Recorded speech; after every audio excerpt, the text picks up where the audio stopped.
The House will be in order. The chair lays before the House a communication from the Speaker. The Speaker's Rooms, Washington, D.C., May 23, 2024. I hereby appoint the Honorable Celeste Malloy to act as Speaker pro tempore on this day. Signed, Mike Johnson, Speaker of the House of Representatives. The prayer will be offered by Chaplain Kibben. Would you pray with me? Eternal God, we pray to you as we enter this Memorial Day weekend, that you would bless our efforts to honor our fallen heroes. In the fanfare of parades and picnics, barbecues and summer's beginning, may we take time to recall the countless sacrifices that were made to defend our freedoms and uphold our liberty. These noble men and women have stood firm. In the face of war's alarms and up against the anguish of adversity, they would not be moved. May they rest knowing that they gave themselves fully to the work you, O Lord, set before them to accomplish. Grant them peace in knowing that neither their labor nor their sacrifice was in vain. God of the ages, may we be the guardians and guarantors of their valorous legacy. Guide us in the living of these moments, that we would remain true to the ideals they willingly devoted their lives to preserve. Inspire in us the same depth of commitment to our country, the same fidelity to our fellow Americans, and the same unhesitating character to humble ourselves in service to you and to this nation. In your everlasting name we pray. Amen. Amen. The chair has examined the journal of the last day's proceedings and announces to the House the approval thereof. Pursuant to Clause 1 of Rule 1, the journal stands approved. The Pledge of Allegiance will be read by the gentleman from Texas, Mr. Williams. Join the same pledge to the greatest country in the world.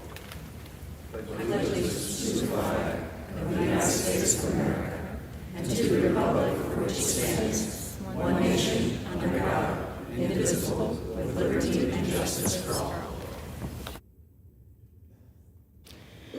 The chair will receive a message. Madam Speaker, a message from the President of the United States. Madam Speaker, Madam Secretary, I am directed by the President of the United States to deliver to the House of Representatives a message in writing.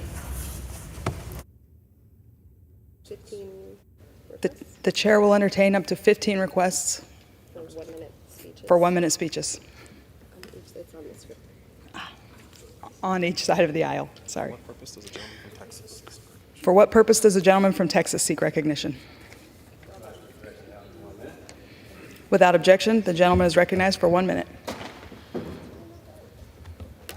Madam Speaker, I rise today to recognize Commander John Fay's tremendous career serving his country and commemorate his retirement from the U.S. Navy. For 24 years, John has dedicated his life to serving our great nation and keeping it a great nation. From ensign to executive officer, John has worked his way through the ranks. Today he is highly decorated and holds various personal, unit, and service awards. In September 2021, he joined the Blue Angels and has accumulated an impressive 2,900 flight hours and 168 career arrested landings. John is a humble leader and a true patriot, fueled by love for his family and love for his country. John's wife, Amy, and children have played a crucial role in his service. We must also honor the unwavering support and countless sacrifices they made over the years. On behalf of a grateful nation and this Congress, I thank John Fay and his family for their selfless service to ensuring our freedoms for generations to come. His life is one to be copied. And as John would say, go Navy, beat Army. In God we trust. I yield back. Thank you. For what purpose does the gentleman from Illinois seek recognition? Without objection, the gentleman is recognized for 1 minute. Madam Speaker, this past Saturday, May 18th, marked the 15th anniversary since the end of the civil war in Sri Lanka. The conflict saw the death, disappearance, abuse, and displacement of tens of thousands of Tamil people of Sri Lanka. I want to take this time to remember and honor the lives lost and to reaffirm my and Congress's solidarity with the people of all communities in Sri Lanka in their search for reconciliation and reform. I also want to recognize the bravery and commitment of those who continue to seek justice and accountability. I urge the Sri Lankan government and the international community to advocate for the protection of rights for all peoples of Sri Lanka and to work with all parties toward a sustainable political solution to prevent recurrence of such violence and tragic loss. Thank you, and I yield back. Thank you. For what purpose does the gentleman from Pennsylvania seek recognition? Madam Speaker, request unanimous consent to address the House for 1 minute and revise and extend my remarks. Without objection, the gentleman is recognized for 1 minute. Thank you, Madam Speaker. Madam Speaker, America's farm families work around the clock to feed, fuel, and clothe our nation and the world.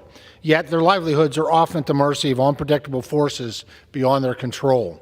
Since the last Farm Bill was passed in 2018, producers have faced record inflation, rising input costs, fractured supply chains, labor shortages, natural disasters, and more.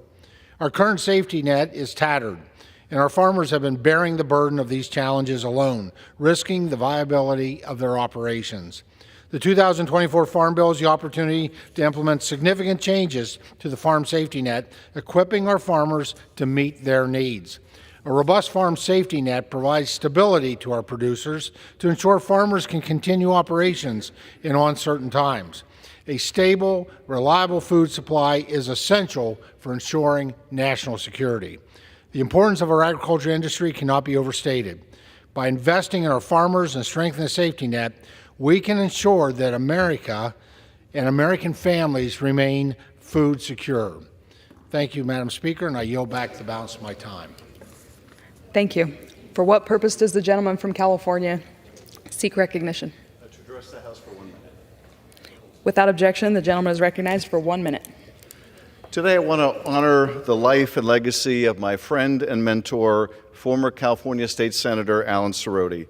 A champion of California's environment, arts, and civil rights, Alan paved the way for the creation of the California Coastal Commission so our beautiful coastlines could remain accessible for all.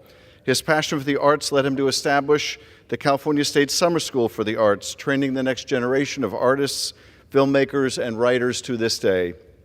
Alan was also a tireless advocate for disability rights, civil rights, and gave back through his work with numerous nonprofits, including those connecting unhoused seniors to shelter.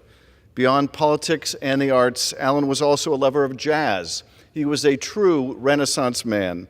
I'd like to extend my deepest sympathies to Alan's family, to Michelle, and to all who loved him. As we mourn the loss of an incredible public servant, let us celebrate his enduring legacy. Alan was a model public servant, and I had such admiration and affection for him. May he continue to inspire us all, and may his memory be a blessing. Madam Speaker, I yield back. Thank you. For what purpose does the gentleman from Virginia seek recognition? Ask unanimous consent to address the House for 1 minute, revise and extend my remarks. Without objection, the gentleman is recognized for 1 minute. Thank you, Madam Speaker. Madam Speaker, I had planned today to congratulate a poultry judging team in my district, but I need to address what happened at Quantico Marine Base in Triangle, Virginia, because what happened there is the chickens coming home to roost from the broken Biden border policy. Madam Speaker, on May 3rd, 2024, 2 Jordanian foreign nationals that entered the United States unlawfully attempted to breach the Quantico Marine Corps base in Triangle, Virginia. Press reports indicate they were in a van posing as delivery men and tried to ram their way through. I'm quoting from a letter that our governor has sent to the president because he has not received a briefing on what happened in the Commonwealth of Virginia. The American people didn't learn about what happened at Quantico for 2 weeks. During that time, we don't know who else had entered this country illegally, what else their designs were, but it's proven that the broken Biden border policy is having an effect on the national security of this country, and the president needs to take action now, or Congress and the Senate needs to take action on H.R. 2. I yield back. Thank you. For what purpose does the gentlewoman from Michigan seek recognition? I ask unanimous consent to address the House for 1 minute and revise my remarks. Without objection, the gentlewoman is recognized for 1 minute. Madam Speaker, after the 2008 financial crisis, Congress tasked our financial regulatory agencies with implementing a rule that bans pay packages for bank executives that incentivize excessive risk-taking. More than 13 years later, we are still waiting for this rule to be finalized. As the banking failures last year proved, these incentives continue to pose a serious threat to our financial system. That's why I introduced the Fair Fund Act, which requires large financial institutions to defer a portion of the executive compensation that would get paid out unless there was a misconduct or some sort of firm failure after a period of between 2 and 8 years, depending on the size of the institution. In the case of misconduct or failure, deferred funds would be used to cover the cost of any fines levied on the bank and make depositors whole. I really urge my colleagues to help us hold these bank executives accountable. This is a huge financial risk that we continue to have, not only on small businesses, but retirees and so many others that are directly connected to, again, these risk-taking and very, very much negligent actions by the bank executives. With that, I yield. Thank you. For what purpose does the gentleman from California seek recognition?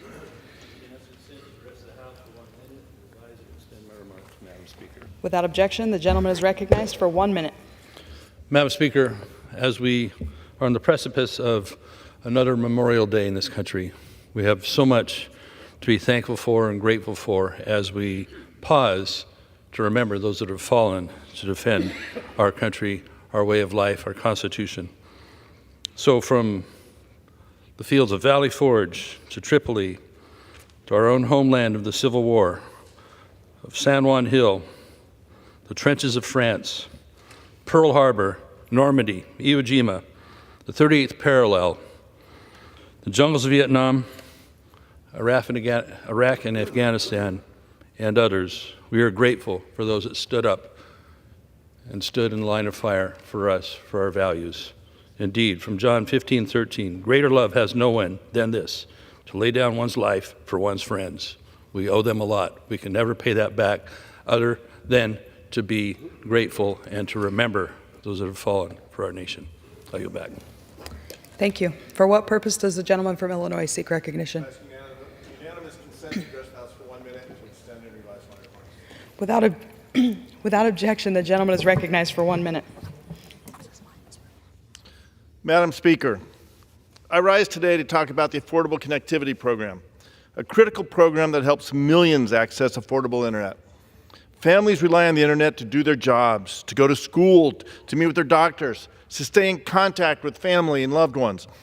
Access to the internet is essential in the 21st century. ACP, the Affordable Connectivity Program, helps more than 23 million households afford internet access. In Illinois, more than 700,000 households, 1 in 7 enrolled in ACP, including 21,000 in just my district. Despite this success, Republicans refuse to extend this program. We cannot delay. Through their inaction, Republicans are forcing millions of families to face higher internet bills, or worse, to have their internet access cut off entirely. If Speaker Johnson would bring the ACP extension to the floor for a vote, I know it would pass overwhelmingly. Instead, Republicans are wasting time voting on bogus messaging bills. I implore Speaker Johnson, let's save the Affordable Connectivity Program. Let's bring it to the floor for a vote for an extension. We can get this done. Thank you. I yield back. Thank you. For what purpose does the gentleman from Texas seek recognition? Madam Speaker, I seek unanimous consent to address the House for 1 minute. Without objection, the gentleman is recognized for 1 minute. Madam Speaker, Saturday marked the 6-year anniversary of the shooting at Santa Fe High School, where 10 innocent lives were lost at the hands of evil. We will never forget that tragic day that forever changed Santa Fe, Texas. As a community, we have witnessed the resilience of Santa Fe. The community's strength, their courage, and unity have been inspiring. We honor the victims by remembering their lives each and every day. Thank you for the bravery of the first responders and everyday heroes who showed remarkable courage on that day and in the days that followed. 6 years have passed, Madam Speaker. Not a day goes by that I don't think about each life that was taken on May 18th, 2018. That day will be ingrained in my memory and our community until the end of time. Let us continue to work together to ensure that such a tragedy never happens again. Madam Speaker, I yield back. Thank you. For what purpose does the gentleman from Pennsylvania seek recognition? Madam Speaker, requesting unanimous consent to address the House for 1 minute, to revise or accept my remarks. Without objection, the gentleman is recognized for 1 minute.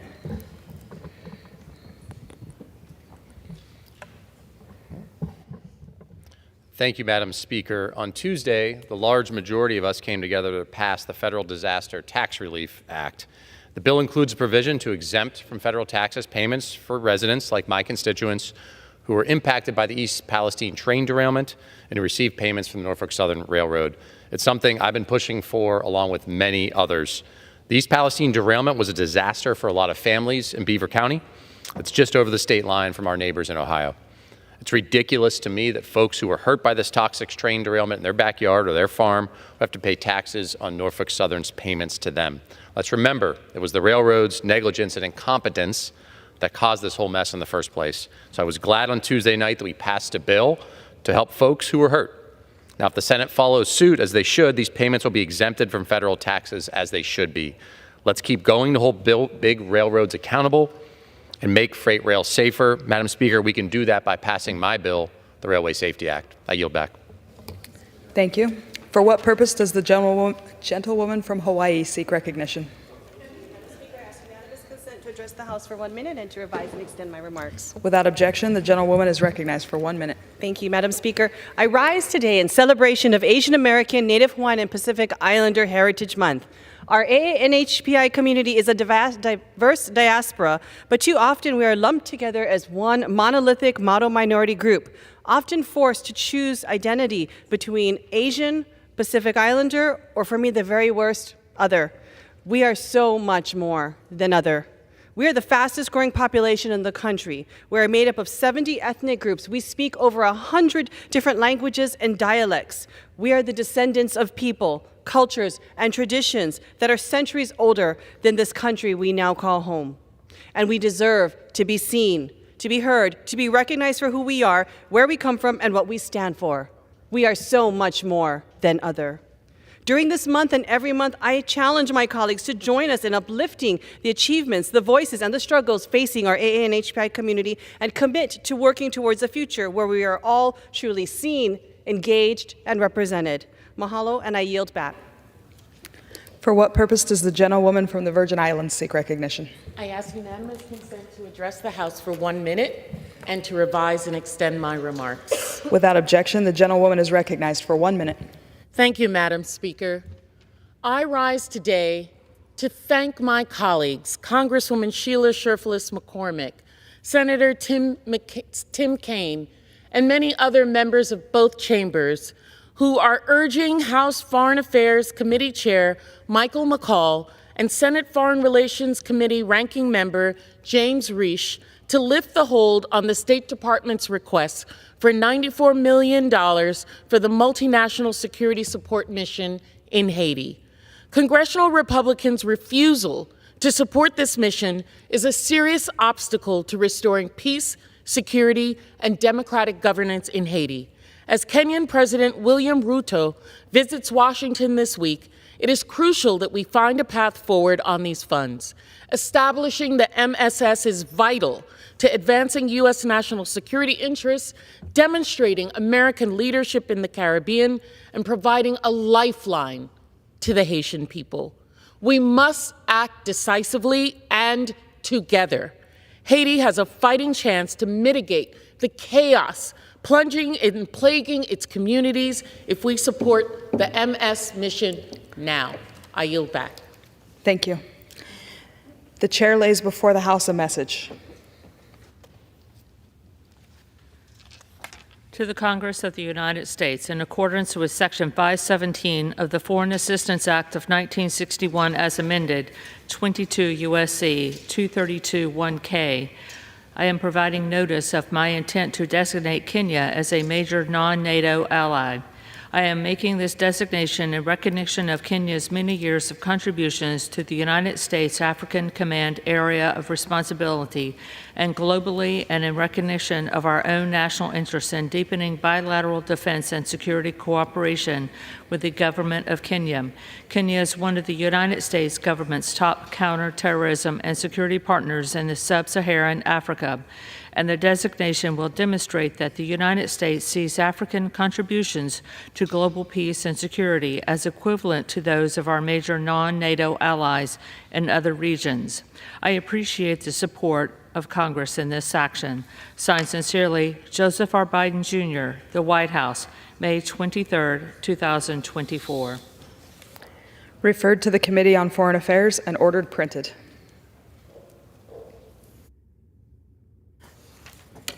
For what purpose does the gentleman from Louisiana, Mr. Higgins, seek recognition?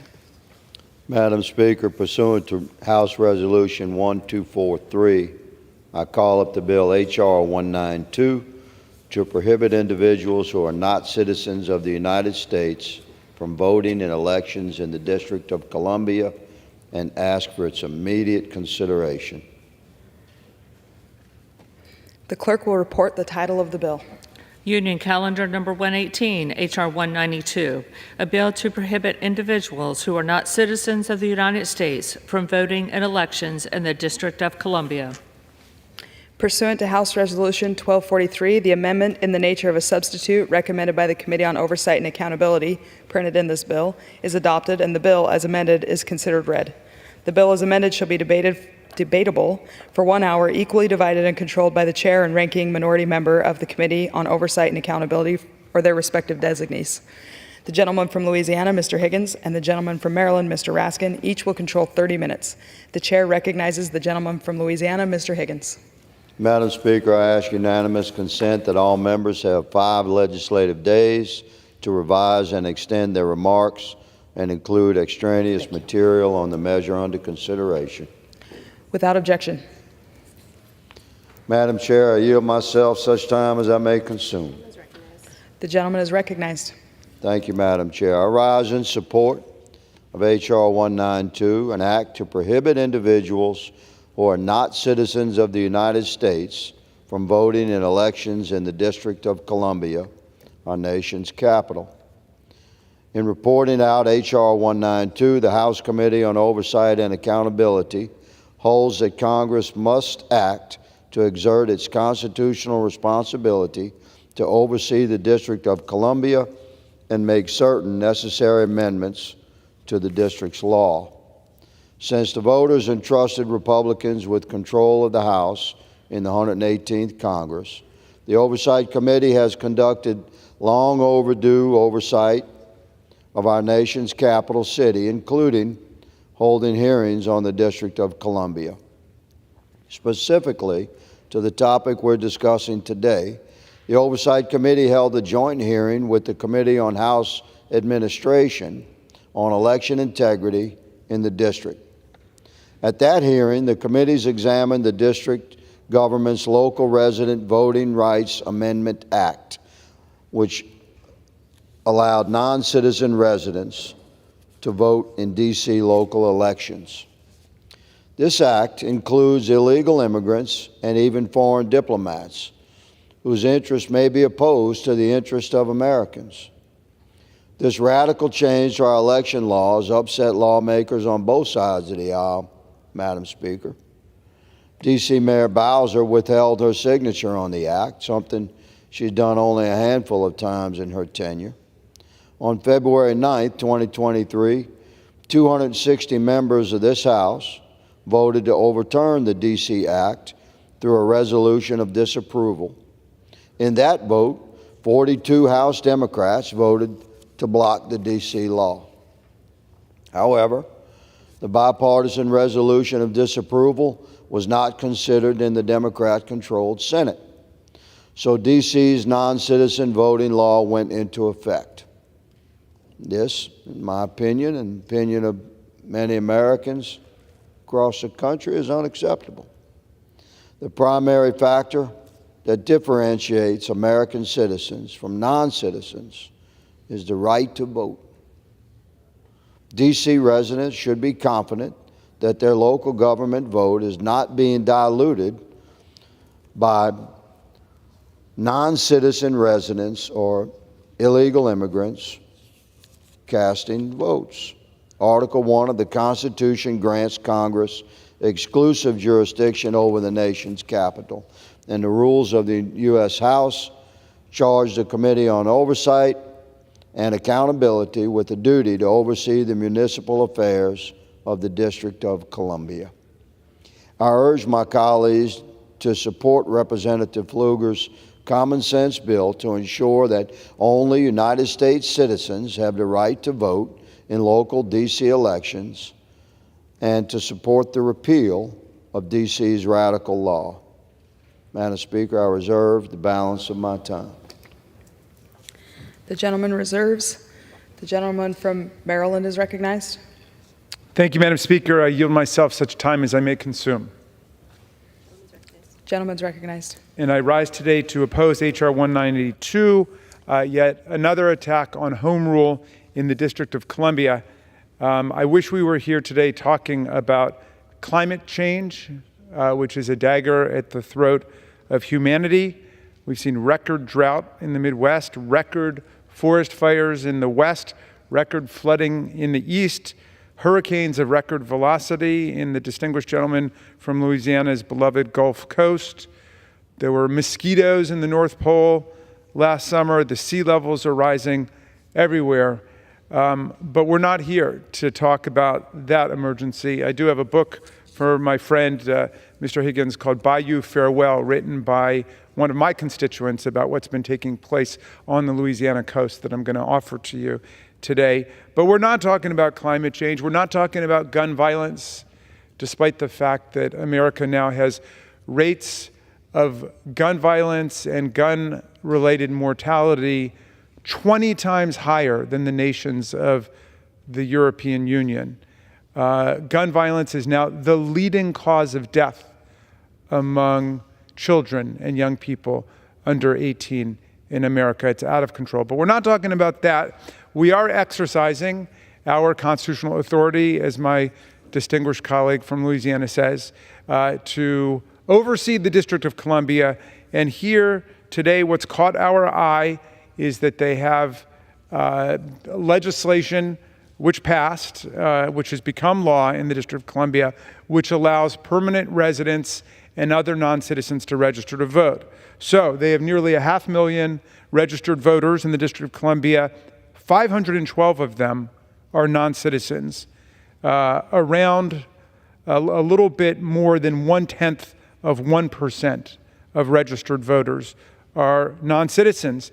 Their primary election in 2024 has already begun. The D.C. voters got their ballots or began receiving ballots in the mail on April 29th, and the district has already begun accepting ballots. The D.C. Council had transmitted the Local Resident Voting Rights Amendment Act of 2022 to Congress for the required review period on January 10th, 2023. The House passed a disapproval resolution, as my friend mentioned, on February 9th, 2023. The Senate did not pass the disapproval resolution there. The act became law in March of 2023. So what we're talking about now is passing legislation to overturn a practice that is literally taking place as we speak within the District of Columbia. Now, the critical point everybody needs to understand is that the District of Columbia has no voting representation in the House of Representatives, nor does the District of Columbia have any voting representation in the United States Senate. And their legislation doesn't apply even to their non-voting delegate in the House, nor does it apply, of course, to presidential elections. So what we're talking about is, should these 500 or so people in the District of Columbia be allowed to vote for Advisory Neighborhood Commission, school board, and members of the D.C. Council and mayoral elections? Now, the practice of non-citizen voting, my friend may be interested to learn, is one that actually was adopted in the vast majority of American states at different points in American history, including, I checked, in Louisiana, where it existed for around a decade. It started, as far as I could tell, with this basic premise that when the country began, there was a race qualification, there was a gender qualification, there were property, wealth, and religion qualifications in different places. But the basic logic of it was that if you are a white male property owner, it doesn't make any difference what your citizenship status is. And that lasted really up until the Civil War. The practice of alien suffrage at the local level was one that became hotly contested before the Civil War. The southern states opposed it because they said that the immigrants who were coming in, who were being given the right to vote, were anti-slavery, they were abolitionist. The northern states, and specifically the Republican Party and Abraham Lincoln, defended the practice of non-citizen voting. This was a major bone of contention geographically, sectionally in the country, with legislation like the Kansas-Nebraska Act and other statehood admission struggles. Well, when the South seceded from the Union and wrote their own Constitution, the very first article of the Confederate Constitution banned the practice, which we're discussing in a very modified form today. They banned anybody from voting in the Confederacy who was not a citizen of the Confederacy. When the Union won the war and the secession was put down, alien suffrage spread across the country. Again, the Republican Party championed it, and they championed it in the form of something called declarant alien suffrage, which is for people who were permanent residents of the country who were on the pathway to citizenship. They were given the right to vote, especially in a lot of the western states, as those states tried to attract population westward. The practice appears to have been diminished and eliminated in a lot of places around the turn of the 20th century and before World War I. And it survives today in the form that the District of Columbia has fastened onto it for local voting, on the theory that you want people at the local level to be involved in their kids' schools and you want people to be engaged in local government. We ban non-citizen voting at the federal level, which means we also ban it at the state level because they're linked constitutionally in Article 1. So what we're talking about is non-citizen voting chosen by a local government at the local level simply for municipal elections. And the basic logic of it there, as I understand it, from just trying to read up on what the people in DC did, was that they saw that while non-citizens from Canada or Mexico, for example, shouldn't be able to vote in national elections because the interests of the United States and Canada and Mexico may diverge, at the local level, everybody presumably has the same basic interests in efficient garbage collection, excellent public schools, and so on. So that's why they've done it. It affects a relative handful of people, and I'm not quite certain why we would be engaging in legislative action to overturn it, except for the purposes of sending, some kind of message about it. The gentleman also mentioned diplomatic personnel and undocumented people. Well, as for the diplomatic personnel, a foreign passport may not be used to register to vote in the District of Columbia. The person has to have a residential address in the District of Columbia, and it cannot be an embassy or another diplomatic site because you can't register at your place of work. And I don't know whether the gentleman has actually any evidence of this happening, and I think if there were, that would be something we'd be interested in. Same thing with undocumented people. It would, of course, be crazy for an undocumented person to attach their name to a public and transparent document like a voter registration document. I don't know if they have any evidence that this has happened, but we were not able to find any evidence that there were any undocumented people doing so. In other words, the district's use of this practice for local elections and local government functions appears to be in accord with the way it's always been used, which is for permanent residents who are part of the community who are on the pathway to citizenship. And with that, I will reserve. The gentleman reserves. The gentleman from Louisiana is recognized. Thank you, Madam Speaker. My friend and colleague has mentioned in his opening statement that 500 non-citizens are registered to vote in D.C. My colleague is clever to point this out, but I'm quite sure he's also aware that it's been estimated that 50,000 non-citizens are eligible to vote. And as the election cycles move forward, they will no doubt consider registering and casting their vote should we not turn this law. My colleague also mentioned the topic of representation in our nation's capital, and as a constitutionalist scholar and professor, he is well aware that our founders envisioned our nation's capital would necessarily develop a robust citizenry, and that those residents would enjoy unique access to the Republic's elected and appointed highest officials, equaling a form of representation that no other citizenry in any other city of sovereign states would enjoy. Madam Speaker, I'd like to yield 5 minutes to the author of this bill that we're considering today, the gentleman from Texas, Mr. Pfluger.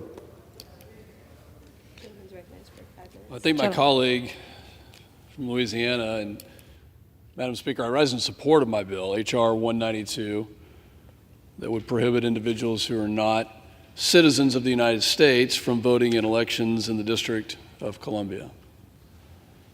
And I think there has been a lot of talk about our founding fathers, and I'd just like to point out that I think one of the things that they envisioned was a healthy, functioning republic with accountability, but with D.C. at the epicenter, and D.C. not being a state, but being a district, because they knew that that would change the dynamics of this place. And so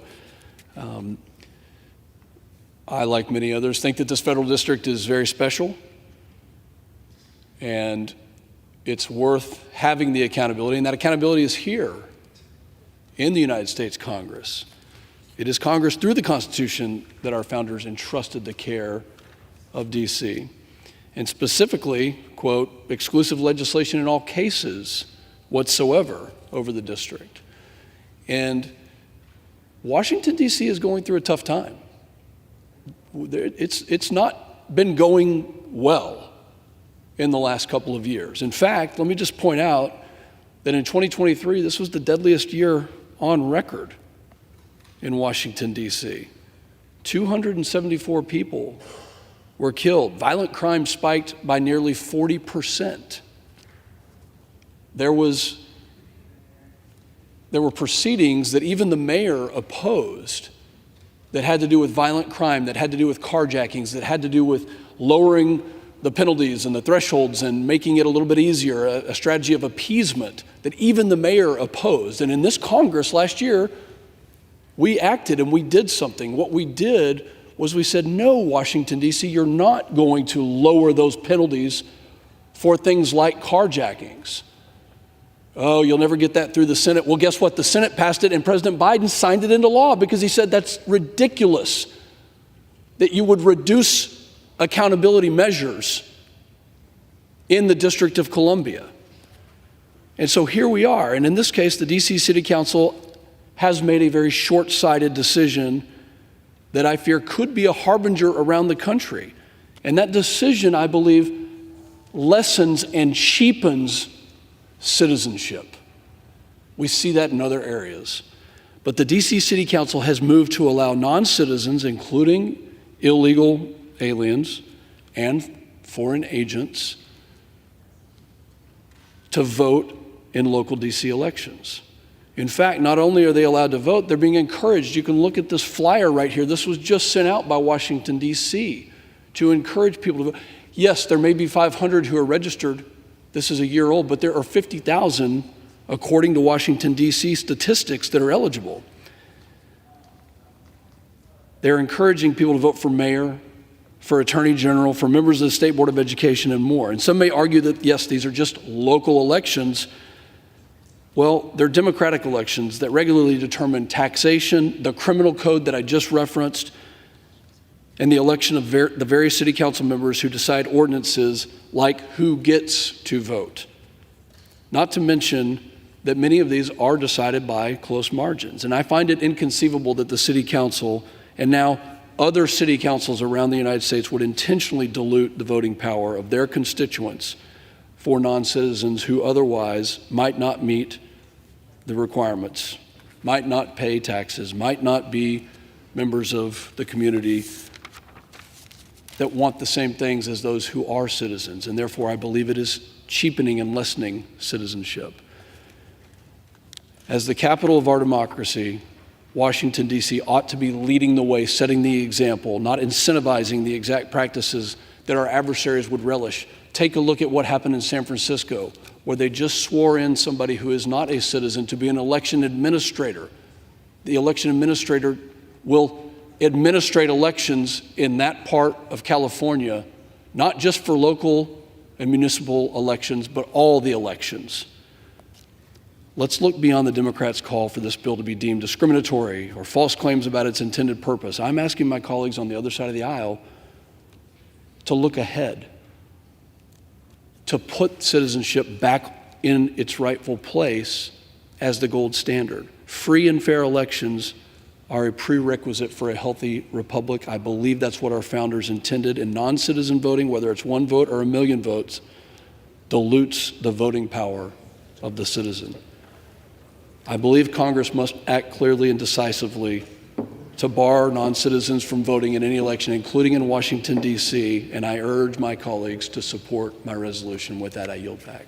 Thank you. Gentleman from Louisiana is recognized. reserve.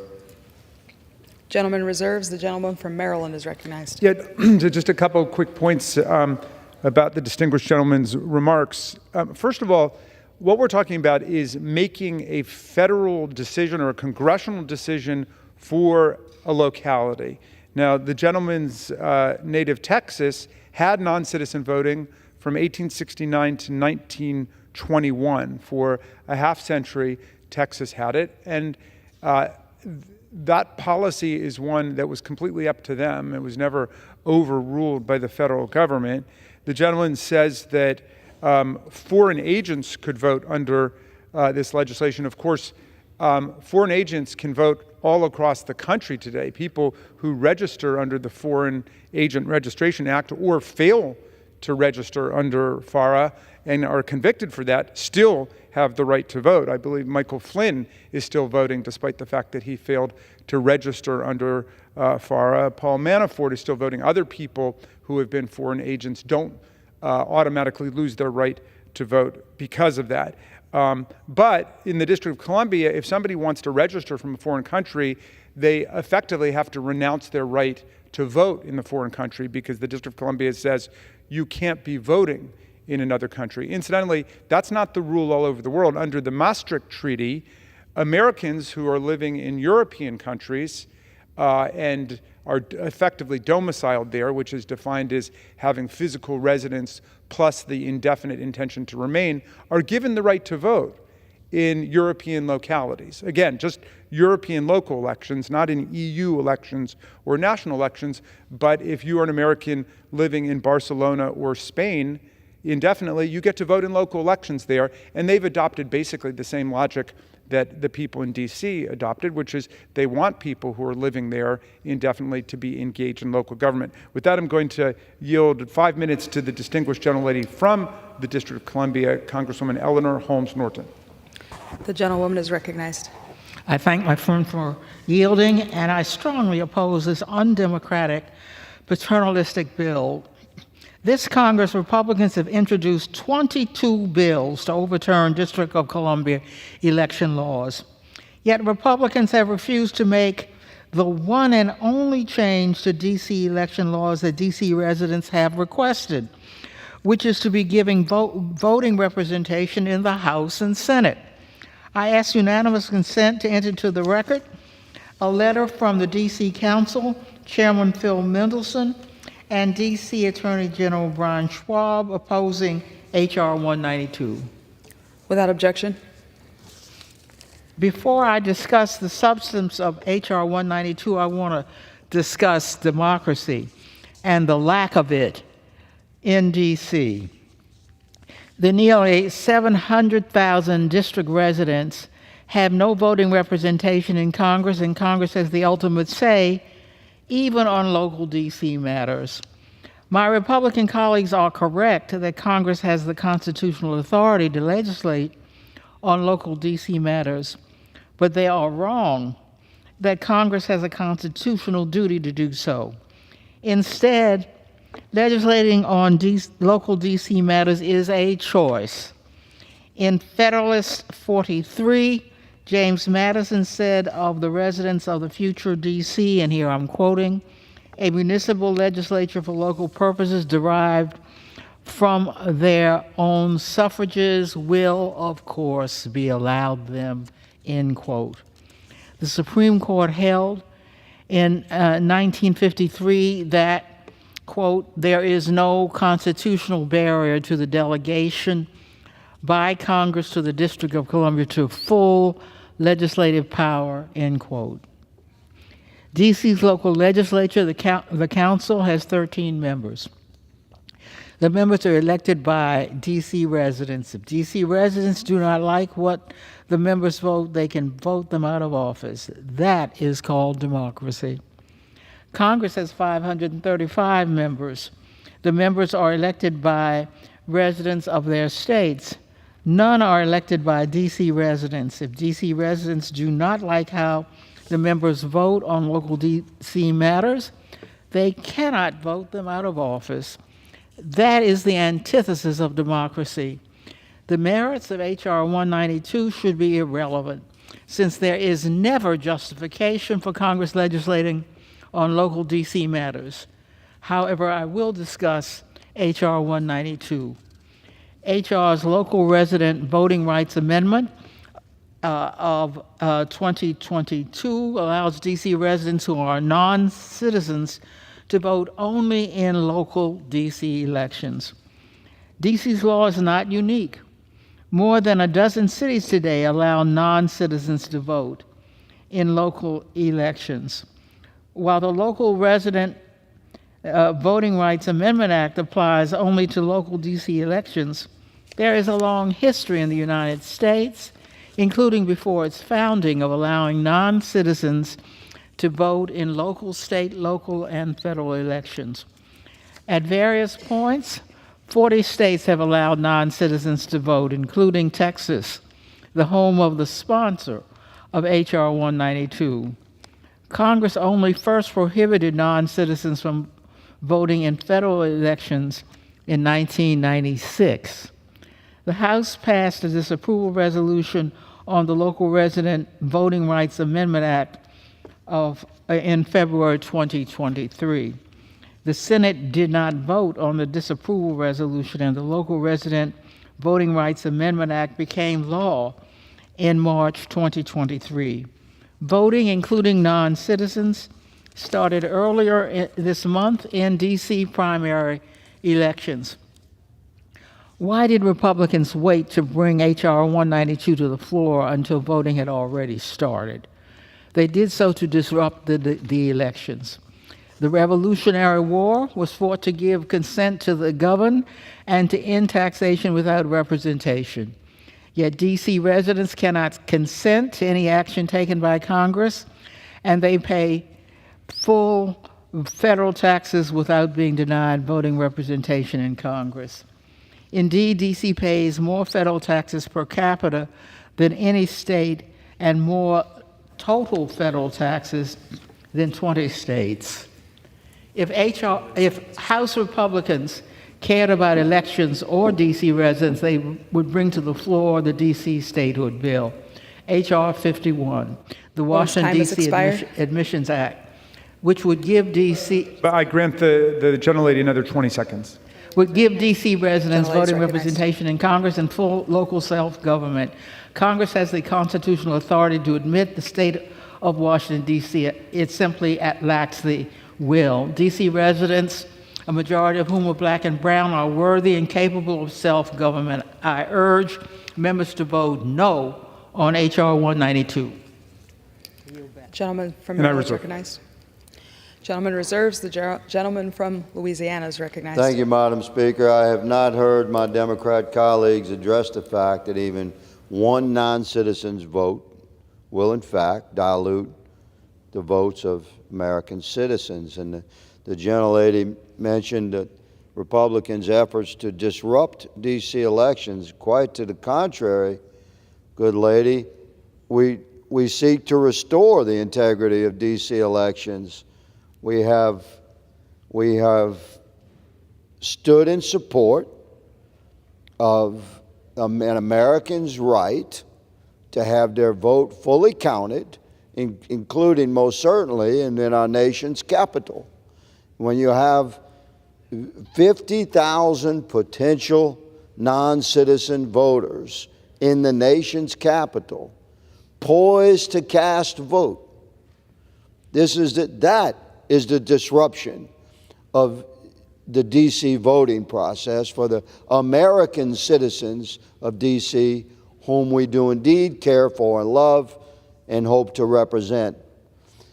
Madam Speaker, I'd like to yield to the gentleman from California, Mr. McClintock, 3 minutes to speak on this bill.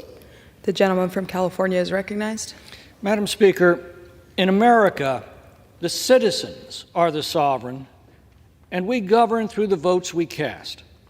Allowing foreign nationals to cancel out the votes of American citizens makes a mockery of our democracy, and it robs Americans of our sovereign right to direct our own government and decide our own destiny. The fact that Democrats enacted such a law into the capital city of our nation and in other jurisdictions across the country and defend it today on this floor speaks volumes of how far that party has drifted to the left and what a grave threat their policies now pose to the most fundamental institutions and rights that we cherish as Americans. And only the American people can change that, and only if the sanctity of our elections can be protected. One more point. Washington, D.C. is unlike any other town or community in our nation. Washington, D.C. belongs to the American people, who retain through their Constitution the exclusive right to govern it through their elected representatives. This outrageous law is the strongest argument yet for Congress to take back America's capital city for America and to take back America from the radical left. I yield back. Thank you. The gentleman from Louisiana is recognized. I reserve. The gentleman reserves. The gentleman from Maryland is recognized. Here's Justice Scalia on what the very distinguished gentleman from California just described as a radical practice. In general, non-citizen voting has been open, widespread, and unchallenged since the early days of the Republic, says Justice Scalia. What they would like to portray as some kind of outlandish practice is one that has been used at various points in our history by a majority of the states, certainly at the local level. And it was the Republican Party, again, I reemphasize, which was the great champion of non-citizen voting and stood up for it against the states that ended up seceding from the Union in the Civil War. We were debating the very point the gentleman fastened upon when we talked about the census. The Supreme Court has been emphatic repeatedly that the census counts everyone in America, citizens and non-citizens alike. Now, we know they don't like that. They've been trying to get around it in a dozen different ways, but the Supreme Court has been perfectly clear that everyone is counted in the census, even if they don't have the right to vote, even if they're not a citizen. With that, I'm going to yield 2 minutes to the very distinguished gentlelady, Ms. Ramirez. Thank you, Ranking Member, and I couldn't agree with you more. I rise in opposition to H.R. 192. Look, this is another condescending Republican attempt to do three really specific things: meddle in local D.C. elections, disenfranchise Black and brown voters who are fully capable of governing themselves, by the way, and erode the trust of Americans in our federal elections. In the 118th Congress alone, Republicans have introduced 17 bills to overturn D.C.'s election laws. But they've refused to do the one thing that the residents of DC have asked for, and that's equal representation through statehood. In the Republican tradition of undermining elections, they are pushing this bill while the primary elections in DC are underway. Let's be clear. It is all intentional to stoke fear among voters and raise false alarms around the integrity of DC's voting process. H.R. 192 is another sorry Republican effort to continue to carry on this baseless MAGA narrative about non-citizens affecting the outcomes of federal elections. Let's put this into context. A 2016 study of our federal elections found only 0.001% of votes cast were cases of suspected, not proven non-citizen voting.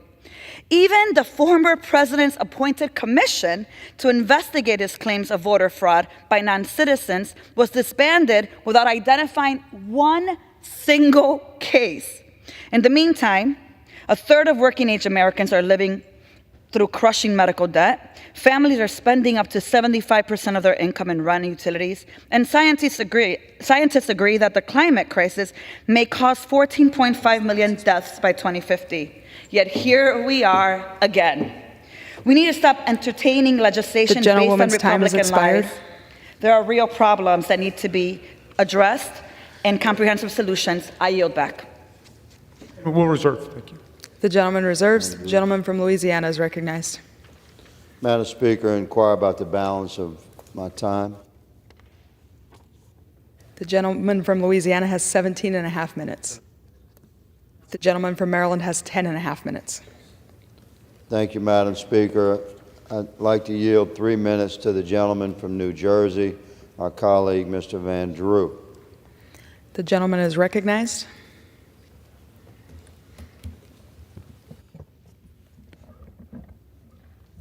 Thank you, Madam Speaker. You know, in what other country than Joe Biden's America can illegal immigrants waltz over an unsecure border? In what other country can an illegal immigrant get immediate housing, free food, legal counseling, free educational subsidies? In what other country can illegal immigrants get free flights and bus rides and transportations to the city or the town of their choosing? There's none that I know of. There's none that most Americans would know of. No country in the world would be that stupid. They'd be stupid enough to allow so many unknown people with unknown desires, with unknown intentions to cross their border. So why is it in our country the only one dumb enough to offer incentives after incentive after incentive to the millions of illegal immigrants pouring over our border every single year? To truly understand what's happening here, you have to see the big picture. When you realize the border policy that we have now isn't about bad policy or dumb policy. In fact, the policy is working exactly as the orchestrators want it to work.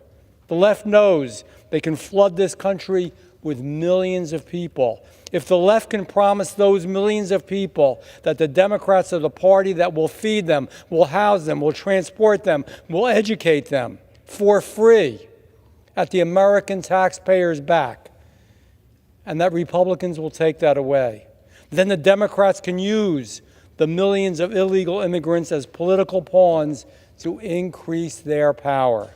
It's shameless. It's wrong. It's un-American. And for years, conservatives have warned about this. We've warned about the left attempting to allow illegals to vote in elections. But it was made fun of. It was a joke. It would never happen. It was labeled, in fact, as a conspiracy theory. Yet here we are. Here we are today. D.C., our nation's own capital, allowing illegal immigrants to vote in its illegal elections. Yesterday's conspiracy is today's reality. I strongly support H.R. 192 to prohibit non-citizens from voting in elections here in D.C. This is a dangerous and bad precedent and an un-American attempt at gaining power, and it needs to be stopped here, and it needs to be stopped now. We have to stand up. If we allow illegal immigrants to vote in elections now, how long is it going to be? Because, ladies and gentlemen, it's going to happen before we're back on this floor attempting to stop a state from allowing illegal immigrants to vote in our federal elections. American elections should be voted on by American citizens. I yield back. Thank you. Gentleman from Louisiana is recognized. Thank you, Madam Speaker. Madam Speaker, H.R. 192, quite simply, prohibits non-citizens from voting in D.C. local elections and repeals the Local Resident Voting Rights Amendment Act. This is common sense. Congress has a constitutional duty to oversee our nation's capital. And H.R. 192 represents the exact role Congress should take in regard to the matters of the district's governance. Under the United States Constitution, Congress is granted exclusive legislation in all cases whatsoever regarding our nation's capital. So yes, we recognize, as my colleagues have stated we recognize the jurisdictional authority within the municipality and the local elected officials of our nation's capital. But when those local elected officials take actions which is injurious to the operations of our nation's capital, then we have constitutional authority and indeed duty to respond, which is why in February of last year, 260 members of this House voted to overturn the D.C. Act in question that's being repealed through this bill. And in that vote, 42 House Democrats did indeed vote to overturn that D.C. law. Madam Speaker, I reserve the balance of my time. The gentleman reserves. The gentleman from Maryland is recognized. Thank you, Madam Speaker. I'm sorry that the gentleman from New Jersey has left the chamber because I could reassure and console him very quickly. It is against the law for non-citizens to vote in federal elections. That is embodied in federal statute, and it is a crime for someone to attempt to do that. So that's not what's on the table here today. What's on the table is whether a locality, in this case, the District of Columbia, should be permitted to allow non-citizens to participate in local elections for things like school board and city council and advisory neighborhood commissions. The gentleman from New Jersey should be apprised at some point that the great state of New Jersey allowed non-citizen voting between 1776, when the country began, in 1820. So for a half century, it was allowed in his state, and obviously did not lead to the downfall of the republic. I'm going to yield 2 minutes to the distinguished gentlelady from Michigan, Ms. Stevens. The gentlelady is recognized. Thank you, Madam Speaker, and thank you to the distinguished ranking member of the Oversight Committee, and also thank you to my colleague, the representative from Washington, D.C., who tragically and outrageously does not have full voting rights here in this chamber, but whose arguments and points are very well received. My friends, I am rising in stark opposition to H.R. 192. Another unbelievable attempt by my colleagues on the other side of the aisle to legislate specifically on the District of Columbia. We are individual representatives duly elected by our constituents to legislate for this country. And we have representation, our constituents have representation, and yet the District of Columbia, who we are obsessively seeing our colleagues try and legislate on, does not have representation. Why not look at the host of issues this country is facing? We only have so much time in this body. We are almost to the halfway point left of this term. Paid leave, increasing maternal mortality, fully funding special education, the climate crisis, a national gun violence epidemic, women's rights, real voting rights for this country. Give me a break. This is how we're choosing to use our time of fifth effort to legislate specifically to the nation's capital, the only capital of a country that does not have full voting rights in a federal chamber. This is outrageous and it is anti-democratic. And frankly, what this is also is, and we've seen this playbook before, and my ranking member knows this, this is another attempt to fearmonger. Another attempt to fearmonger around national elections that are coming, that supposedly those who are voting shouldn't. We need more people to be voting. I fiercely oppose this legislation, and I yield. Well, I want to thank the gentlelady for her trenchant remarks, and she makes an excellent point. Washington, D.C. is the only national capital on the planet Earth disenfranchised in its own legislature, which is the vulnerability that's being exploited today by our colleagues. Can you imagine if they told the people of Paris that they could not be represented in l'Assemblée nationale simply because they breathe the same air as representatives coming from other parts of France? You'd have another French Revolution on your hands.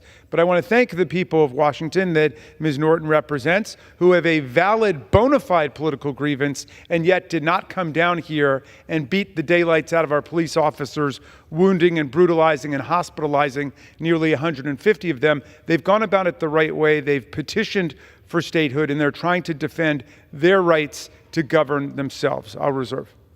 The gentleman reserves. The gentleman from Louisiana is recognized. Inquire remaining time, Madam Speaker.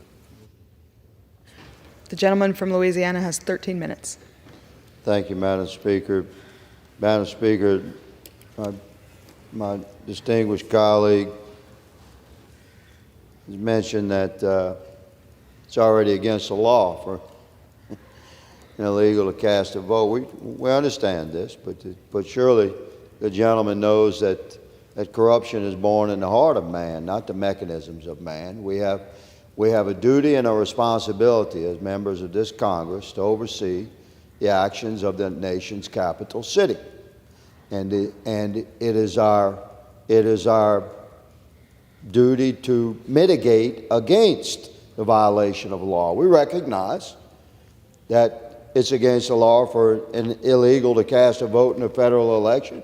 We know this, but we also we know that corruption being born of man, burglary is against the law, yet we have fences and gates and doors and locks. We mitigate against the actions of man, though we know that some of those actions may be indeed against the law. The existence of the statute itself does not overcome the corruption born of the heart of man. So we have an obligation as a body to exercise our constitutional jurisdictional authority in the one municipality in the entire country that falls under that constitutional jurisdictional authority. That is our nation's capital. That's the city whose laws we address today. Madam Speaker, I'd like to yield 3 minutes to the gentleman from Louisiana, my friend and colleague, Mr. Graves. Gentleman is recognized. Thank you, Madam Speaker. Madam Speaker, to the folks at home, I want to just clearly communicate what it is that we're doing here. What we're doing is we are talking about passing a law that prohibits citizens of foreign countries from voting in elections in D.C. It prohibits people that are here illegally from voting in elections. It prohibits spies from China from voting in elections. It prohibits people that are here from Russia that have wishes of ill will on the United States from voting in the elections in D.C. Now, I've heard my friends on the other side say that this would disenfranchise voters in Washington. Let's think through that for just a minute. If you are allowing people that are not citizens of Washington, that are not citizens of the United States, to vote here, you are diluting the vote of the people that are citizens of this city. You're diluting it. Which policy disenfranchises? It is absurd to hear people make these allegations. Now, look, let's talk about some of the people that largely agree with what we're saying. The mayor didn't sign this. Even the mayor of Washington, D.C. didn't sign this because she knew that this is outrageous. The Washington Post, that I wouldn't argue is a bastion of conservative thought, even said that voting, quote, voting is a foundational right of citizenship. Now, Madam Speaker, I've heard my friends on the other side argue or allege that we're meddling. We're meddling. Madam Speaker, there's this pesky little document that we take an oath to called the Constitution, and of course I say that in jest. And in the Constitution, it says Congress is granted, quote, exclusive legislation in all cases whatsoever over Washington. We're doing exactly what we took an oath to do. So let's summarize. If you want Chinese spies, if you want if you want people that are here illegally that also can vote in their actual, home country, then you would vote yes. You would vote no. You would say no. We want status quo. We want spies to vote. We want Russian embassy employees to vote. We want people that are here illegally to vote. That's fine. You vote no. But if you think that D.C. residents, that their vote should actually count for local elections, then you vote yes. Now, my friends are going to say that, oh, well, what about voting in federal elections? Look, I'm sorry anybody who moved here and found out by surprise that that's not how it works, because this was established originally as a federal district, distinguishing it from the states. I'm sorry if folks just woke up and realized that, or maybe after they bought their house. But it is unbelievable that we're even here having to debate this once again. Madam Speaker, I yield the gentleman an additional minute. The gentleman's recognized. That we're even here having to debate this once again about whether it is appropriate for people that are citizens of foreign countries, people that are here illegally, people that can vote for Vladimir Putin, would also get to vote for the mayor of D.C. Unbelievable that people in this body that are representing hundreds of thousands of citizens of this country believe that that's the appropriate path. I urge adoption of this legislation. I thank my friend from Louisiana and yield back. The gentleman reserves. The gentleman from Maryland is recognized. I yield 3 minutes to the gentleman from California, Mr. Garcia. Gentleman's recognized. Thank you, and thank you, Mr. Speaker, Ranking Member Raskin, for the time. I mean, wow, this is an incredible debate we have here. Of course, I rise in strong opposition to H.R. 192. It's interesting that the majority keeps talking about fair elections, ensuring that elections are done the right way, when 147 of them wouldn't even vote to certify the last presidential election that we had here in this country. A majority of the Republican Party won't even admit or certify the last election, who actually won the last presidential election, that you want to talk about and attack local neighborhood councils here in Washington, D.C., and local elections. It is hypocrisy that we're seeing here today in this debate. Now, this is, of course, nothing more than the majority's attempt to attack D.C. over and over again. They want to talk about Chinese spies voting in elections. I mean, the only Chinese spies that are here in D.C. are the ones being invited by the majority to come testify at our Oversight Committee hearing to actually attack the current President of the United States. And so this is a ridiculous debate we're having here by the majority. Now, it sounds also that the majority is obsessed, as they always are, with the local laws of D.C. And I've said before, if they're so interested in local government, they should resign from Congress and run for the local city council or mayor. It's a great job. I was mayor of my community. I was on the local city council. That's what they seem to be most interested in doing. And instead of wasting our time here, we should be focused on the real issues that Americans are facing. Now, that's why today I want to make a motion to recommit this bill back to committee and instead call up H.R. 16, the American Dream and Promise Act. Now, dreamers have come to our country that as children, they know no other country or allegiance to the United States, and we all know that this is true. The American Dream and Promise Act is a landmark bipartisan piece of legislation that would give these children and young adults a pathway to lawful permanent residency. This is actually a transformational law that could impact our country. It would change the lives of nearly 2.3 million people in all 50 states. And I want to thank the countless members who have worked to pass the DREAM Act, the advocates, the community members, including this year's sponsor, Congresswoman Sylvia Garcia. Our Dreamers are our friends, our family members, our classmates, our co-workers. They estimate about $45 billion a year to the American economy, $13 billion in taxes every single year, and the data is clear. Dreamers, like all immigrants, make our country stronger. I want to offer this amendment today. I want to get this back on track and get this legislation through. Let's let the DREAM Act come to the floor today and vote to protect these 2.3 million people.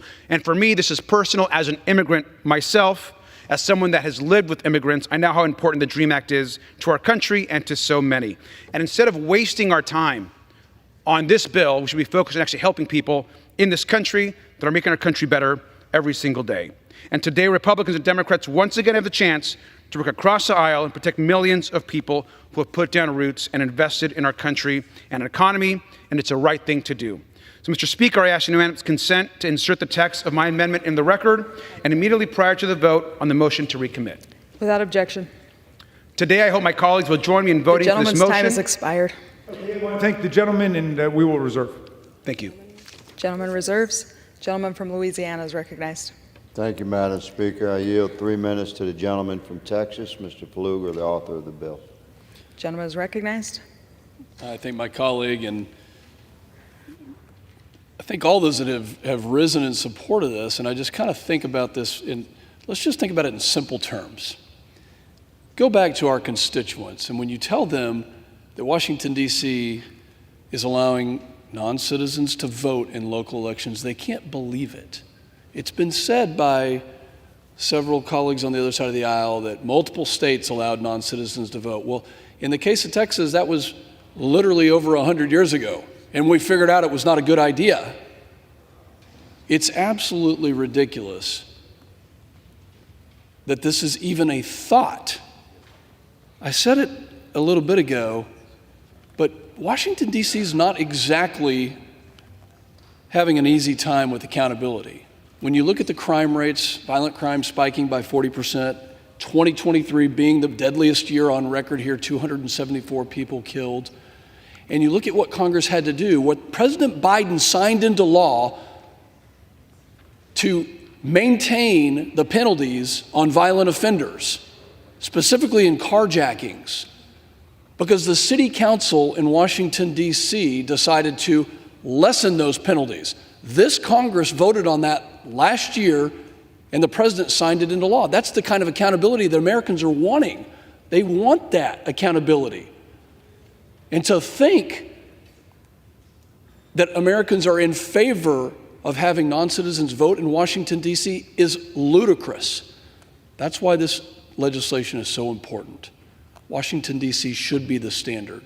It should be the standard. It's a unique case. It's a unique case in our country because it's not a state. Congress has jurisdiction constitutionally authorized to us, and we are acting because the city council has overstepped. They have done something that even the mayor is not in favor of. I urge my colleagues to vote in favor of this legislation, to put citizenship on the pedestal that it deserves, and to stop lessening and cheapening citizenship in this country. I urge support of H.R. 192, and I yield back. Thank you. Gentleman reserves. The gentleman from Maryland is recognized. How much time do we have? The gentleman from Maryland has 3.5 minutes remaining. Okay, we'll reserve. Gentleman reserves. The gentleman from Louisiana is recognized. Madam Speaker, I have no further speakers. I'm prepared to close. The gentleman is recognized. Gentleman reserves. Gentleman reserves. Sorry. Gentleman from Maryland is recognized. Thank you very much, Madam Speaker. I want to start by thanking my friend from Louisiana for a very substantive and dignified debate on this subject, which I know attracts strong views across the aisle. I just want to restate some essential points for people to keep in mind. One is that what we're talking about is local elections in the District of Columbia. So the question is, who will get to vote for the school board members and the council members? Who will get to vote for the advisory neighborhood commissioners, which is an institution which I think is unique to the District of Columbia, which is neighborhoods that have elected representatives who get to weigh in on things like the bar time closings and restaurant licenses and stuff like that. That's really what we're talking about here. The people in D.C. only have one non-voting delegate to the District of Columbia, no voting representation here, no voting representation in the Senate. So the non-citizens, the 500 or so who are registered today, can't even vote for Eleanor Holmes Norton. So it goes to the question of local elections. I'm certain that most members of Congress and most Americans certainly didn't expect that the House of Representatives would be spending so much time debating this relatively minute matter, and I dare say trivial matter, in the context of all of the national emergencies and crises we're facing today. But it does seem to be part of an election year assault on the District of Columbia. It's a lot easier to kick D.C. around a little bit than to solve the gun crisis, which has gotten to the point where gun violence is now the leading cause of death in America for young people under the age of 18. It's a lot easier to kick D.C. around a little bit than to confront the climate crisis, which is bearing down on all of us across the country. So the gentleman has made one very powerful point, which is constitutionally we have the authority to do this because the people in D.C. are still under the authority of Congress under Article 1, Section 8, Clause 17. That's why they want out. They want us to use our power over the district in all cases whatsoever to modify the boundaries of the District of Columbia and to yield the residential areas to the creation of a new state. And the power of Congress to do that was established in 1846 when Alexandria and Arlington and Fairfax County were retroceded to Virginia. So we've got the power to redraw it, and we can redraw it, and D.C. would actually be larger population-wise than two other states in the Union. They want to exist on a plane of political equality. They want to be able to have the right to go through the same political experience the gentleman talked about in Texas. At one point, they wanted to grant non-citizens the right to vote in local elections. At another point, they didn't. That's all they're asking for, the right to make their own decisions for themselves. And I dare say, no matter how benevolently motivated my good friend from Louisiana is, or I am as a representative from Maryland, no one is more interested in the welfare of the people in the District of Columbia than the people who actually live there. And with that, I will yield back. The gentleman yields. The gentleman from Louisiana is recognized. Thank you, Madam Speaker, and I express my sincere gratitude to my friend and colleague, Representative Raskin, for conducting this debate in a vigorous yet respectful manner. And I'm certain that he will agree that this is the manner in which our founders envisioned we may debate. And the subject of congressional interaction, exercising constitutional authority within the parameters of our nation's capital municipality. This is a legitimate discussion. It's part of our nation's narrative and broad debate. And this is the body, Madam Speaker, wherein such debate should take place. So I am hopeful that my colleagues on both sides of the aisle may engage in this as we move forward in this spirit with which we've discussed and debated today. Madam Speaker, D.C.'s non-citizen voting law does indeed disenfranchise American citizens. It's a dangerous policy that undermines the ability for the citizens of D.C. to have a free and fair election. I urge my colleagues to support this important legislation to prohibit those who are not citizens of the United States from voting in elections in the District of Columbia. I urge my colleagues to support this necessary bill, and I yield back the balance of my time. The gentleman yields. All time for debate has expired. Pursuant to House Resolution 1243, the previous question is ordered on the bill as amended. The question is on engrossment and third reading of the bill. Those in favor say aye. Those opposed say no. The ayes have it. Third reading. Bill to prohibit individuals who are not citizens of the United States from voting in elections in the District of Columbia. For what purpose does the gentleman from California seek recognition? The clerk will report the motion. Mr. Garcia of California moves to recommit the bill H.R. 192 to the Committee on Oversight and Accountability. Pursuant to Clause 2B of Rule 19, the previous question is ordered on the motion to recommit. The question is on the motion. All those in favor say aye. Aye. Those who oppose, no. No. The noes have it. The motion is not agreed to. Madam Speaker, I ask for the yeas and nays. For what purpose does the gentleman from California seek recognition? I ask for the yeas and nays. The yeas and nays are requested. Those favoring a vote by the yeas and nays will rise.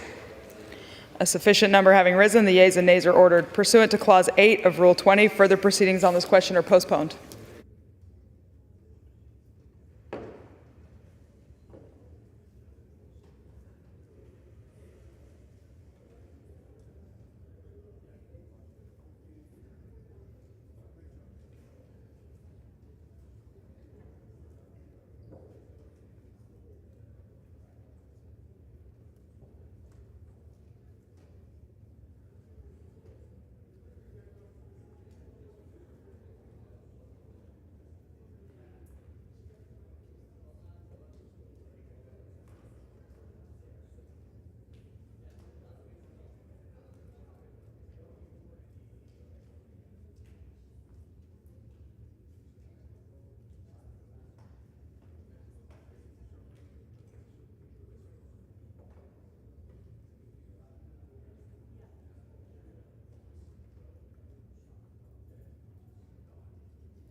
From North Carolina rise. Mr. Speaker, I ask unanimous consent that all members may have 5 legislative days within which to revise and extend their remarks and submit extraneous material on the bill, H.R. 5403. Without objection. Pursuant to House Resolution 1243 and Rule 18, the Chair declares the House of the Committee of the Whole House of the State of the Union for the consideration of H.R. 5403. The Chair appoints the gentleman from Louisiana, Mr. Higgins, to preside over the Committee of the Whole.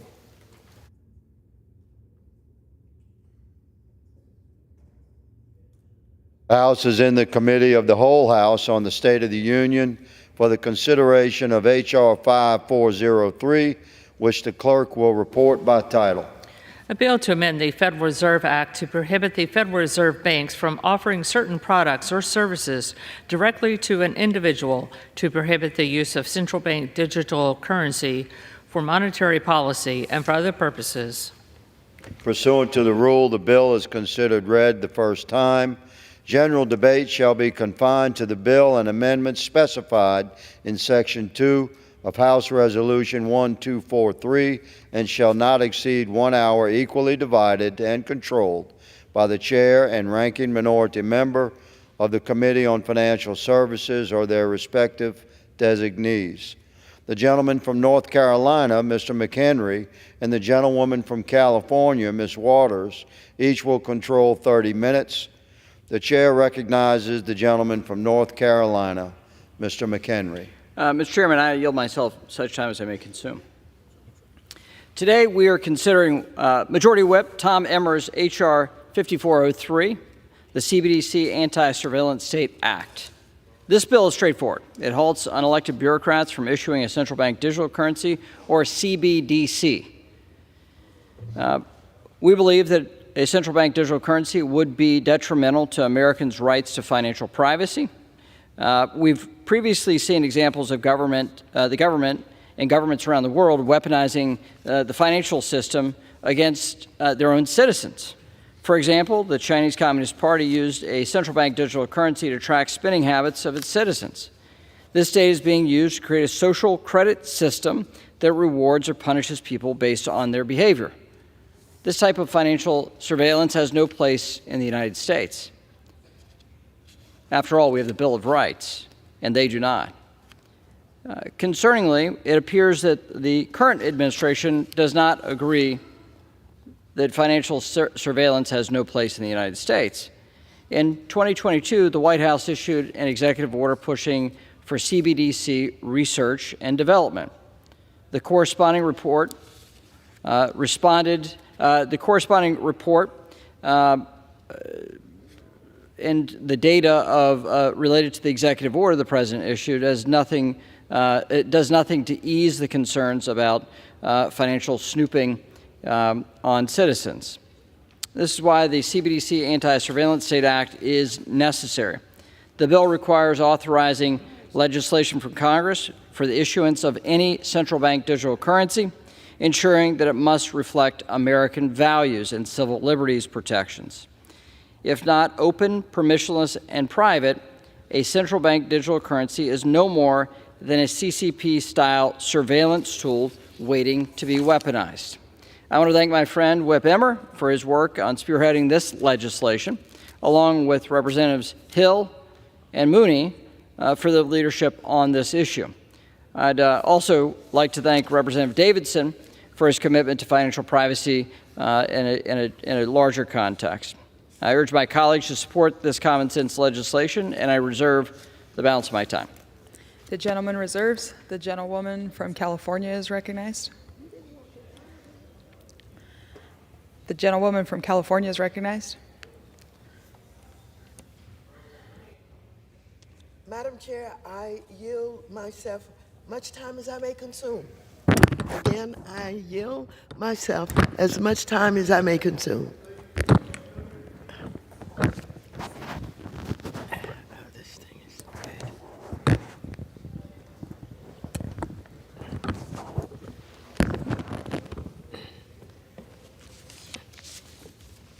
I rise in strong support to H.R. 5403, which would not only prohibit the issuance of a central bank digital currency, or CBDC, but would go so far as to prohibit the Federal Reserve from holding bank reserves that are critical to operating payment systems and combating inflation. Let me start with the harmful implications of the bill's prohibitions on the issuance of CBDC. A CBDC is a type of digital asset issued by a country's central bank, which in the United States is the Federal Reserve. Compared to other digital assets, CBDCs have a greater potential to maintain a stable value, garner public trust, and become a viable means of payment transactions. There are two main types of CBDCs.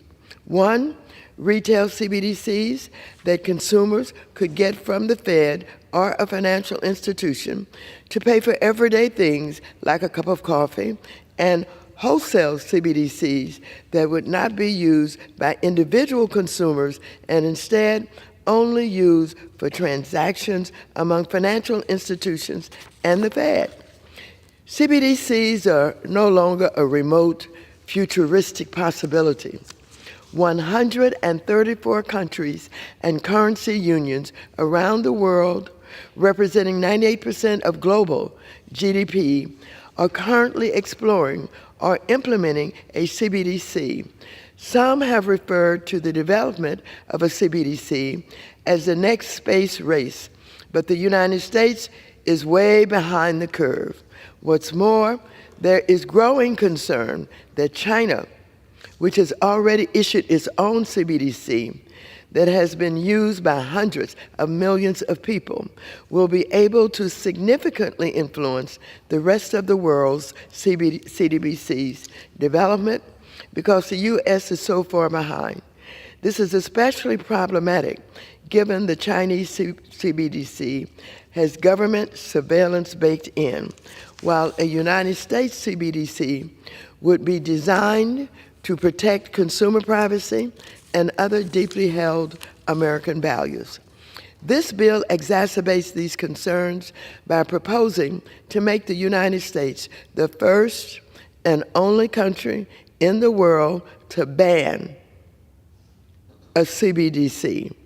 By allowing other countries, especially China, to race ahead of us, H.R. 5403 directly threatens the primacy of the United States dollar. Today, more than half of all international trade and more than 90% of all foreign exchange transactions are done in dollars.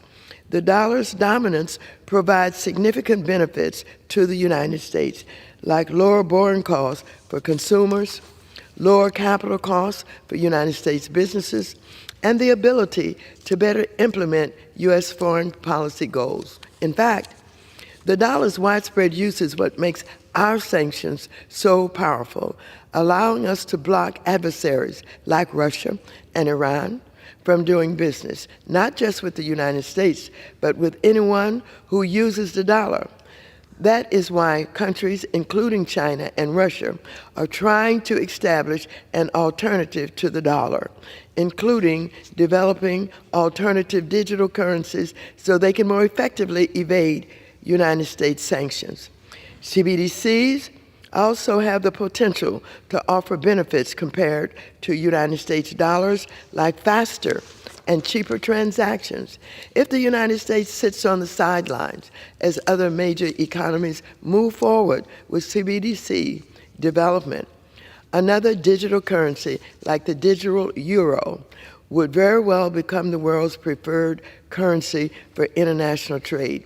If this weren't bad enough, the Nonpartisan Congressional Budget Office, or CBO, has pointed out that the ban on CBDCs in this bill can be interpreted to encompass the Federal Reserve Bank's reserves.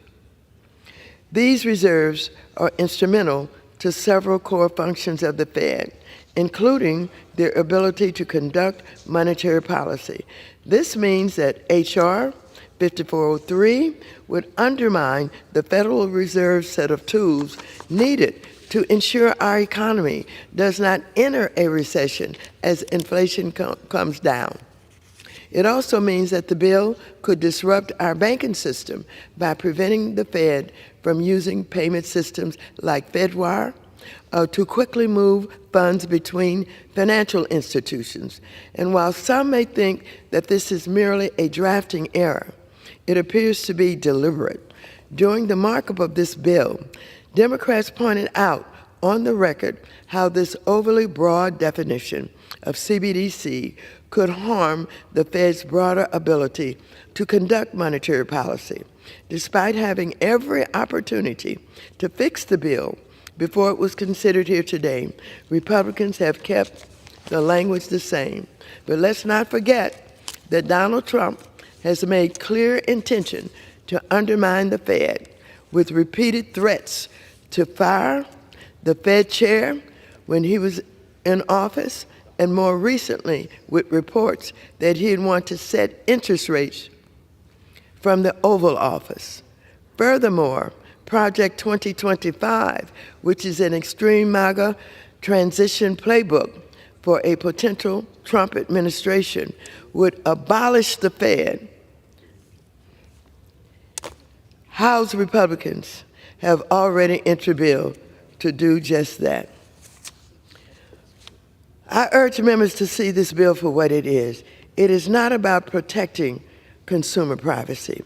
After all, our current financial system has a number of data privacy shortcomings that this bill would do nothing to address.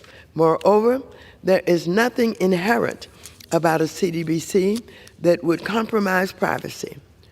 That is a design feature that is within our control. This bill is instead an attempt to stifle U.S. innovation and competitiveness abroad, and to undermine the federal agency that is the most critical to fighting inflation. Unbelievable. I urge members to vote no on this bill. Does the gentlewoman reserve? I reserve. You want to say I reserve? So what? I reserve. Oh, certainly. Yes, I reserve the balance of my time. The gentlewoman reserves. The Madam gentleman from Chair, North I now Carolina. yield 5 minutes to the gentleman from Minnesota. The Majority Whip, Tom Emmer, a great leader in the Financial Services Committee and an original actor in the space of cryptocurrency. Gentleman is recognized. Thank you, Madam Speaker. These last 2 weeks have been historic for financial innovation in Congress. Adoption of SAB 121, the resolution by both chambers, and bipartisan passage of the Financial Innovation and Technology for the 21st Century Act just yesterday shows that digital asset policy is no longer a back burner issue in Congress. It is now front and center, and we are just getting started. The policies we've recently debated and adopted are in response to an administration that has failed to provide the clarity and guidance the budding digital asset industry in the United States has been begging for. Because of their failures, Congress has voted to reverse incoherent regulation and establish new standards that will allow our economy to move deeper into the 21st century economy. Today, we continue these efforts to once again do what this administration has failed to do. And I am proud to have my legislation, the CBDC Anti-Surveillance State Act, on the floor for a vote. This bill was the first anti-central bank digital currency legislative effort introduced in the United States, and for the past 2 Congresses, I've worked with my colleagues to update, improve, and grow support for it. The bill is simple. It halts the efforts of this administrative state under President Biden from issuing a financial surveillance tool that, if not done correctly, will fundamentally alter the lives of every American. Unlike decentralized cryptocurrencies, a CBDC is a digital form of sovereign currency that is designed, issued, and monitored by the federal government. It is government-controlled, programmable money that, if it's not designed to emulate cash, could give the federal government the ability to surveil and restrict Americans' transactions and monitor every aspect of their daily lives. And this is not hyperbole. We've already seen examples of governments developing these types of tools and use them to weaponize their financial systems against their citizens. In China, the Communist Party employs a CBDC that can be used to monitor citizens' spending habits. Closer to home in the Western Hemisphere, the Canadian government demonstrated the power of federal financial surveillance and control when it froze the bank accounts of hundreds of truckers protesting the COVID vaccine mandate in 2022.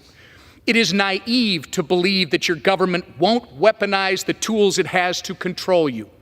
So it shouldn't come as any surprise that the appetite for financial surveillance can be an attractive proposition right here at home.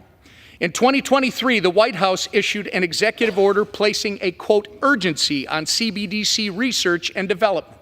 And the agency reports to that executive order have made it clear that the Biden administration is not only itching to create a CBDC, but they are interested in developing and deploying one, potentially undermining the privacy rights of every one of our citizens.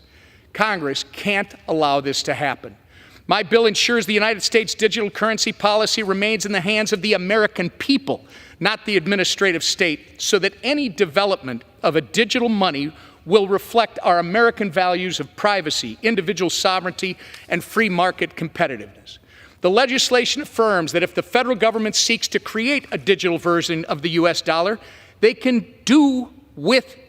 only do that with the explicit authorization of Congress. It doesn't stop them, they can do that, but they got to get authorization from Congress, and they've got to make it open, permissionless, and private. Whatever is ultimately developed must emulate the core tenets of cash. Simply put, my digital currency bill, any digital currency issued by the government, again, must be open, permissionless, and private. It cannot be used in the way the Chinese have deployed their digital yuan to build social credit scores on their citizens based on their purchases and their behavior. These types of tools cannot exist in a free society like ours, and we should only accept a digital currency that is consistent with our values, American values. This is what the future global digital economy needs. If not open, permissionless, and private like cash, a CBDC is nothing more than a CCP-style surveillance tool that will ultimately be used to oppress our American way of life. If China embraces it, you know it's something worth standing against. We can and will continue to launch our economy deeper into the digital age without jeopardizing who we are as Americans. And this bill is designed to ensure that that happens. I want to thank the 165 members of Congress who have joined as co-sponsors of my legislation, in addition to Chairman McHenry, Chairman Hill, Chairman Davidson, and the many others on both sides of the political aisle who have worked tirelessly with me and my team to make sure we keep the United States the beacon of innovation and global economic strength without undermining what makes our nation so special. I urge all of my colleagues to support this legislation, and I yield back the balance of my time. Thank you. Gentleman reserves. Gentlewoman from California. I is now yield recognized. 5 minutes to the gentleman from Massachusetts, Mr. Lynch, who is also the ranking member of the Subcommittee on Digital Assets, Financial Technology, and Inclusion. Gentleman is recognized. Thank you, Madam Chair, and I thank the gentlelady from California for yielding. As the ranking member of the Subcommittee on Digital Assets, I rise in strong opposition to H.R. 5403, the so-called CBDC Anti-Surveillance Act. At the expense of U.S. global economic leadership, this misguided legislation would effectively prevent the Federal Reserve from researching or issuing a central bank digital currency, also known as a CBDC. Unfortunately, the facts surrounding the development of a central bank digital currency have been obscured by disinformation and infected by wrong-headed political ideology. Early this year, former President Trump vowed to, quote, protect Americans from tyranny and never allow the creation of a central bank digital currency. God help us. In Congress, members of the House and Senate have also followed suit, introducing bill after bill to block the development and even the examination of a central bank digital currency based on unfounded claims that it violates user privacy and will be used as a surveillance tool by the federal government. The gentleman is correct when he says that China has developed a CBDC and conducts full-spectrum surveillance of their population. That's what they do. China is China. There's no Bill of Rights. There's no U.S.-like constitution that that prohibits their government from doing that. They live in a communist regime. They don't have individual rights. That is not the case here in the United States, and we have the ability to require any architecture that was developed for a central bank digital currency to preserve the individual rights of citizens in this country. This is like saying, okay, somebody used a car to rob a bank, so we're just going to ban cars because, you know, we don't want them to use it in that fashion. This is a technology. There's an architecture that underlies every CBDC. China does use their CBDC to conduct that surveillance, but we don't want that to be the dominant model. We would like to have the Federal Reserve have the ability to develop a CBDC that actually protects the privacy of American citizens. In my own congressional district, the Boston Federal Reserve recently partnered with the Digital Currency Initiative at MIT on Project Hamilton, an initiative to build a potential CBDC whose architecture maximizes privacy, cybersecurity, and infrastructure resilience. And according to researchers, CBDC architecture can serve as a rigorous privacy-preserving tool. I've also introduced legislation called the eCash Act that would require the incorporation of the same security features associated with physical cash, which today is anonymous, into the development of a digital dollar that would be also the goal of a CBDC. Currently, there are more than 130 countries representing 98% of the global GDP that are currently exploring the implementation or going forward with the implementation of a central bank digital currency. There is a widening gap between the U.S. and its G7 peers, all of whom have stronger privacy laws and personal data laws than the United States, and who are far more advanced in this development of a CBDC. This bill would halt research in the U.S., but offshore, researchers would continue to draw the talent necessary to develop a CBDC to our detriment, and I think to the detriment of the primacy of the U.S. dollar. My Republican colleagues often argue that the U.S. cannot afford to fall behind in digital currency, but they insist on the U.S. shutting down a central bank digital currency before we even begin to explore or to research. The best researchers will move to other countries to conduct that research. And even if we did not want to deploy a central bank digital currency, we should want to know what the other 130 countries that are deploying central bank digital currencies are doing. We should yearn to understand it. We should be exploring the potential of a digital dollar to serve as an alternative to existing forms of payment and have benefits including instant payment settlement, provide a medium for cross-border transactions, and for greater financial inclusion. I urge my colleagues on both sides of the aisle to vote against this wrong-headed bill. I yield back the balance of my time. Gentlewoman in reserves, the gentleman from North Carolina. I'd like to yield 2 minutes to the gentleman from Arkansas, the chairman of the Digital Assets Subcommittee. Gentleman had a great victory yesterday with 71 Democrats voting for his bill. Gentleman from Arkansas, Mr. Hill. Gentleman is recognized. I thank Chairman McHenry. Thank you, Madam Speaker. I rise in support of the Central Bank Digital Currency Anti-Surveillance State Act. The Constitution and the Federal Reserve Act of 1913 create the foundation of our money and our economic policy in this country. Article 1, Section 8 of the Constitution states that only Congress has the authority to coin money and regulate the value of such money. Today, Congress is exercising its Article 1 authority to state clearly that the Federal Reserve does not have the authority to create a central bank digital currency. This shouldn't be controversial. It shouldn't be partisan. We know that's the case. And so we'll see how the vote falls today, Madam Speaker. But this legislation is necessary, as you've heard this morning, because we live in a world where government can abuse the tools that they have. As noted by the whip, Canadian Prime Minister Justin Trudeau freezing bank accounts of people protesting COVID-19 in his country.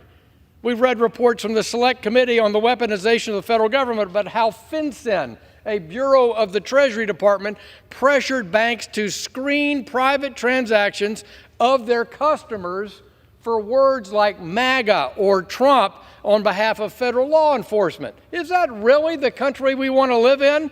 They even tracked people, according to that subcommittee, if you shopped at Bass Pro Shop. I shop at Bass Pro Shops all the time in my district. This kind of Big Brother style surveillance of our financial lives by government is alarming to Americans because it represents the political targeting of citizens in this country. So we don't need a retail central bank digital currency. We have a payment system that could capitalize on the private sector. For example, private sector payment stablecoins are a terrific innovation that will become a ubiquitous way for people to transact and expand and enhance the dollar dominance of our currency around the world. Madam Speaker, a vote for this bill is to vote to safeguard our freedom, protect our privacy, and preserve the integrity of our financial system. I urge a yes vote, and I yield back the balance of my time. Gentleman reserves. The gentlewoman from California is recognized. Madam Speaker, I'm surprised that my friend, Representative French Hill and Bill Foster sent Fed Chair Jay Powell a letter on CBDCs stating, and I quote, "The Federal Reserve, as the central bank of the United States, has the ability and the natural role to develop a national digital currency with the potential for digital currencies to further take on the characteristics and utility of paper money. It may become increasingly imperative that the Federal Reserve take up the project of developing a U.S. dollar digital currency. We are concerned that the primacy of the U.S. dollar could be in long-term jeopardy from wide adoption of digital fiat currencies. Relying on the private sector to develop digital currency carries its own risk, including loss of control of monetary policy, as well as the ability to implement and enforce effective anti-money laundering and counterterrorism finance." Now we know, well, let me yield. I now yield 5 minutes to the gentleman from California, Mr. Sherman, who is also the ranking member of the Subcommittee on Capital Markets. The gentleman is recognized. Today, the gross hypocrisy of the crypto advocates is exposed. For several years, they're screaming, "Don't touch crypto because it's innovative." And innovation is wonderful, and innovation shouldn't be stopped, and if we don't innovate, other countries will. Today, the crypto forces bring a bill up that has one purpose: block innovation. Why do we block innovation? Because there might be a competitive payment system to the crypto payment system. In other words, if the crypto bros need to innovate and create a better payment system, and if they face competition, we need a law to stop them. This is a bad bill if it did what the authors say it will do. But what it will actually do is hard to know because of how poorly drafted it is. It bans a central bank digital currency or anything that comes close to one, a label or anything that is substantially similar. But the bill itself is a word salad of anti-government and pro-crypto buzzwords. How does it define this digital currency that it prohibits? It simply says digital money is a direct liability of the Federal Reserve System. Well, all our money is a direct liability of the Federal Reserve System. It bans that, presumably if it's electronic. So it bans 20th century technology. When the Fed buys $100 million of treasury bills from a large bank, do you think that they put it all in armored cars and send it to JP Morgan? No, it's electronic. They're paying for it with a digital liability, a direct liability of the Federal Reserve System. So this bill, as it's written, not as it's oratorically described, would require hundreds of thousands of armored cars if we're going to do the business that we've been doing since the 20th century.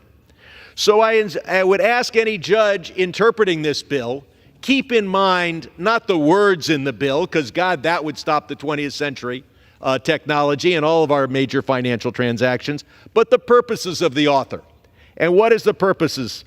The purposes is that we should not have an electronic payment system that does not achieve two purposes. Number one, the crypto bros must make a profit. And number two, it has to be a system that is effective for drug dealers and tax evaders.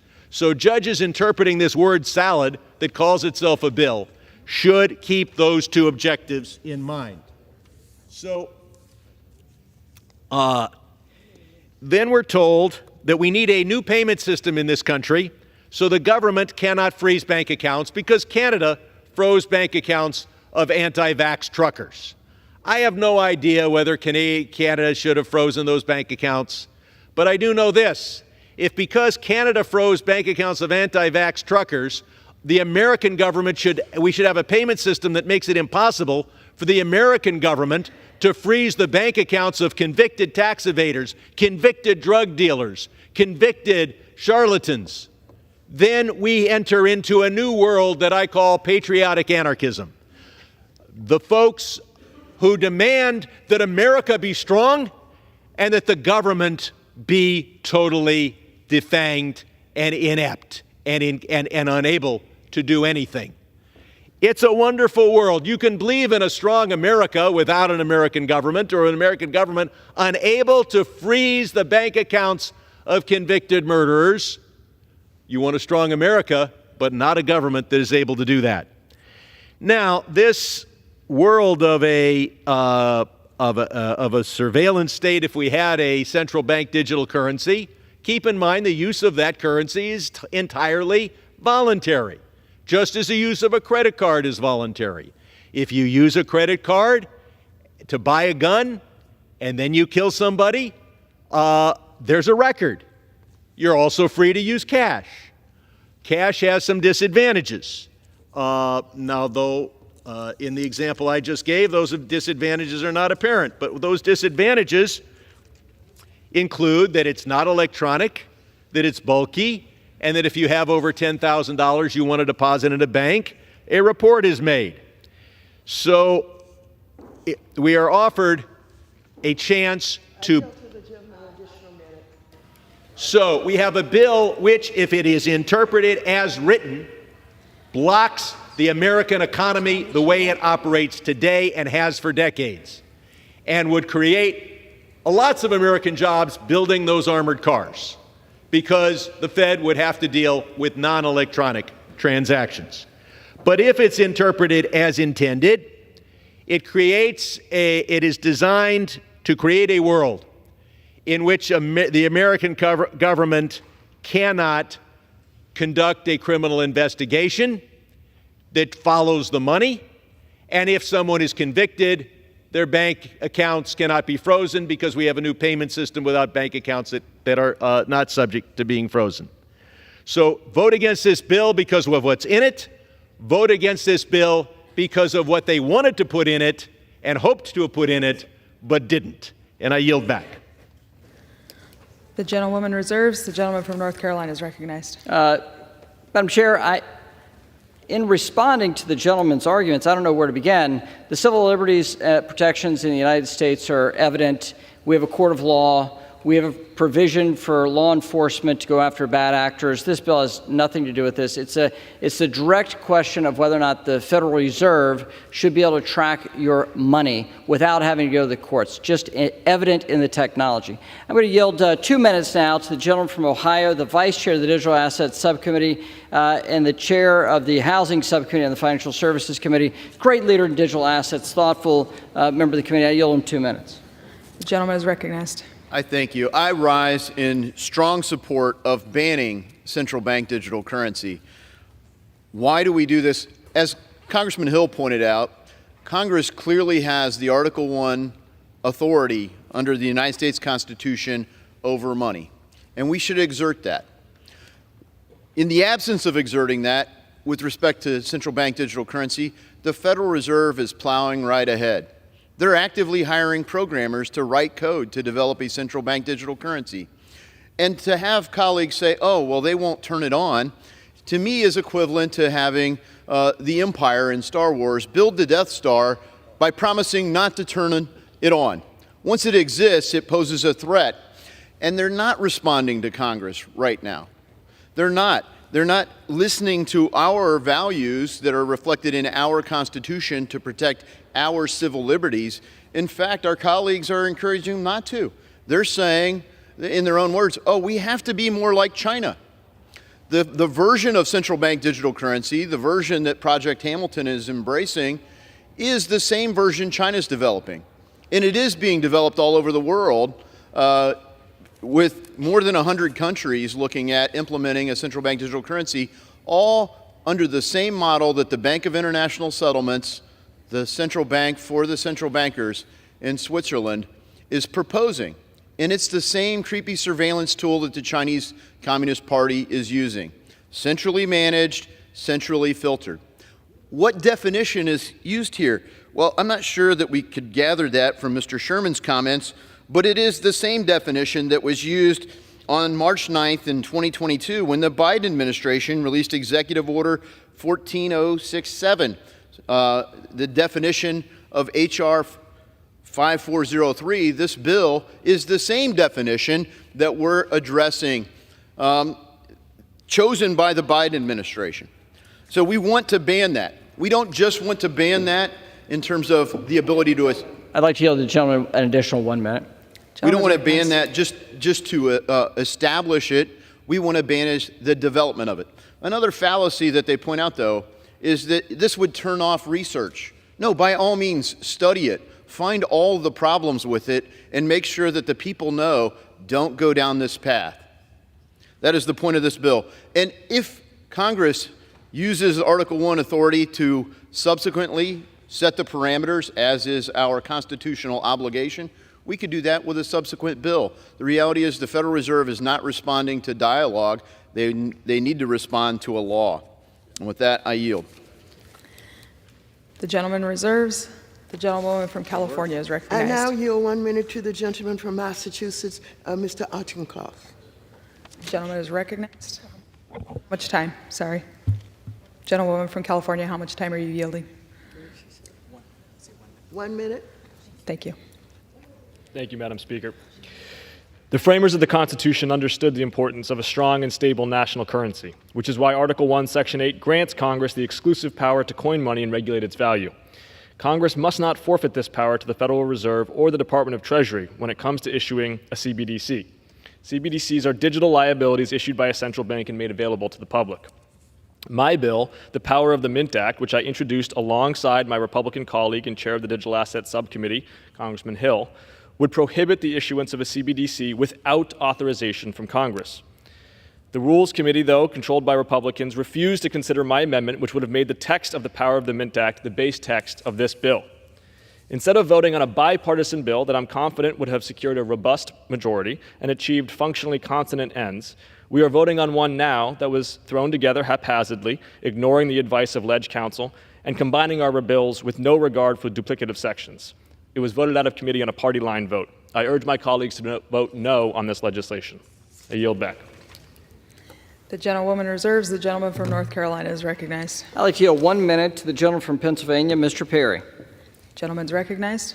Thank you, Madam Chair. Thank the chairman of the committee. And a rarity for Congress, the title of this bill actually reflects both the content and the gravity of the subject at hand.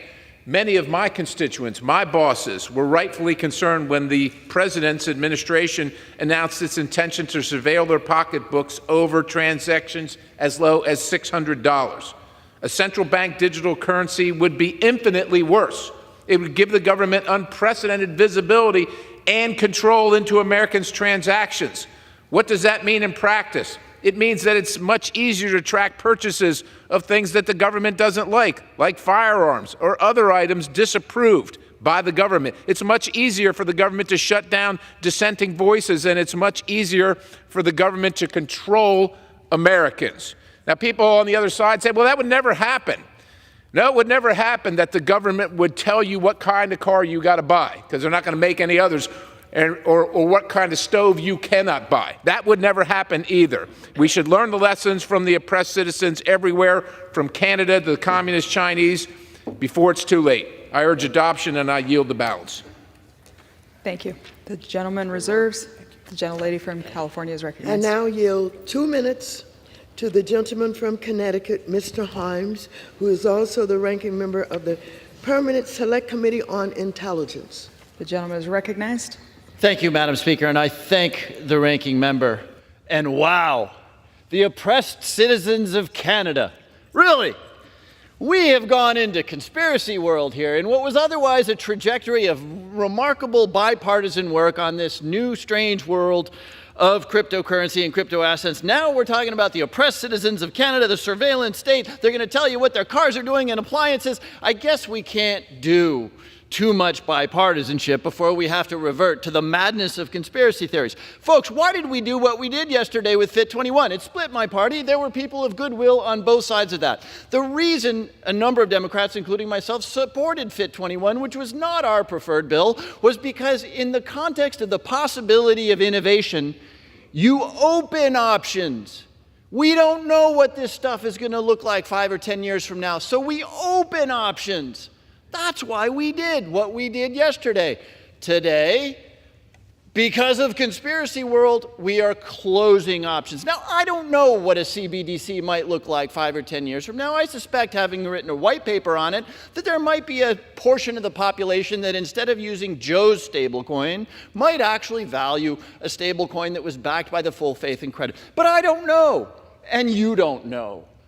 So let's keep our options open. Let's allow for the possibility and research that, by the way, every other country out there, like the United Kingdom, not China, but the United Kingdom is doing, to see if we can open the path for innovation. Let's not close it. I hear China, China, China. Guess what? We do contract law and police office, police services and public safety radically different than China does. So don't scare us with China. We can do this right. Let's just not, in the context of innovation, foreclose an option. So please vote against this bill, which is an anti-innovation bill. I yield back. Gentleman yields. The gentleman from North Carolina I is yield recognized. 2 minutes to the gentleman from Texas, Mr. Self. Gentleman from Texas is recognized. Thank you, Mr. Chairman. Mr. Speaker, I rise in support of the CBDC Anti-Surveillance State Act. We must prohibit the Federal Reserve from issuing this currency. If you don't want to talk about China, let's talk about the United States. Mr. Speaker, we just spent months debating the Fourth Amendment is Not for Sale Act and the FISA reauthorization. The central debate surrounding these two bills was government surveillance of our citizens. Throughout my time in Congress, I have fought to protect Americans from unconstitutional surveillance right here in America. This bill is another tool to protect our citizens' rights. Mr. Speaker, we don't have to guess what would be the use of this CBDC. We have witnessed various United States government agencies, from the IRS to the FBI, targeting conservatives for their beliefs. Do you want your Buc-ee's coffee, or your monthly mortgage payment, or the ammo you purchase for your hunting trip to be visible to the federal government? I suggest not. We must continue to fight back against the continuing and obvious weaponization of the federal government and prevent the creation of a central bank digital currency. Mr. Speaker, this could be the final step toward absolute and total surveillance by the federal government. I urge my colleagues to support the freedom of Americans and vote for the underlying bill, and I yield back. Gentleman yields. The gentlewoman from California is recognized.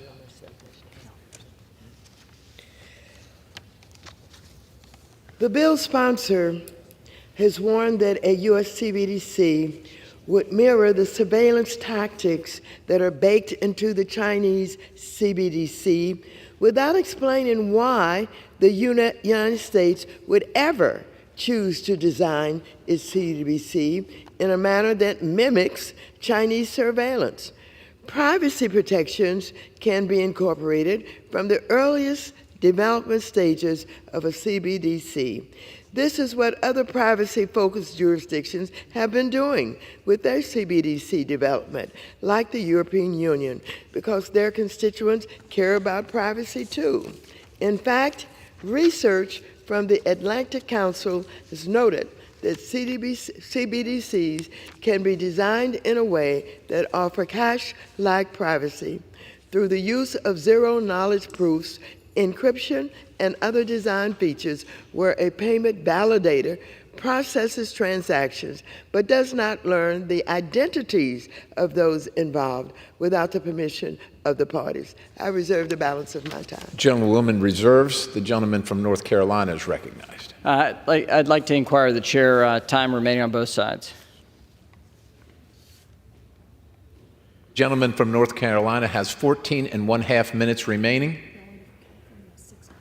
The gentlewoman from California has 6 minutes remaining. The gentleman from North Carolina I'd like is to now recognized. yield 90 seconds to the gentlewoman from Georgia, Representative Green. Gentlelady is recognized.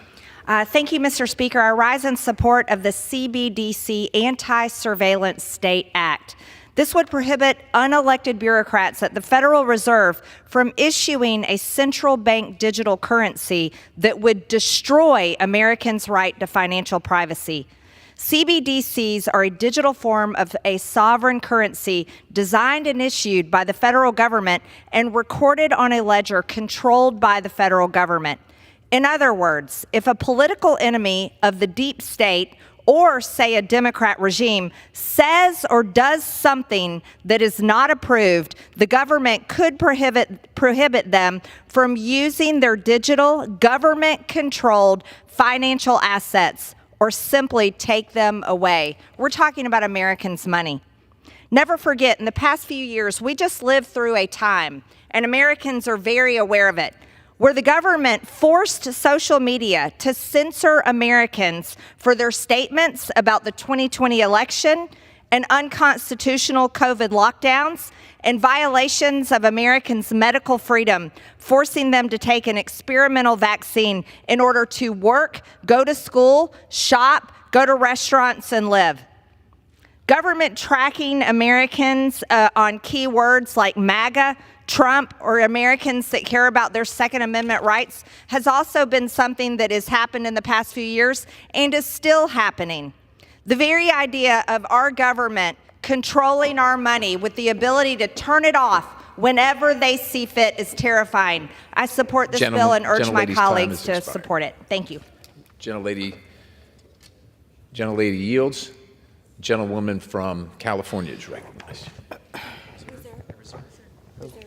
I know. I reserve the balance of my time. The gentlewoman reserves. The gentleman from North Carolina is recognized. We'll now recognize the gentlelady from Utah, Congresswoman Malloy, for 1 minute. Is recognized. 1 minute. Thank you. I rise to support the passage of House Resolution 5403, the CBDC Anti-Surveillance State Act, which I am a co-sponsor. If improperly implemented, a CBDC can compete with private financial intermediaries, undermine long-term investment, invite more regulation into nearly every economic institution, and open the American people to Chinese-style government surveillance. This is one of the reasons that the Utah legislature this year passed a bill to block CBDC from being recognized as legal tender. This is an issue that Americans are concerned about, particularly people in my state that I represent. We don't need to be more like China. Americans demand the right to participate in the economy without giving up our privacy. We have to protect America's right to financial privacy, and that's why this bill forbids the Federal Reserve from issuing CBDCs without specific congressional authorization. That's us protecting our own authority. Prohibits the Federal Reserve from using a CBDC as a tool to take full control of the U.S. economy through monetary policy, something Americans won't stand for. And finally, protects the privacy of coins and bills, ensuring that they remain open, permissionless, and private. Those three things are essential. Rarely do the credit unions, the banks, and the Utah legislature agree on anything. I think that's a sign that this is important. Gentlewoman's time has expired. I yield. Gentlelady yields. The gentlewoman from California is recognized. I reserve the balance of my time. The gentlewoman reserves. The gentleman from North Carolina is recognized. And now I'd like to recognize the chair of the Small Business Committee, great leader for business in America and capitalism and freedom, the gentleman from Texas, Mr. Williams, for 1 minute. Thank you, Mr. Chairman. The gentleman from Texas, gentleman's recognized. Thank you, Mr. Chairman. Mr. Speaker, I rise today in support of H.R. 5403, the CBDC Anti-Surveillance State Act. This necessary legislation would prevent the Federal Reserve from issuing a central bank digital currency to individuals directly or indirectly through a financial institution. This bill also prohibits the Fed from using a CBDC as a tool to implement monetary policy and control the economy. Around the world, governments have weaponized central bank digital currencies to track the spending habits of their citizens, and in China, the CCP uses CBDC to track spending of their citizens and create a social credit system, which punishes individuals based on their spending and their behavior. We cannot allow this to happen, or there's surveillance to be imposed on American citizens. So the issuance of CBDC by federal government would lead to decreased competition, as the federal government would then be direct competition with banks. This is anti-business for the benefit of big government. A government-controlled CBDC is an attack on Americans' privacy and free market competitiveness. I urge all of my colleagues to support H.R. 5403 and yield back the balance of my time. In God we trust. Gentleman yields. The gentlewoman from California is recognized. Thank you. Well done. Mr. Chair, I'm struck by the way Republicans have so quickly changed their tune on how we should be promoting innovation. Here are just a couple of quotes from Republicans from the debate just yesterday. Representative Davison, his quote, "For too long, we have pushed innovation and investment in digital asset projects overseas. We finally have the chance to end this train and solidify ourselves as the leaders in this industry." Mr. McHenry, your quote, "We're falling behind Europe.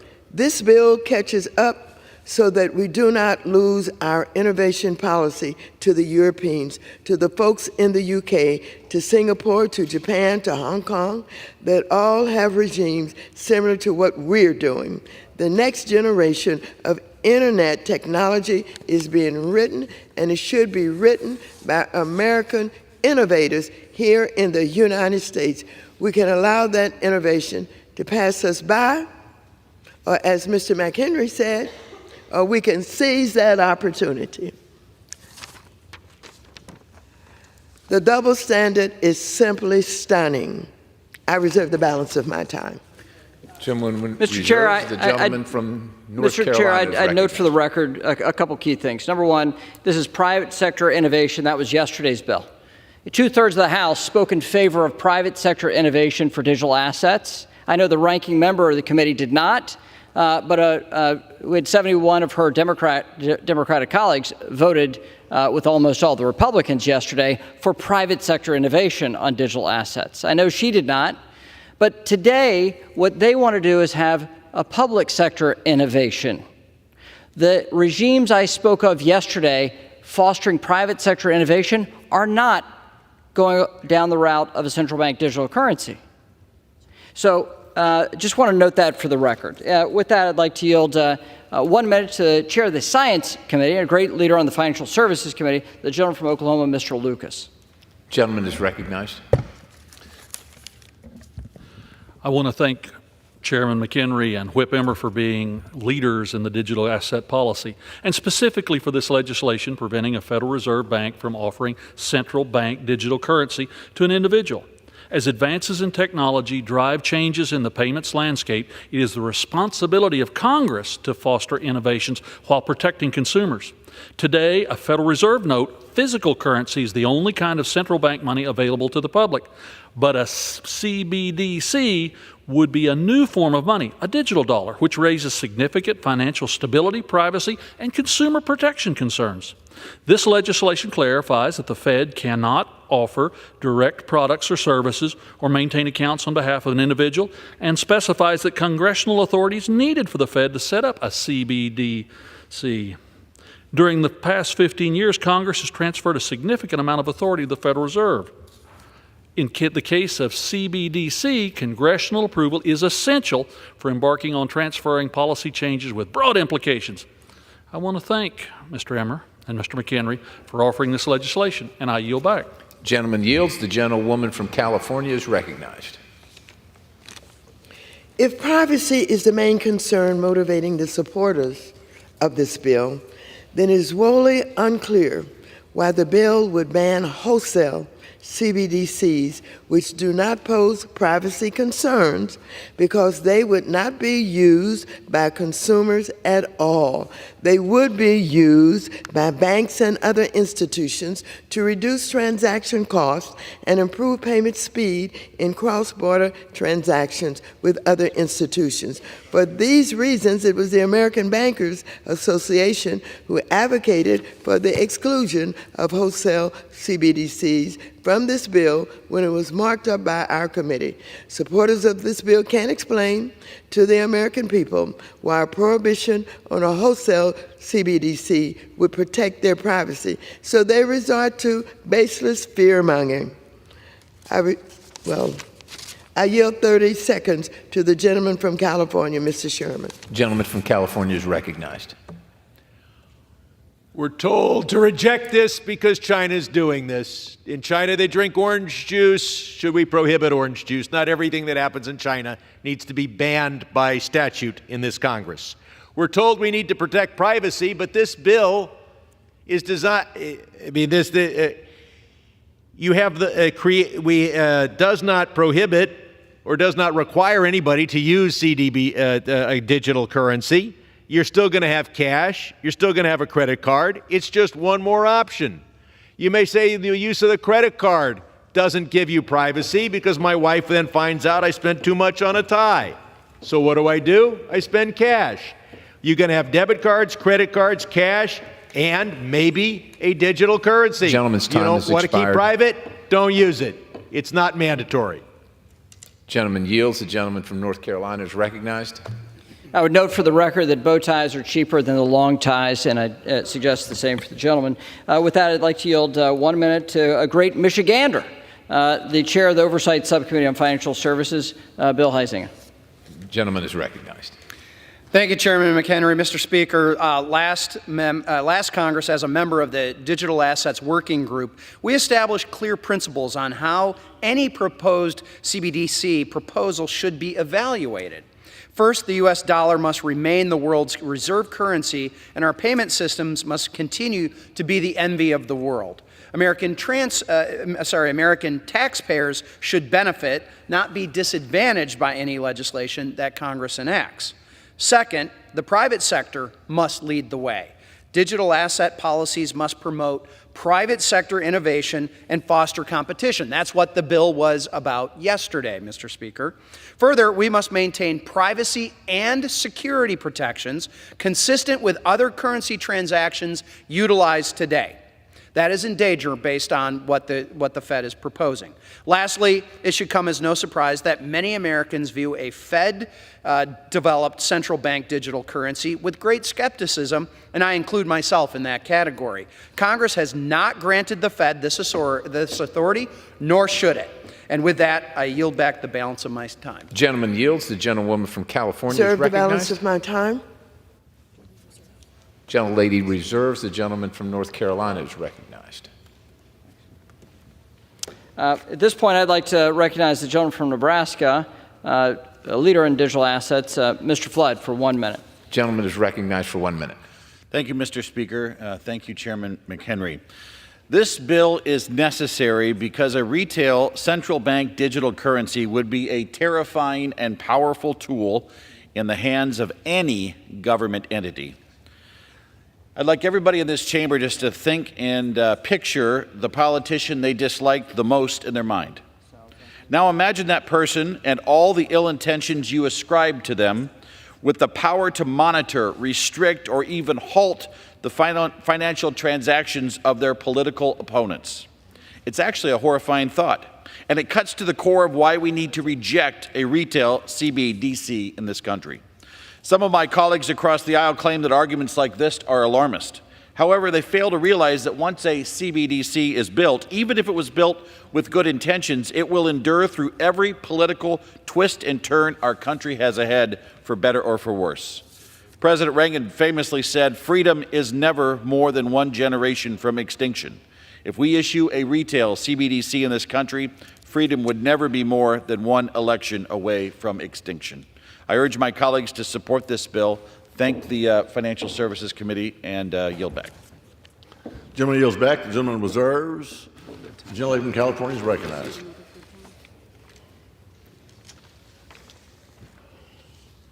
According to an analysis written by Jared Seisberg with T.D. Cohen, published today, May 23rd, 2024, we do see risk in the House looking today to pass a related bill that would ban the United States from launching a digital dollar.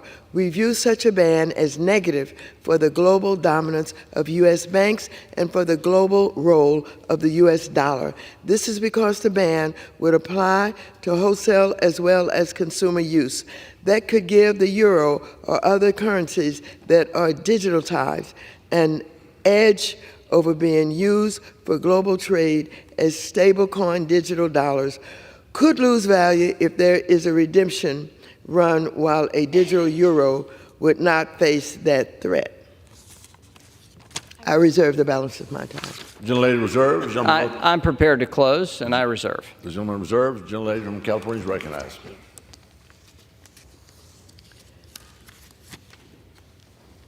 I yield myself the balance of the time. Yesterday, we debated a Republican bill that would substantially deregulate the crypto industry, allowing most crypto to operate without a primary regulator and with virtually no regulation. Where was the concern about a consumer's privacy then? Just yesterday, Republicans threw all of the existing protections for consumers, including privacy, out the window in the name of so-called crypto innovation and U.S. competitiveness. But when it comes to the one crypto innovation that could impact our national security interests and economy, they want to stop that innovation in its tracks. There is simply no reason to unilaterally tie our own hands in this respect and risk undermining the primacy of the U.S. dollar in the process. And it would be harmful to every American to make it harder for the Federal Reserve to combat inflation. The stakes with this bill are incredibly high. The strength of the United States dollar, our ability to innovate and compete globally, our ability to enforce sanctions and protect our interests abroad, and our ability to stop inflation are all well on the line. And so, I certainly urge a no vote on this bill, H.R. 5403, and I yield back the balance of my time. North Carolina is recognized. I yield myself remainder of my time. The gentleman is recognized. I just want to reiterate that this bill protects Americans' right to financial privacy. That's the core of this. It was my hope that this bill would be the base text for an amendment process by which we'd get my Democratic colleagues in committee to agree with that principle. But nonetheless, we brought this bill to the floor. It ensures Congress, not the current or future administration, retains authority over any potential central bank digital currency. This is Congress making a statement. We have the commitment. The current chair of the Federal Reserve says we'll not have a consumer-facing central bank digital currency under his tenure at the Federal Reserve. That's a commitment of the current chair. That's not a commitment from the Federal Reserve. We have a legal ruling that says that for this to be a consumer-facing central bank digital currency, the Fed would have to come back to Congress to ask for those authorities. Secretary Yellen today in news reports says that that is indeed the case, in her view, that the Fed would have to come back to Congress to ask for authorities for central bank digital currency. We are making an affirmative stance and statement as a Congress that that is not just the opinion of the chair of the Federal Reserve, the current chair of the Federal Reserve, and the current Secretary of the Treasury, but the stance of the United States government and the United States Congress. It's important that we recognize civil liberties are highly important, and our system in the United States is different than every system around the globe in protecting individuals' civil liberties from governmental encroachment. And we should all agree that a central bank digital currency should reflect American values of privacy, individual sovereignty, and free market competitiveness. So I urge my colleagues to support this bill, a very important statement for us, just like the important statement we made yesterday when 71 of my Democratic colleagues voted with almost all the Republicans to put forward a regulatory framework for digital assets and cryptocurrency. Great bipartisan outcome. Huge number of Democratic support, even though the administration said they don't want the bill, even though the minority leader voted against this, even though the ranking member on financial services whipped hard against the bill. We had 71 of my Democratic colleagues saw innovation, consumer protection was at the core of that piece of legislation. They voted in favor of it. And it's my hope today that they'll see that we need civil liberties protections from any governmental encroachment in the financial realm. And I hope we can make a nice bipartisan statement today as well. And so with that, I urge adoption of this bill and yield back the balance of my time. Gentleman yields back. All time for general debate has expired. Pursuant to the rule, the bill shall be considered for amendment under the 5-minute rule. The amendment in the nature of a substitute recommended by the Committee on Financial Services printed in the bill shall be considered as adopted. The bill as amended shall be considered as the original bill for the purpose of further amendment under the 5-minute rule and shall be considered as read. No further amendment to the bill as amended shall be in order except those printed in Part C of House Report 118-516. Each such further amendment may be offered only in the order printed in the report by a shall be debatable for the time specified in the report, equally divided and controlled by the proponent, and an opponent shall not be subject to amendment and shall not be subject to a demand for a division of the question. It is now in order to consider amendment number 1, printed in Part C of House Report 118-516. For what purpose does the gentleman from Tennessee seek recognition? I have an amendment at the desk. The clerk will designate the amendment. Amendment number 1, printed in Part C of House Report number 118-516, offered by Mr. Ogles of Tennessee. Pursuant to House Resolution 1243, the gentleman from Tennessee, Mr. Ogles, and a member opposed, each will control 5 minutes. The chair recognizes the gentleman from Tennessee. Thank you, Mr. Speaker. My amendment adds a sense of Congress that the Board of Governors of the Federal Reserve System should not be permitted to develop, create, or implement a central bank digital currency or use any such tool to implement monetary policy. A major concern surrounding a government-run CBDC is the potential for the government to block transactions and control over people's finances. Not only that, but it would give the federal government unprecedented power to intervene in private transactions, deciding who can buy and sell and what they can buy and sell. It would also give the government unprecedented access to information about their lives, their daily lives. The government could keep a record of every transaction. Mr. Speaker, I reserve. The gentleman reserves. The gentlelady from California. For what purpose does the gentlelady from California seek To claim recognition? time in opposition. The gentlelady is recognized. I oppose this amendment, which doubles down on the Republican efforts to prohibit CBDCs, which, if Republicans read their own bill, is already prohibited in the bill. This sense of Congress only causes further confusion on how the bill should be interpreted as a whole by duplicating things that are already in the bill, by wording them in a slightly different manner. Experts from Atlantic Council have warned that, and I quote, if this bill ever became law, the United States would be the only country in the world to have banned CBDCs. It would be a self-defeating move in the race for the future of money. It would undercut the national security role of the dollar, as the decision would only accelerate other countries' development of alternative payment systems that look to bypass the dollar in cross-border transactions. This would make U.S. sanctions less effective, end quote. So I urge members to oppose this amendment, and I reserve the balance of my time. The gentlelady reserves. The gentleman from Tennessee is recognized. Mr. Chairman, I yield 2 minutes to my colleague from Arkansas, Mr. Hill. The gentleman from Arkansas is recognized for 2 minutes. Thank the chairman. I thank Mr. Ogles from Tennessee for the time. I rise in support of Mr. Ogles' common sense resolution. Yes, it doubles down on the views of Congress in this bill, no doubt. The underlying bill already prohibits the use of a central bank digital currency to implement monetary policy. However, this sense of Congress further clarifies our intent. Just as Chairman McHenry just noted, the Federal Reserve is not permitted to develop, create, or implement a CBDC or to use a CBDC to implement monetary policy without authorization of Congress. But part of the reason we're here is due to the Fed officials have been ambiguous or non-committal as to public statements related to their legal authorities under the Federal Reserve Act as it relates to a CBDC.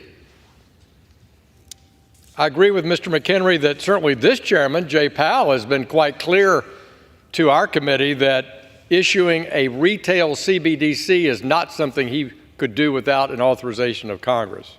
But that's why I think reiterating it in this resolution is an important step. I commend the gentleman from Tennessee for bringing this amendment. I hope all our colleagues on both sides of the aisle will support it and the underlying bill. And with that, I yield back to the gentleman from Tennessee. The gentleman yields back. The gentleman from Tennessee reserves. The gentlelady from California is recognized. Bill's prohibition on CBDCs, but according to the nonpartisan CBO, I'll quote, the bill's prohibition on the Federal Reserve's use or issuance of a central bank digital currency could apply to bank reserves, which are a unit of value and a liability of the Federal Reserve, end quote. As the CBO also acknowledges, bank reserves are a primary tool for the Fed in conducting monetary policy. So, prohibiting the Fed from holding bank reserves could very well take us backwards, erasing all progress that the Fed has made so far in reducing inflation and achieving a soft landing. A vote for this bill is a vote for higher inflation and economic uncertainty. I reserve the balance of my time. The gentlelady reserves. The gentleman from Tennessee is recognized. There's a reason that China, under the rule of the totalitarian Chinese Communist Party, has the most developed CBDC program. It's about control. Their CBDC enables them to combine intrusive monitoring of the public, control their lives with their Orwellian credit scores, social credit scores. Take what Canada did by cutting off money for the truckers. Look at what China's doing. If we go down this path, we're heading towards an Orwellian nightmare. My sense of Congress doubles down on the fact that the greenback is the reserve currency of the world. A CBDC undermines that, and it should not be pursued. I reserve. The gentleman from Tennessee reserves. The gentlelady from California is recognized. This bill is opposed by the following organizations: Americans for Financial Reform, Demand Progress, Public Citizen, and Take on Wall Street. I reserve the balance of my time. Gentlelady reserves. The gentleman from Tennessee is recognized. My amendment is simple. Because it underscores that the Federal Reserve should not move forward with implementing a CBDC or use any policy that would forward that action. Mr. Chairman, I reserve. The gentleman from Tennessee reserves. The gentlelady from California is recognized.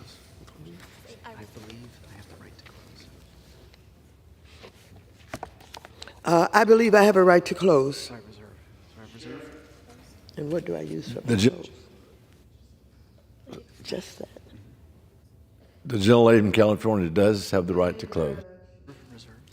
I urge my colleagues The gentleman from to oppose this amendment and the underlying bill, and I yield back the balance of my time. The gentlelady yields back the balance of her time. The gentleman from Tennessee is recognized. Thank you, sir. I urge adoption of my amendment.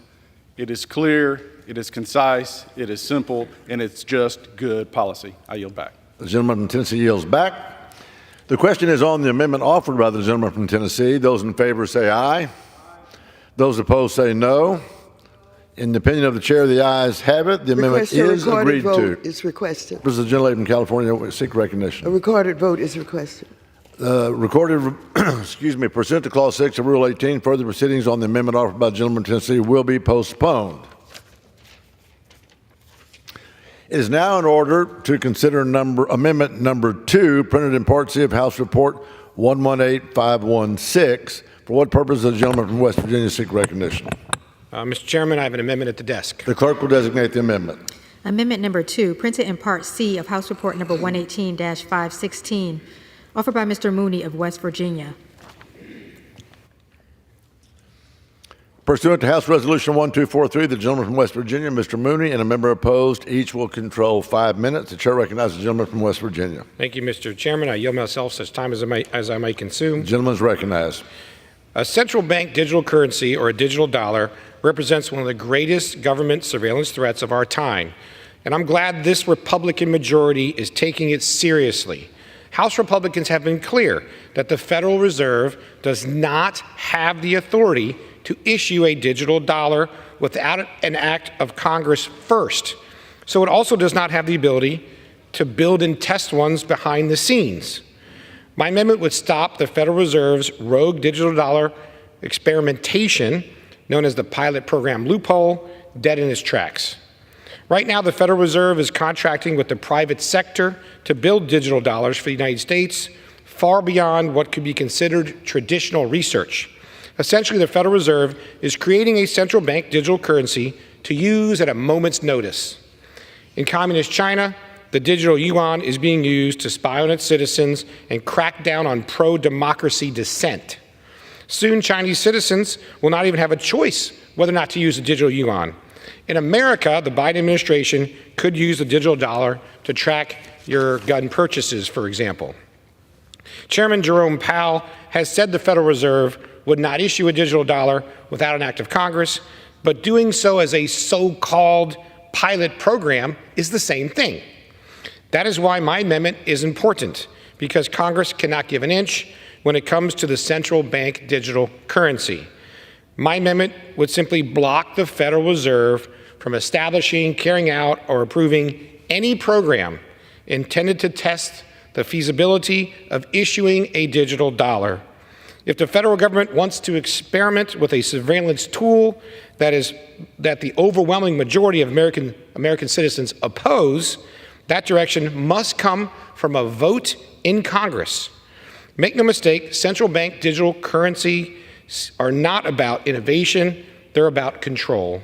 My amendment prevents the Federal Reserve from bypassing the will of the legislative branch by closing the pilot program loophole once and for all, and I urge my colleagues to support it. Thank you, and I reserve the balance of my time. The gentleman reserves. From purpose does the gentlelady from California seek recognition? To claim time in opposition. Ladies recognized. I urge members to oppose the Mooney Amendment, which explicitly bans CBDC pilot programs. Like the last amendment we just considered, this amendment bans something that H.R. 5403 already bans. Oddly, this amendment would exacerbate the confusing drafting in H.R. 5403 by prohibiting something in two places, but in slightly different ways. In fact, all three of these amendments that we're considering for this bill overlap with existing provisions in the underlying bill, which leads me to believe that Republicans simply don't understand what their own bill does. So let me again try to explain their own bill. This amendment and the bill both prohibit the Fed from conducting a study on how to design a central bank digital currency using a pilot program.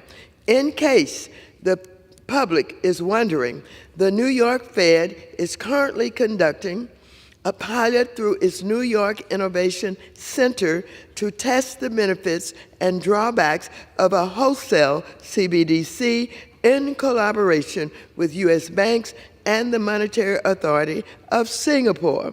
This bill does not mean that at the end the Fed will issue a CBDC or that Americans will have one. In fact, the Fed has made it abundantly clear that it wants Congress to authorize it to do so. But how is Congress going to be able to make this decision if we don't have any research as to how a CBDC could be designed that reflects our values? Again, importantly, to counter misinformation from the other side of the aisle, wholesale CBDCs are not used by individual consumers. They're only used by institutions to transfer funds. So there are no consumer privacy issues with wholesale CBDCs because consumers are not directly involved. If the point of this bill is to protect consumer privacy, the sponsor should have directed the Fed to ensure that it only tests a CBDC that does that. I urge members to oppose this harmful amendment and H.R. 5403, and I reserve the balance of my time. Gentlelady reserves. The gentleman from West Virginia is recognized. Thank you, Mr. Chairman. I yield such time as he may consume to my colleague, the gentleman from Ohio. The gentleman from Ohio is recognized. I thank the chairman. I rise to support Mr. Mooney's amendment. The CBDC Anti-Surveillance State Act demonstrates House Republicans' unwavering and thorough conviction that the Federal Reserve must not issue or develop a central bank digital currency without express authorization from Congress. While I support this bill wholeheartedly, I think it can go further with this amendment by being clear. Word weasels want to come up with phrases like pilot. Oh, we're not really doing that. Yes, you are.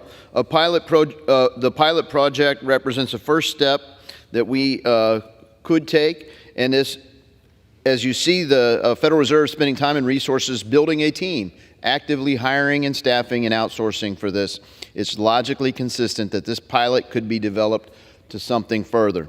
Mr. Mooney's amendment will not only remove the CBDC pipeline that the Fed is already building, but it will also ensure that any future efforts to test or research CBDC are approved by Congress. I urge all of our colleagues to support this amendment and this bill. I yield back.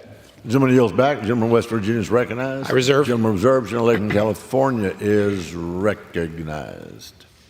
It seems that Republicans remain focused on CBDCs when, as I have explained, the CBO has pointed out that the definition of CBDC in this bill can be interpreted to include bank reserves held by the Fed. Bank reserves are used as the settlement funds for interbank transactions that are facilitated by the Fed via its payment systems. This means that prohibiting the Fed's ability to hold bank reserves would make it difficult, if not impossible, to administer these payment systems, likely causing a massive disruption to our banking and payment systems. A vote for this bill is a vote to disrupt our banking systems.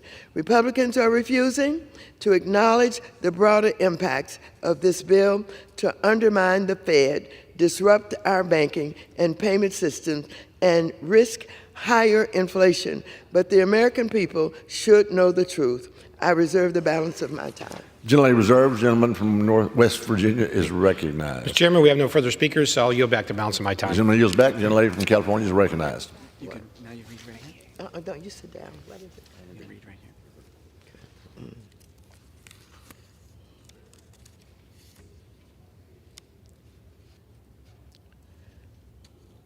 Like the underlying bill, this amendment closes off opportunities for innovation and harming our influence around the world before we have even had a chance to fully study, test, and understand CBDCs. This bill and amendment represents the wing of the Republican Party that is anti-science and, ironically, scared of the innovation they claim to lack. Again, this amendment does not prohibit the issuance of a CBDC. It is prohibiting the research on how CBDCs work. I can't stress how irresponsible it is for Congress to be passing blanket prohibitions on research based on unwarranted fears. I can understand fears about potential outcomes, but I cannot understand fear of research. So I urge my colleagues to vote no on this amendment in H.R. 5403, and I yield back the balance of my time. The questions on the amendment offered by the gentleman from West Virginia. Those in favor say aye. Those opposed, no. In the opinion of the chair, the ayes have it. The amendment is agreed to.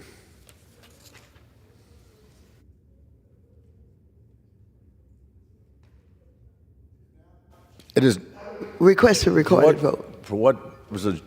I request a recorded vote. And it bothers me.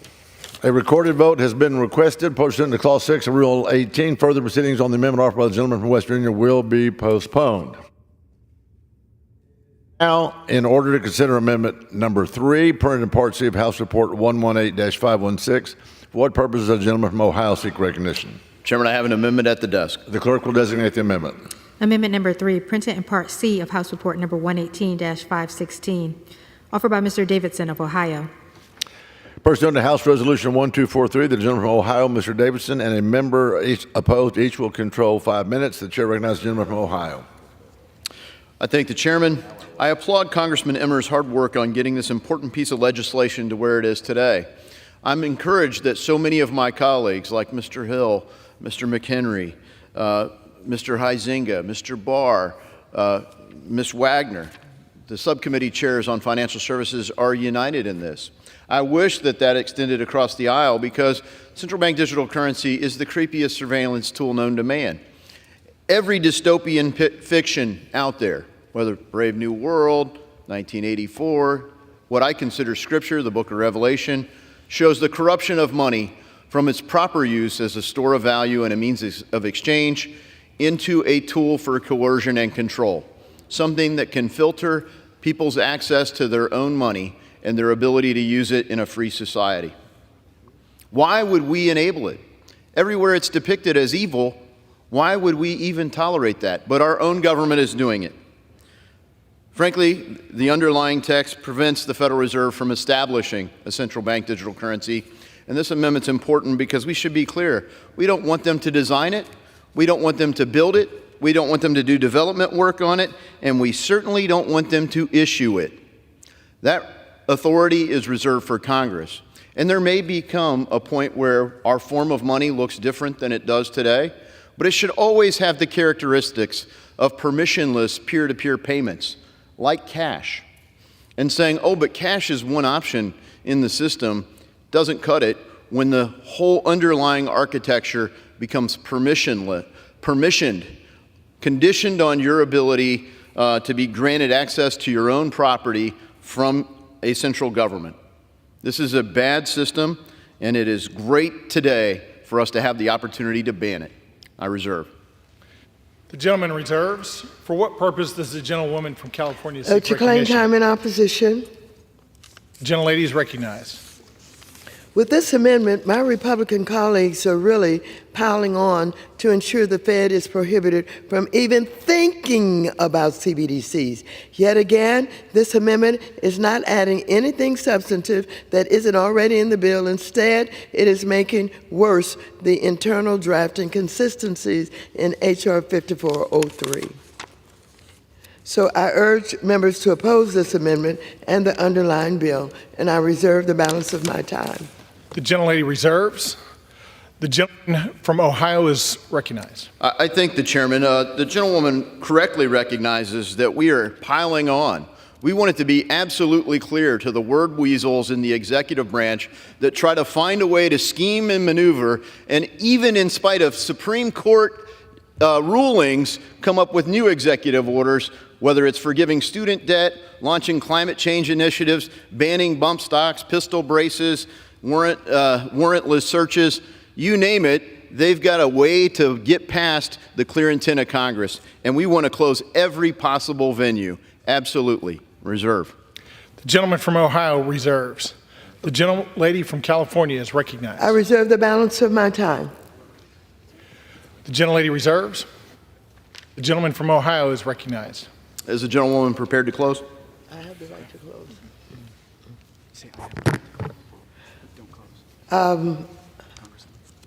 I will proceed to close up my. I beg your pardon?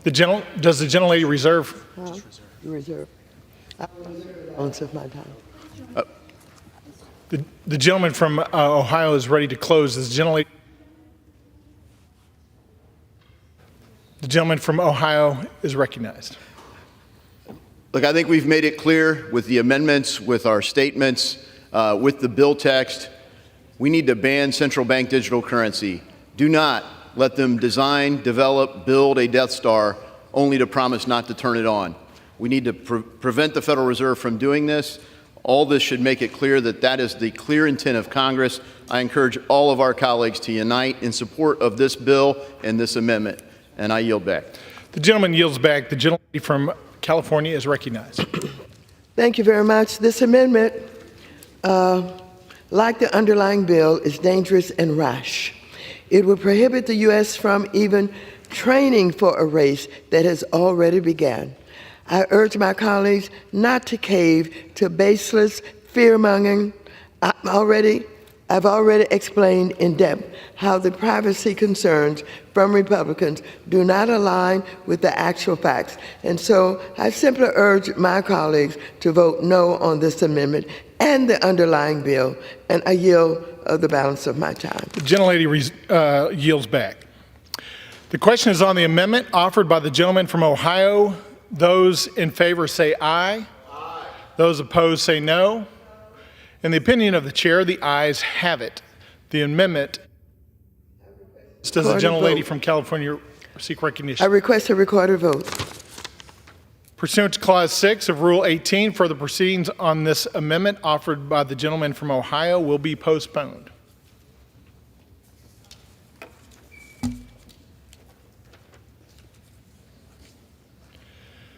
Pursuant to Clause 6 of Rule 18, proceedings will now resume on those amendments printed in Part C of House Report 118-516, on which further proceedings were postponed in the following order. Amendment number 1 by Mr. Ogles of Tennessee. Amendment number 2 by Mr. Mooney of West Virginia. Amendment number 3 by Mr. Davidson of Ohio. The chair will reduce 2 minutes. The minimum time reduced to 2 minutes, the minimum time for any electronic vote after the first vote in this series.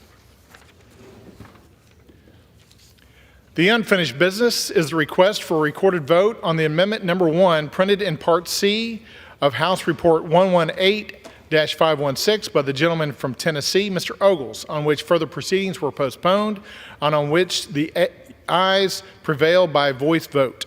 The clerk will redesignate the amendment. Amendment number 1, printed in Part C of House Report number 118-516, offered by Mr. Ogles of Tennessee.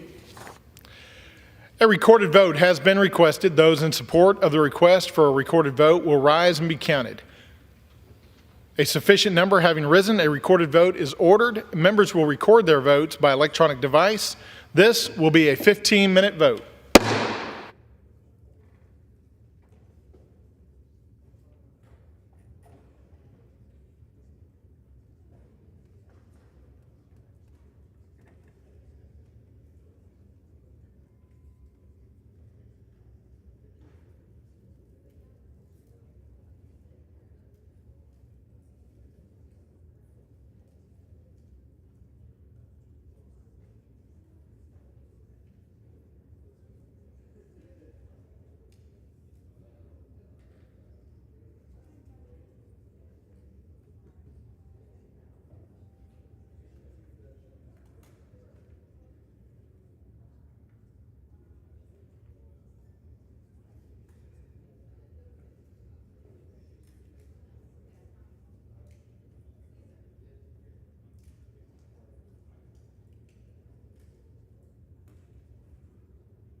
Yeas are 204, the nays are 176.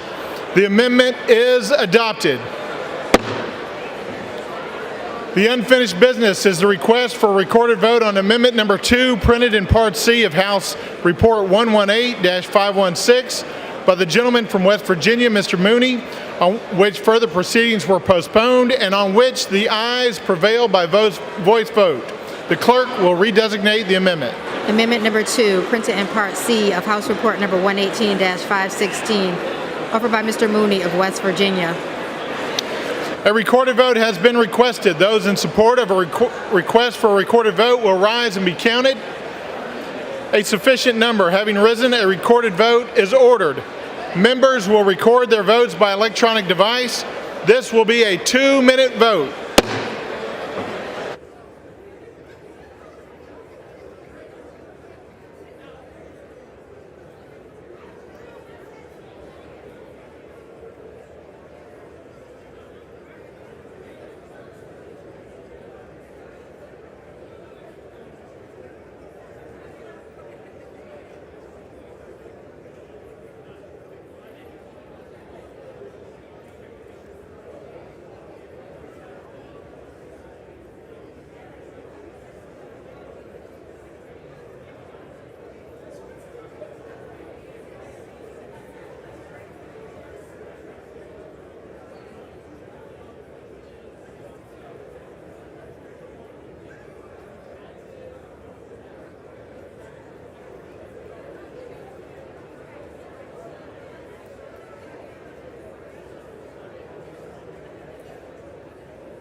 On this vote, the yeas are 206, the nays are 193.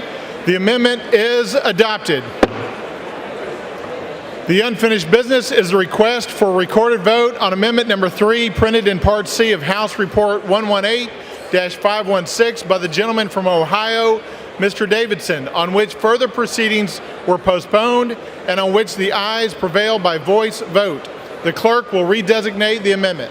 Amendment number 3, printed in Part C of House Report number 118-516, offered by Mr. Davidson of Ohio. A recorded vote has been requested. Those in support of the request for a recorded vote will rise and be counted. A sufficient number having risen, a recorded vote is ordered. Members will record their votes by electronic device. This will be a 2-minute vote.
On this vote, the yeas are 212, the nays are 195. The amendment is adopted. There being no further amendments under the rule, the committee rises.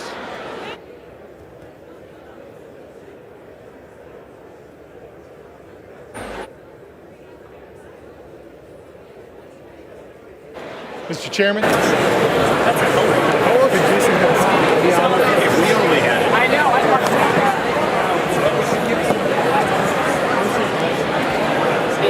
I report the bill as amended by that resolution back to the House with sundry further amendments adopted in the Committee of the Whole.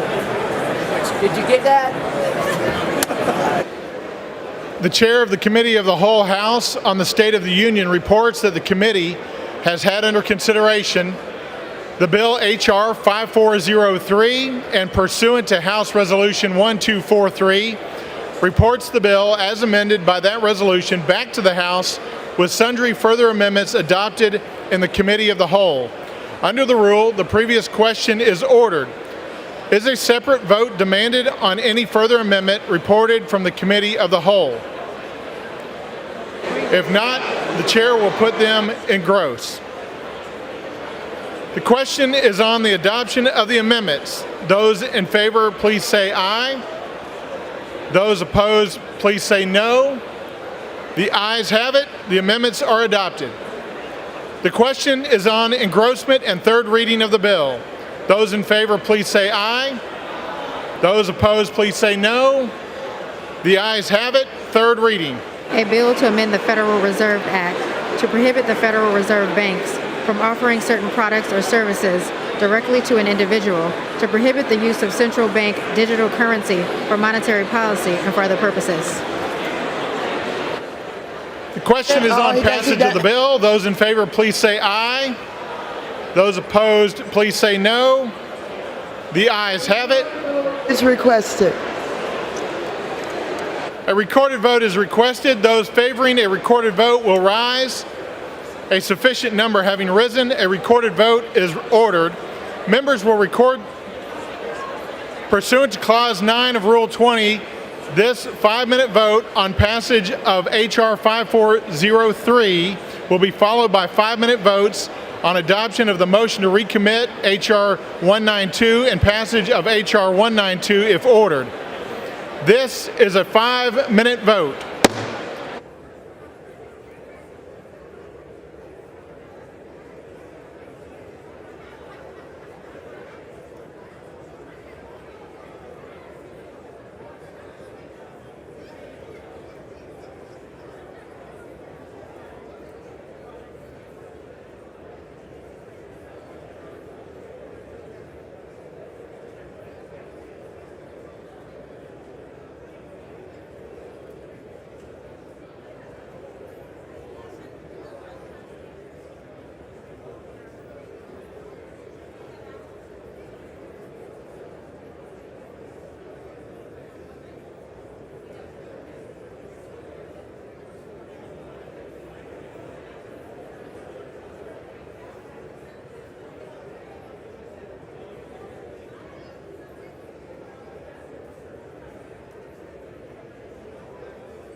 All members voted. Does any member wish to change their vote?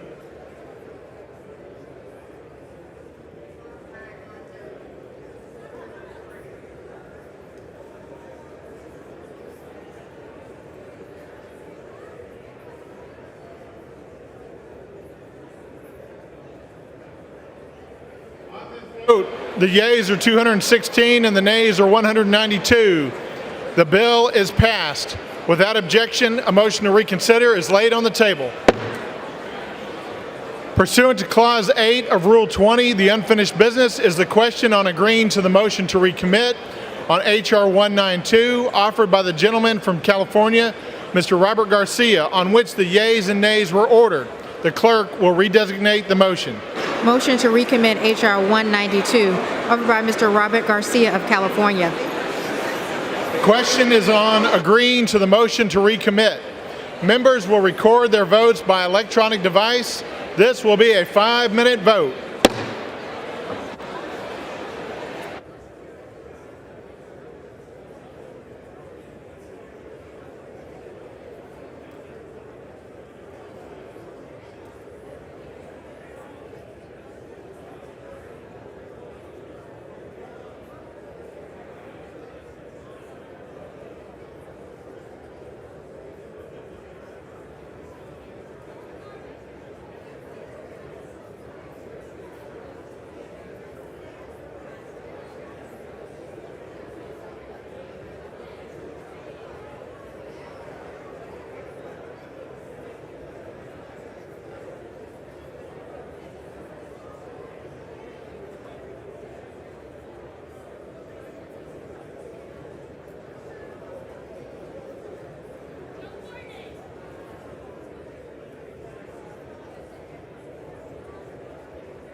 Have all members voted?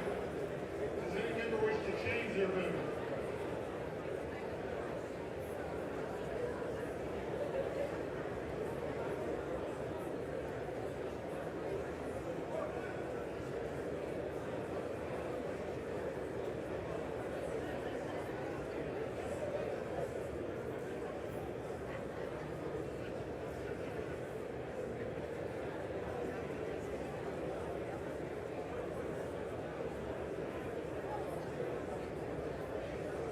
On this vote, the yeas are 195 and the nays are 212. The motion is not adopted. The question is on passage of the bill. Those in favor, please say aye. Those opposed, please say no. In the opinion of the chair, the ayes have it. For what purpose does the gentleman from Louisiana seek recognition? A recorded vote is requested. Those favoring a recorded vote will rise. A sufficient number having risen, a recorded vote is ordered. Members will record their votes by electronic device. This will be a 5-minute vote.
1 minute.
Have all members voted? Does anyone wish to change their vote?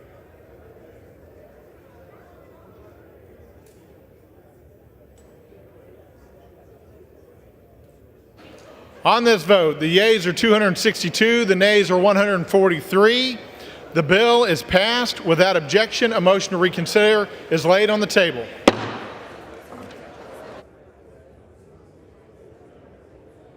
For what purpose does the gentleman from Ohio seek recognition? I ask unanimous consent that I may hereafter be considered as the primary sponsor of H.R. 4105, a bill originally introduced by Representative Ken Buck of Colorado for the purpose of adding co-sponsors and requesting reprintings under Clause 7 of Rule 12. Without objection, so ordered. Unanimous consent. For what purpose does the gentleman from Ohio seek recognition? I'm sorry, Mr. Speaker. I ask unanimous consent that I may hereafter be considered as the primary sponsor of H.R. 895, a bill originally introduced by Representative Ken Buck of Colorado for the purpose of adding co-sponsors and requesting reprintings under Clause 7 of Rule 12. Without objection, so ordered.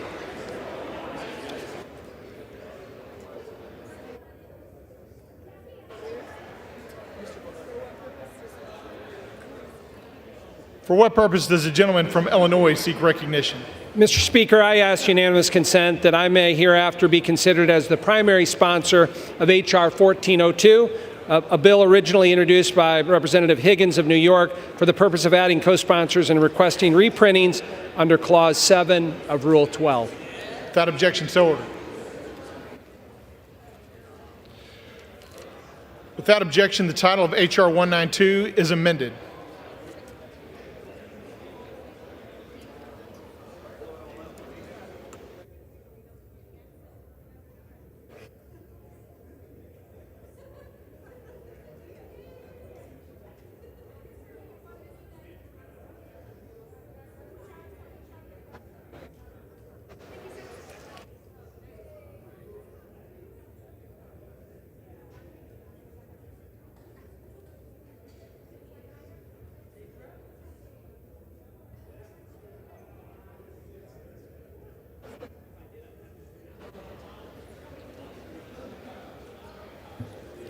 For what purpose does the gentleman from Kentucky seek recognition? Consent that I may hereafter be considered as the first sponsor of H.R. 3498, a bill originally introduced by Representative Higgins of New York for the purpose of adding co-sponsors and requesting reprintings pursuant to Clause 7 of Rule 12. Without objection. The chair lays before the House a communication. The Speaker's Rooms, Washington, D.C., May 23, 2024. I hereby designate the period from Thursday, May 23, 2024 through Sunday, June 2, 2024 as a district work period under Section 3Z of House Resolution 5. Signed sincerely, Mike Johnson, Speaker of the House of Representatives.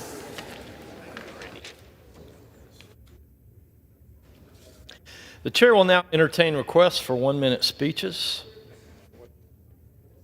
Does the gentleman from Alabama seek recognition? Unanimous consent to address the House for 1 minute to revise and extend my remarks. Without objection.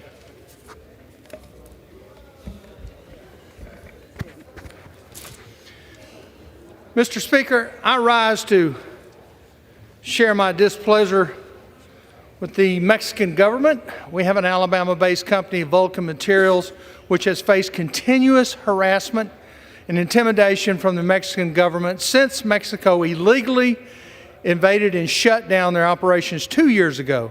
The President of Mexico has unlawfully seized Vulcan's port, undermining trust in the Mexicans' commitment to foreign trade agreements. If this is the way Mexico wants to do business with us, then we should look long and hard at all the businesses dealing with them.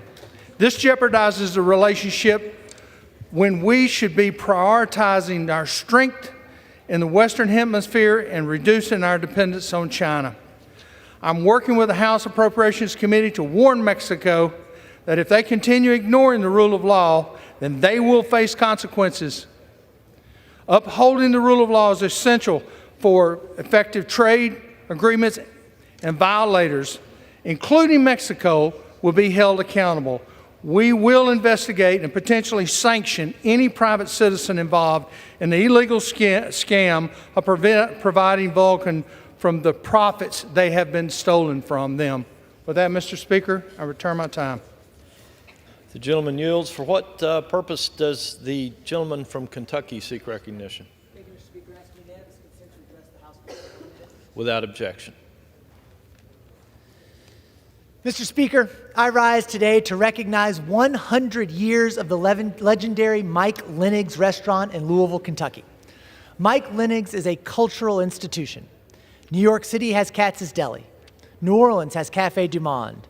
Louisville has Mike Lenig's. It started as a simple roadside stand on a working farm along the Ohio River, offering fresh fruit, vegetables, and hospitality to those who stopped by. Before long, Mike's place started selling fried fish sandwiches. And through floods, world wars, and recessions, the Lenig family has never stopped. The modest roadside stand, it's now 20 acres that can accommodate 1,000 people from all walks of life, with an appetite for getting together with friends and family over the best fried cod and onion rings in America. So I want to congratulate Mike's grandchildren, Bill, Teresa, and Nancy, who continue to run this beloved Louisville institution. Let's keep it going for another 100 years. I yield back.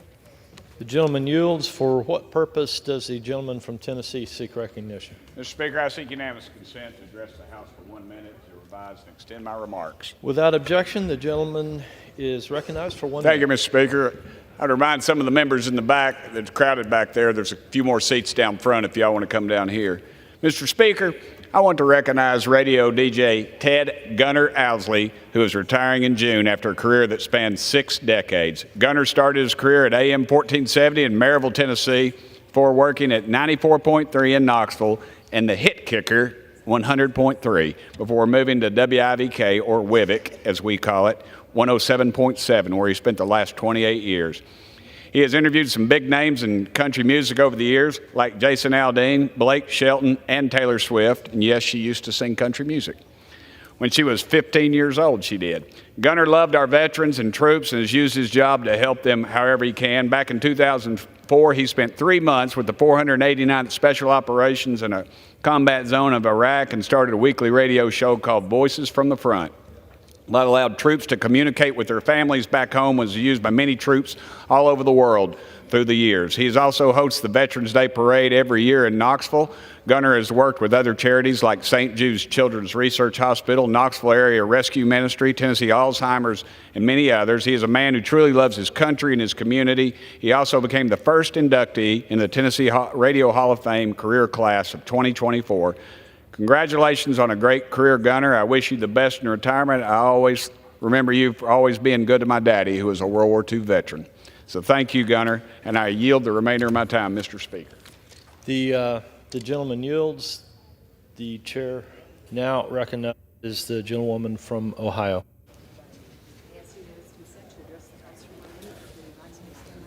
Without objection, the gentlewoman is recognized for 1 minute. Thank you, Mr. Speaker. I rise today to address a matter of profound importance, the implementation of the Bipartisan and Bicameral Repo Act. This legislation, signed into law on April 24th, grants the President the authority to seize Russian sovereign assets frozen in the United States and transfer them to Ukraine for its reconstruction. As co-chair and co-founder of the Ukraine Caucus, I cannot overstate the urgency of this action. Russia's illegal and unprovoked full-scale invasion of Ukraine demands a decisive response from the international community. By swiftly implementing the REPO Act, we can provide crucial support to Ukraine. REPO proceeds will demonstrate our unwavering commitment to Ukraine's sovereignty and efforts to rebuild once the war is over. And let me commend the administration's efforts to collaborate with our G7 and European allies in this endeavor. Together, we can establish an international compensation mechanism that leverages frozen Russian assets for Ukraine's benefit. The time to act is now. Let us show the world America's resolve and stand resolute with Ukraine against Putin's aggression and tyranny. Thank you, Mr. Speaker. I yield back. The gentlewoman yields. For what purpose does the gentleman from New York seek recognition? Mr. Speaker, I ask unanimous consent to address the House for 1 minute and to revise and extend my remarks. Without objection, the gentleman is recognized for 1 minute. Mr. Speaker, today I stand before you to honor the memory of Luke Rathschmidt, a dedicated veteran, community leader, and beloved father who tragically passed away this past weekend. Luke's sudden departure leaves a void in the hearts of all who knew him. Luke was the inspiration behind United for the Troops, a charity founded by his parents Jim and Patty Rathschmidt, which sends care packages to our brave soldiers overseas.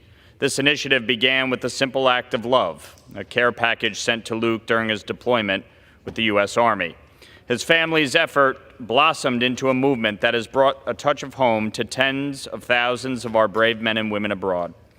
A revered member of the Mahopac community, Luke was also the commander of VFW Post 5491, where he was known for his leadership and for being a pillar of support for fellow veterans.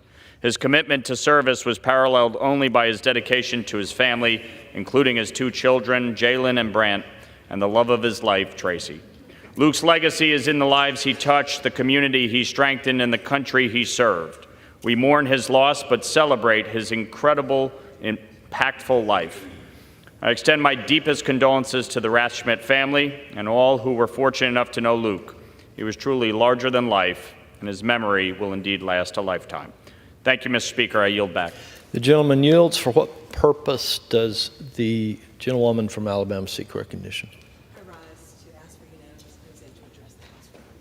Without objection, the gentlewoman is recognized for 1 minute.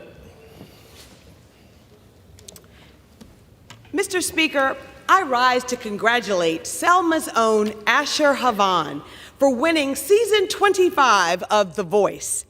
A native of my hometown of Selma, Alabama, Asher got his start singing in the church and even performed for President Obama during his visit for the 50th anniversary of the Selma to Montgomery March.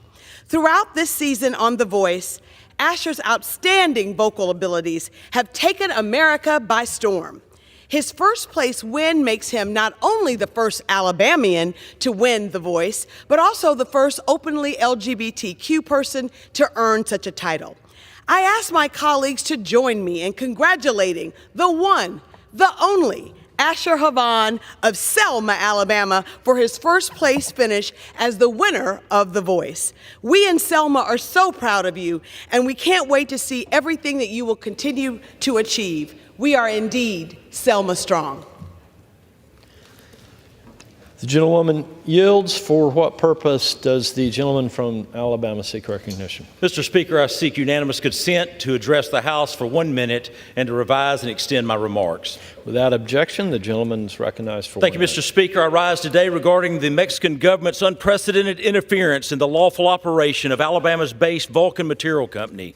Vulcan has maintained a presence in Quintana Roo, Mexico since 1980, supporting thousands of American jobs and fostering both economic and infrastructure development in the U.S. and abroad. This month marks the second year since the Mexican government illegally invaded and shut down Vulcan's deepwater port in Mexico. Since then, Vulcan has faced increasing aggression and harassment by the Mexican government, including President Lopez Obrador, threatening to unlawfully seize Vulcan's port and limestone quarry. Mexico's actions not only jeopardize our bilateral relationship, but threaten U.S. jobs and infrastructure development. The Alabama delegation stands united behind Vulcan. I call on the Mexican government to immediately cease this brazen defiance of rule of law and end its unjust interference in legitimate operations of American businesses. Mr. Chairman, I yield back. For what purpose does the gentlewoman from Texas seek recognition? Without objection, the gentlewoman is recognized for 1 minute. Mr. Speaker, I rise to honor El Paso County Attorney Joanne Bernal, a trailblazer and proud native El Pasoan whose unwavering dedication to public service has profoundly improved our community. In November 2009, Ms. Bernal broke barriers as the first woman elected county attorney in El Paso, marking a historic moment in local governance. Under her leadership, the county attorney's office is a hub of legal expertise, protecting our community's values and interests. Ms. Bernal's duties include representing and prosecuting juvenile offenses, addressing deceptive business practices, and aiding victims of domestic and sexual violence. She's a staunch advocate for victims' rights, prioritizing dignity and full legal support, including to undocumented individuals and the LGBTQIA+ community. It is my privilege to recognize Ms. Bernal for her exemplary service, leadership, and dedication to our community, and wish her and her family the best upon her retirement. I yield back. The gentlewoman yields. For what purpose does the gentleman from Pennsylvania seek recognition? Seek unanimous consent to address the House for 1 minute to revise and extend my remarks. Without objection, the gentleman is recognized for 1 minute. Mr. Speaker, as we approach Memorial Day, we honor the brave men and women who have made the ultimate sacrifice, protecting our great country and preserving the freedoms we hold dear. As Benjamin Franklin said, it's a republic if you can keep it, and has been kept for nearly 250 years, largely thanks to the patriots who have sacrificed so much. So let us renew our commitment to the ideals for which they fought. As Abraham Lincoln said, we here highly resolve that these dead shall not have died in vain. May we strive to build a nation worthy of their sacrifice, where liberty and justice are more than words, but in reality. Their legacy will live on through our dedication to these principles. On Memorial Day, we will be flying a flag to remember our nation's heroes, but it's up to us, the people, to keep our flag flying. And we do this by continuing to strengthen our faith in America, our patriotism, our economy, and our national security. May God bless America and those who died protecting it. Mr. Speaker, I yield back. The gentleman yields. For what purpose does the gentleman from California seek recognition? Mr. Speaker, I ask unanimous consent to address the House for 1 minute. Without objection, the gentleman is recognized for 1 minute. Thank you, Mr. Speaker. The Supreme Court recently circulated guidelines to its employees that cautioned against anything, quote, that might signal a political display, end quote. Those guidelines for employees are apparently lost on some of the justices themselves, who fly upside-down American flags, display symbols of insurrection and Christian nationalism, and take gifts from political operatives. Supreme Court justices should set the highest standard and avoid even the appearance of conflicts of interest. Mr. Speaker, I'm increasingly concerned about attacks on the American system of justice from the inside and out. As an attorney, I'm bound by a code of ethics that states a lawyer should demonstrate respect for the legal system and for those who serve it, including judges, other lawyers, and public officials, which is why it is so shocking to see colleagues who've practiced law standing outside of the trial of the former president in an attempt to undermine those proceedings as they're going on. They should know better, and they do know better. But loyalty to Donald Trump is apparently the only loyalty some attorneys serving in elected office adhere to these days. As members of the House and members of the bar, we must do better. Thank you. I yield back. The gentleman yields. For what purpose does the gentleman from Mississippi seek recognition? Without objection, the gentleman is recognized for 1 minute. Mr. Speaker, I rise today to honor 100 years of the United States Border Patrol. What began as a small unit of mounted watchmen has become one of our nation's most important law enforcement agencies. The Border Patrol is tasked with protecting the American people, securing our borders, and enhancing our nation's economic prosperity. The mission has become increasingly more difficult because of the open door policies enacted by this administration. And while I condemn the policies that have led to the border crisis, I continue to stand with the frontline men and women of the United States Border Patrol. These men and women place themselves in harm's way to stop the flow of illegal immigration, to stop human trafficking and drug trafficking into our country. These officers deserve our thanks, our support, and most importantly, our prayers. Thank you, Mr. Speaker, and I yield back. The gentleman yields. For what purpose does the gentlewoman from North Carolina seek recognition?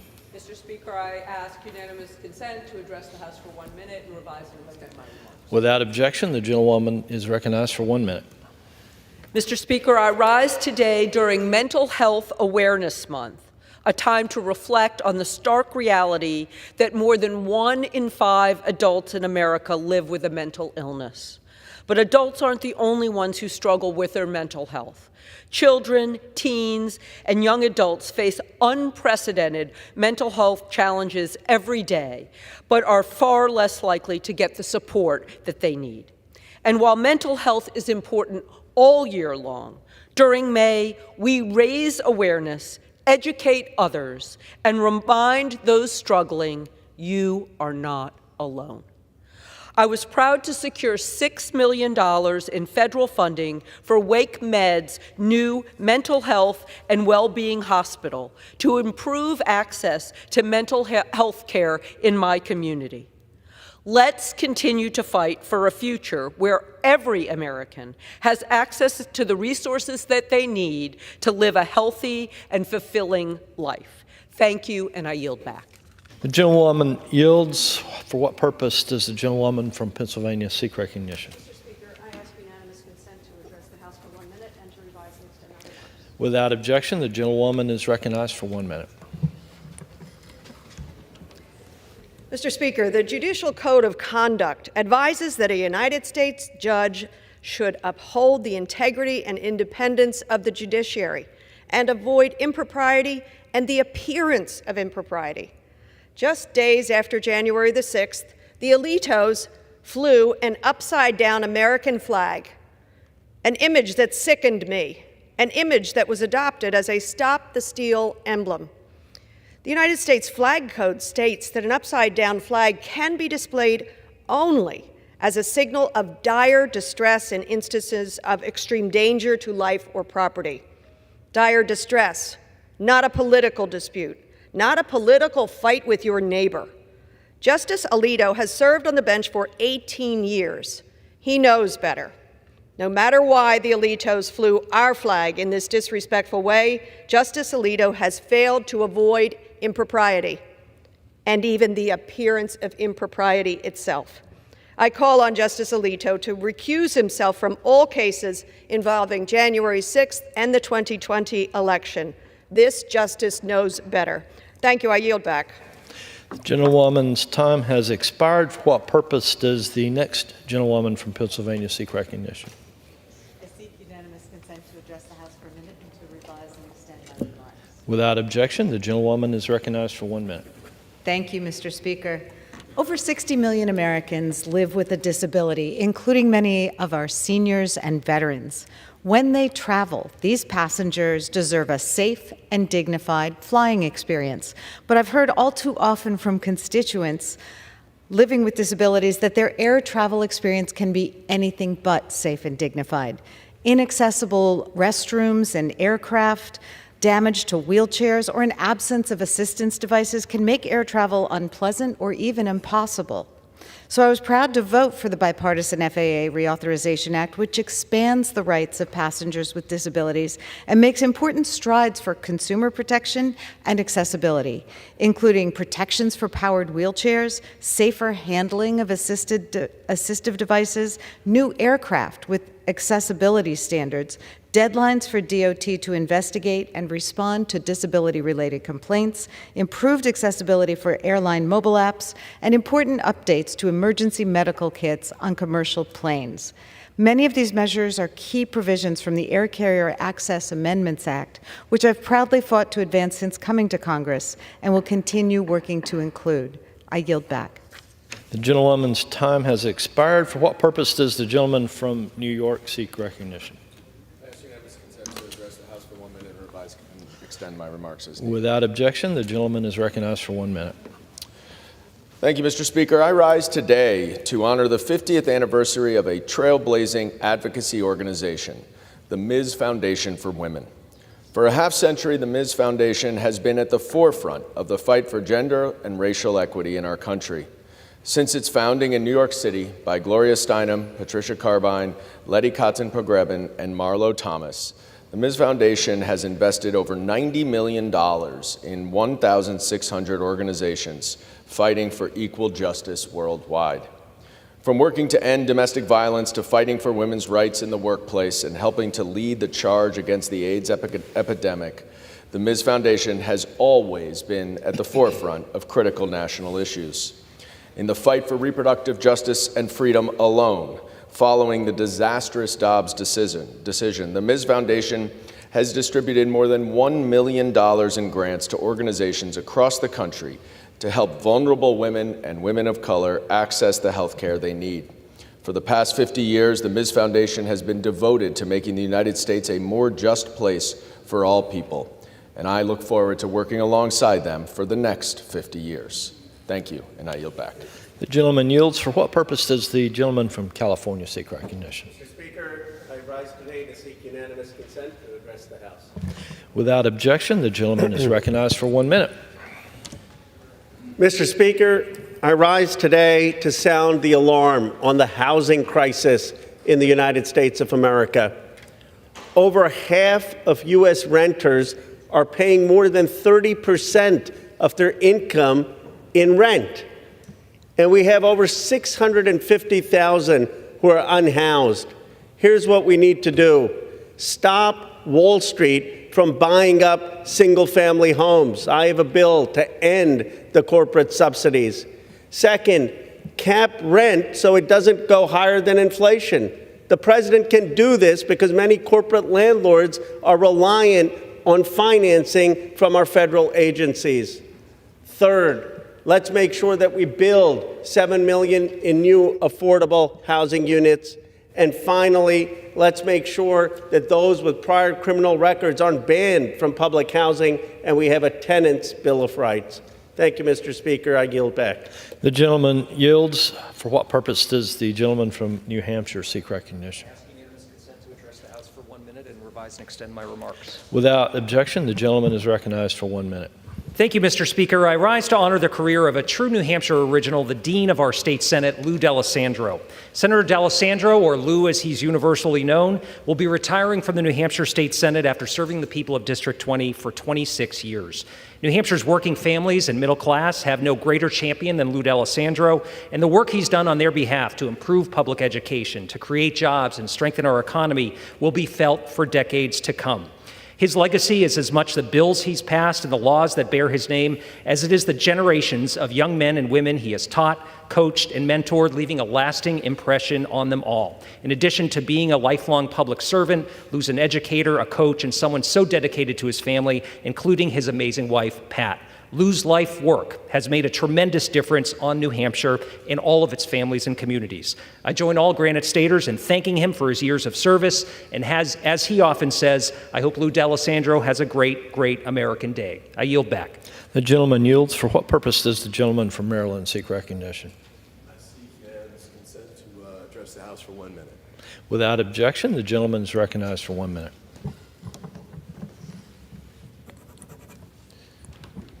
Thank you, Mr. Speaker. I rise this Memorial Day weekend to honor Navy Special Warfare Operator First Class Christopher J. Chambers and Navy Special Warfare Operator Second Class Nathan Gage Ingram, who tragically died during a mission in the Arabian Sea on January 11th of this year. I knew Chris personally. He was a native of Prince George's County, Maryland, and a beloved son of the Cheverly community. He participated in the Boys and Girls Club and was a member of the Cheverly swim team.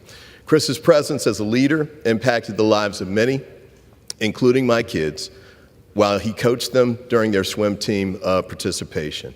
He attended Bishop McNamara High School and graduated in 2009 from the University of Maryland, College Park. Chris began his service in the United States Navy in 2012, graduating from SEAL training in 2014. A decorated service member, his awards include the Navy Marine Corps Achievement Medal with Combat Sea and 3 Navy Marine Corps Achievement Medals. He's survived by his parents, Charles and Lois Chambers, his wife, Alyssa Chambers, and daughter, Kennedy Chambers. Nathan Gage Ingram of Texas enlisted in the United States Navy in 2019 and went on to graduate from SEAL training in 2021. As we approach this Memorial Day, let us pause to remember Chris, Nathan, and all brave service members who made the ultimate sacrifice in defense of our nation. We thank them for their service, and our prayers are forever with their families and their loved ones. Mr. Speaker, with that, I yield back. The gentleman yields. Under the Speaker's announced policy of January 9th, 2023, the gentleman from California, Mr. Kiley, is recognized for 60 minutes as the designee of the Majority Leader. Thank you, Mr. Speaker. I yield to the gentleman from Florida, Mr. Rutherford. The gentleman is recognized.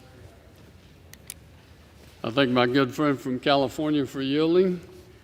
And Mr. Speaker, I rise today to congratulate Mr. Matthew Kopinski of Jacksonville, Florida, for his 42 years of dedicated federal service to the U.S. Army Corps of Engineers and to our nation. He graduated from the United States Military Academy at West Point in 1984 and was commissioned as a second lieutenant in the U.S. Army Corps of Engineers. Following graduation, he spent 8 years on active duty assignments in Korea, North Carolina, and Kevin, in your state, California. He continued his service in the U.S. Army Reserves as commander of a company and served on active duty with the 350th Civil Affairs for Operation Iraqi Freedom in 2003 and 2004. He retired from the Army Reserves in September of 2008 at the rank of Lieutenant Colonel. Matt graduated from Stanford University with his master's in environmental engineering and science and began his civilian career in 1994 working at the Presidio of San Francisco. Following that role, he worked for the Army Corps at the San Francisco District in the Planning Division and then to the Savannah Division as a project manager and eventually the Jacksonville District as a senior project manager. Since 2007, Matt has been the executive assistant and congressional liaison for the Jacksonville District, where he served as the main point of contact for all congressional inquiries related to the district's civil works and military programs. I can tell you in that role, he also supported Jacksonville District commanders, the South Atlantic Division commanders, chief of engineers, and the assistant secretaries of the Army for Civil Works in their annual testimony before Congress and in their written responses to inquiries from Congress. During this time, Matt also served temporarily as the acting deputy commander of the Jacksonville District and chief of the Military Interagency and International Branch. Through his expert knowledge of the civil works process, Matt consistently provided timely and accurate information and service to the public, to members of Congress and their staff, and really was just an amazing resource for all of us in Northeast Florida. Matt has received numerous awards in recognition of his outstanding efforts, including the Superior Civilian Service Medal and the Legion of Merit. And I ask the members join me today to thank Mr. Kopinski for his contributions to the Corps of Engineers, his local community, and the United States of America. And I sincerely wish Matt and his wife, Nita Canette, every success in the future and a very restful retirement. Mr. Speaker, with that, I yield back.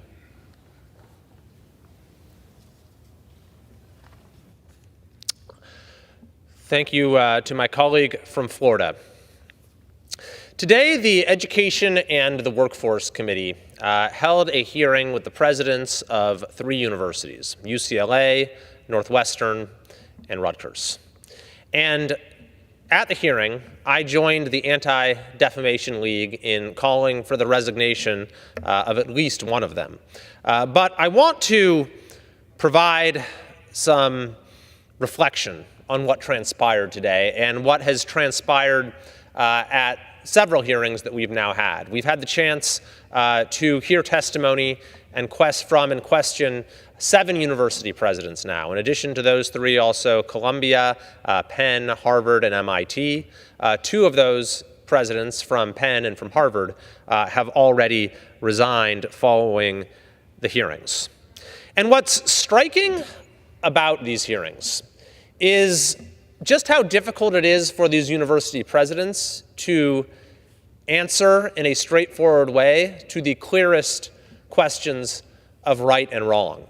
And it's striking the way that they have been unable to take the most common sense steps on their campuses to stop lawlessness and to curb this terrible rise in anti-Semitism.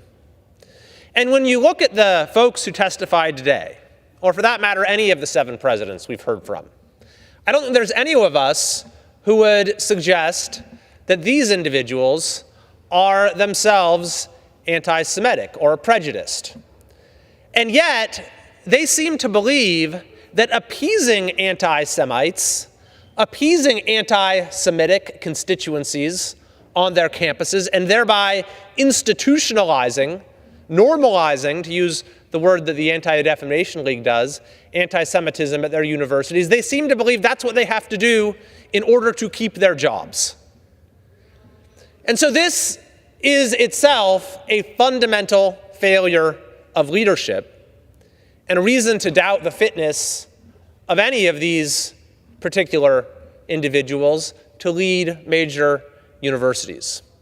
But it also speaks to the overarching challenges we now face in American higher education, where they feel the need, these leaders of our top universities, to cater to the most bigoted and backwards forces at the expense of their own students' safety, well-being, and education.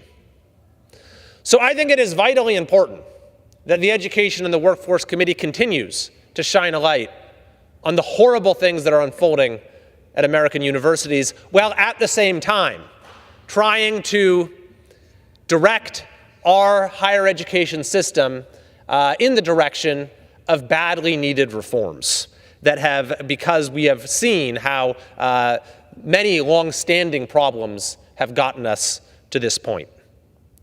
But to go into a little more detail about what transpired today, I asked each of the 3 university presidents, the president of Rutgers, the president of Northwestern, and the chancellor of UCLA, if physically blocking a student from entering their campus on the basis of the student's race, ethnicity, or religion is an expellable offense.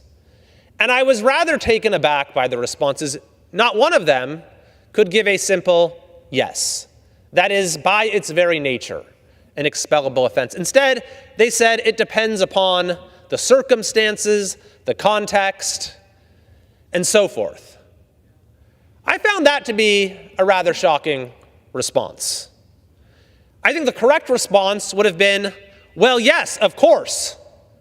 If the facts show that someone is physically blocking a student from entering campus, is using force to deny them access to our university that they're paying tuition to, and they're explicitly doing so in order to exclude people of that person's race, ethnicity, or religion, that is by its very nature something that would mean you should never be able to set foot on that campus again. Any individual who would engage in such conduct, yet not one of them could give that response. What's worse is this, of course, is not a hypothetical situation. It's something that we saw happen repeatedly at several campuses, and in particular at UCLA. So I played a video clip for the chancellor that showed exactly this happening.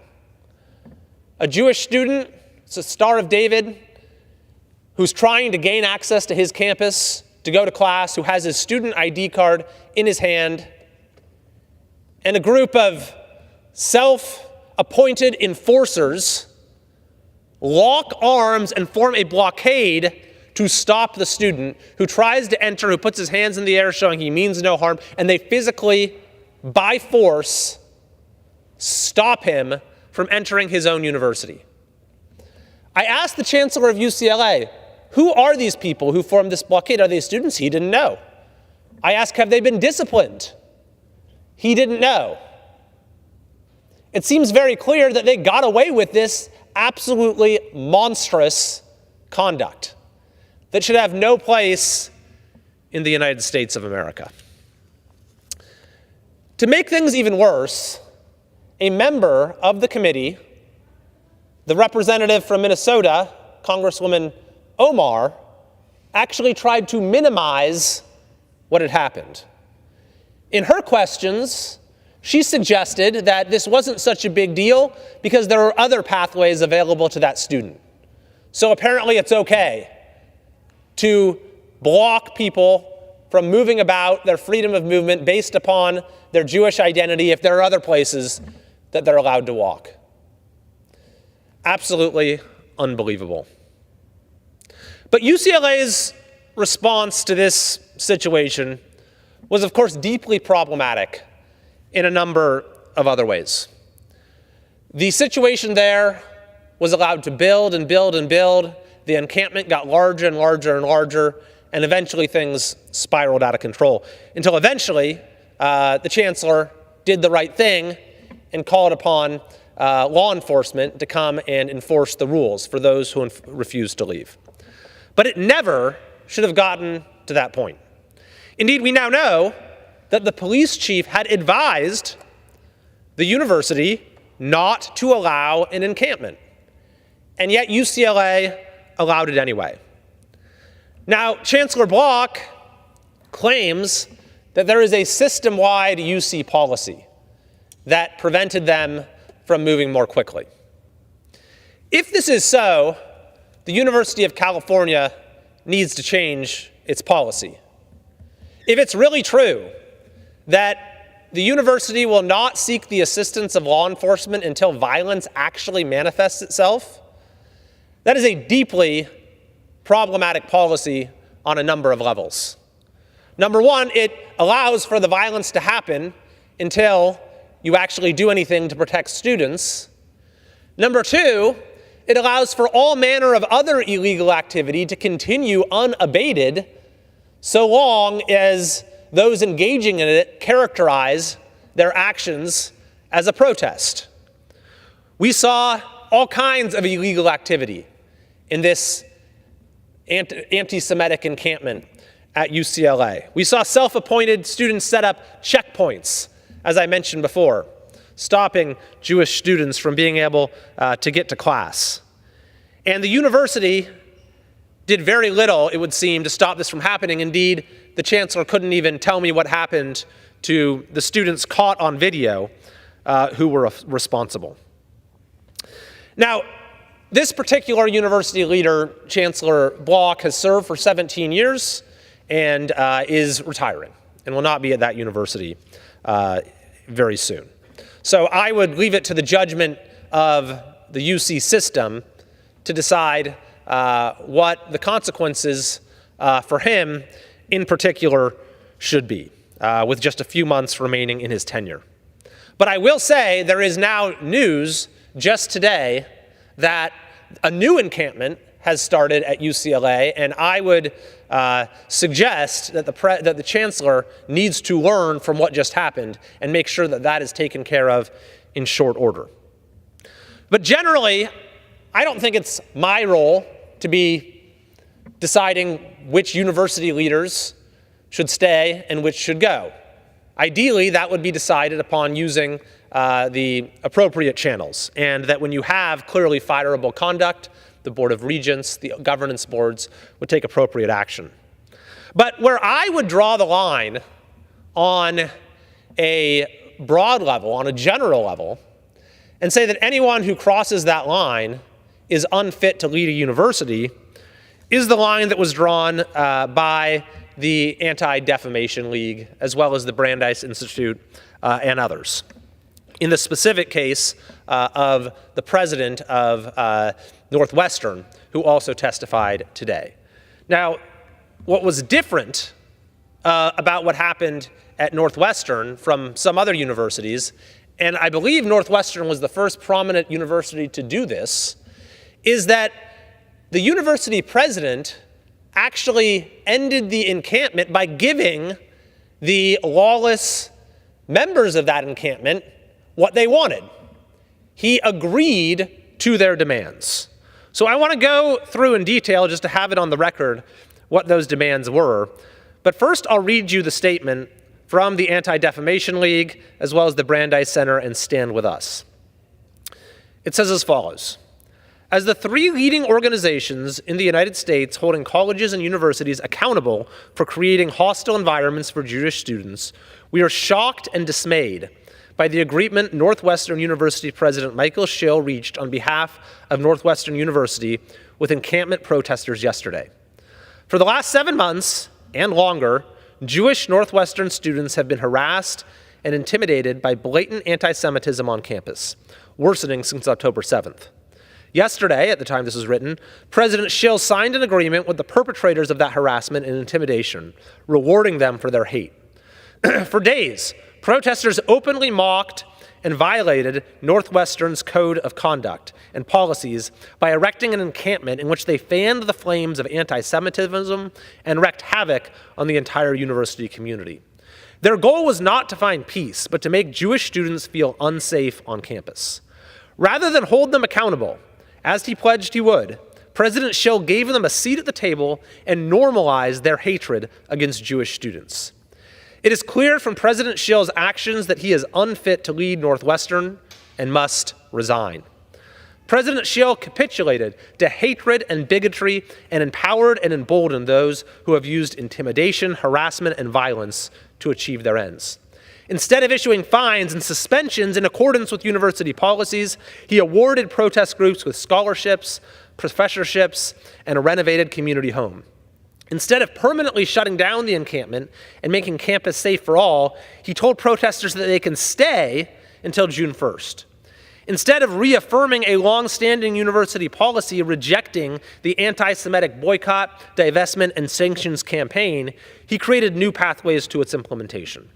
And instead of holding the perpetrators accountable, he committed Northwestern to actively defend, protect, and shield students from anyone else, such as potential future employers who may choose to hold the protesters accountable for their harassing and discriminatory conduct. The statement concludes, a prestigious institution that is supposed to be preparing our students for the future catastrophically failed to teach responsibility, respect for community values, and the fundamental principle that no one is above the law, regardless of how deeply or passionately they believe in their own cause. They reiterate, we call on President Schill to resign immediately and trust that if he fails to resign, the Board of Trustees will step in as the leaders of the university needs and remove him. Now, that statement was issued a couple weeks ago, of course, before the testimony that we heard today. And President Schill still has not resigned, and the Board of Regents still has not removed him. It can only be concluded that the Board of Regents is endorsing the institutionalization, the normalization of anti-Semitism that President Schill is responsible for by appeasing these demands.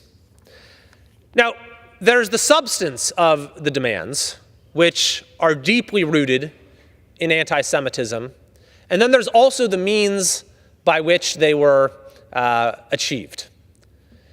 Those means being force. And this is what I found particularly upsetting about the agreement reached by this president, President Schill of Northwestern, as well as President Holloway of Rutgers, is they congratulated themselves for it. They said that this was the way to negotiate a peaceful resolution. As a matter of fact, the exact words of the president were that this was a dialogue. They negotiated with their students through dialogue rather than force. through dialogue rather than force, and engaging our students with dialogue rather than force. Every part of that statement is utterly preposterous. First of all, a lot of them weren't students. I believe he even admitted to that. Second of all, this was not dialogue. The president, for one thing, did not even consult with his own anti-Semitism committee to ask if they were okay with this agreement. And in fact, 6 members of that committee resigned after he reached the agreement with the encampment. When he was asked at the hearing today if he had consulted with Jewish students, he said that was impractical. What an utterly preposterous statement. He decides to change university policy in response to the demands of an anti-Semitic encampment, and he says it's impractical to even consult with Jewish students. Engaging our students with dialogue rather than force. It wasn't just students. It was not dialogue. It was one-sided. And the entire negotiation, as it was predicated on force. The only reason he talked to them at all is because they set up an illegal encampment that was used to terrorize students, and they refused to leave when they were ordered to. What precedent does that set? What incentive does that set for others who want to achieve their objectives, even if they're unobjectionable objectives? That the way to get what you want on this campus is to use force, is to defy the rules, defy the law, refuse to leave when you're told to try to be as disruptive as possible. What's worse is that after Northwestern University's president did this, we have seen this chain reaction where other universities are doing the same thing. One of which is Rutgers, whose president, President Holloway, was with us today. And he reached a similar agreement. He said something similar. He said, we engaged our students in a conversation that led to a peaceful resolution. Again, an utterly preposterous statement. The entire negotiation was predicated on force. It was not a conversation. It was a one-sided agreement with only those who are willing to resort to the use of force in order to get their way. I was glad to hear today, by the way, it was confirmed by President Holloway that he is no longer under consideration to be the next president of Yale University, of which I'm an alum. There are many of us who are deeply concerned about the message it would send if Yale, which has had many of its own problems when it comes to anti-Semitism on campus, accepted as its new president someone who was just responsible for institutionalizing anti-Semitism at his own university. But there have been others as well throughout the country, several of which are in my state of California. There has been one instance, at least, where there's been accountability. The president of Sonoma State, after reaching an agreement with the encampment there, with a number of deeply anti-Semitic provisions, like cutting off study abroad to Israel and even scrubbing university materials of any reference to Israel, and then even appointing the encampment as a permanent governing council to enforce that agreement, that university leader was placed on leave and has now resigned. That was the right thing for the leader of the California State University system to do. However, there are other campuses in California, in the CSU and UC systems, that have reached similar capitulation agreements with the lawless encampments on their campuses, who have followed this same script of rewarding the use of force, of institutionalizing and normalizing anti-Semitism, of setting a precedent that the way to get your way on their campuses is to break the rules, break the law, refuse to do what you're asked to do.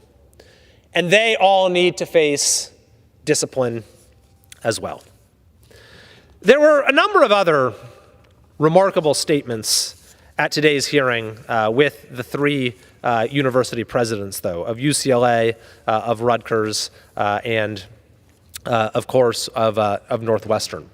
In particular, from the president of Northwestern, who said, "I will not be commenting on the speech of our students or faculty or staff."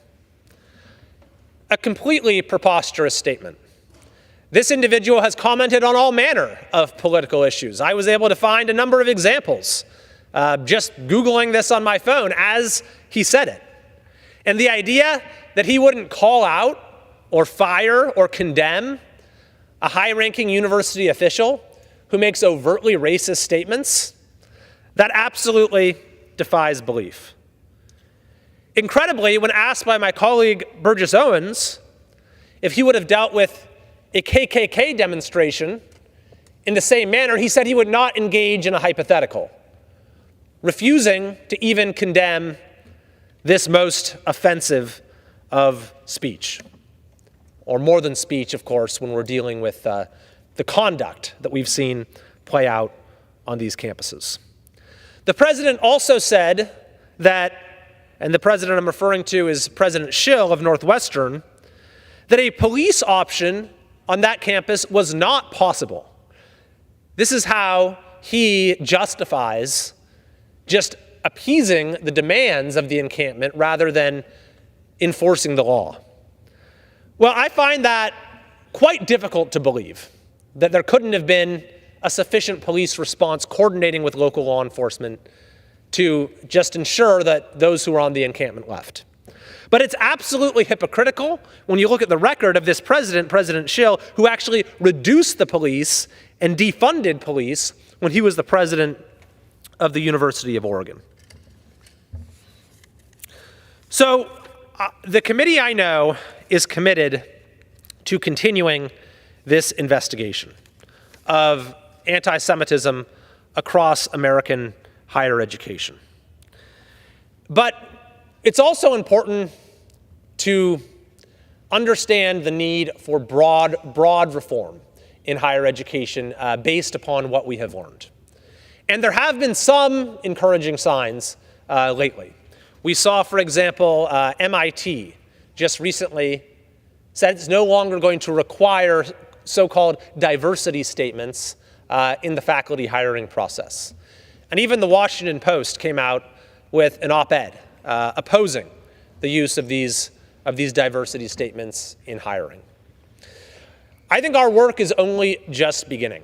The hearings that we've seen so far have been deeply disturbing. It's highly important that we continue them and that we continue to keep an eye on every university that is failing to adequately address anti-Semitism in order to protect the students there, to protect their safety, and to protect their right to an education. But we also need to think about fundamental reform when it comes to academic freedom, when it comes to freedom of speech, when it comes to faculty hiring, and when it comes to so many of the other issues related to even the value of a higher education degree in America today. I truly believe this can be a turning point. America's universities have long been national assets that have helped us to become the greatest country in the world, the greatest economy in the world, the nation's leader in innovation on all fronts. And that is now in danger. So I look forward to continuing to work with the committee and colleagues on both sides of the aisle, because I want to say we had a number of colleagues across the aisle who asked very good questions and expressed appropriate concerns today as well, to work together to reclaim our universities as national assets rather than the liabilities that they've increasingly become.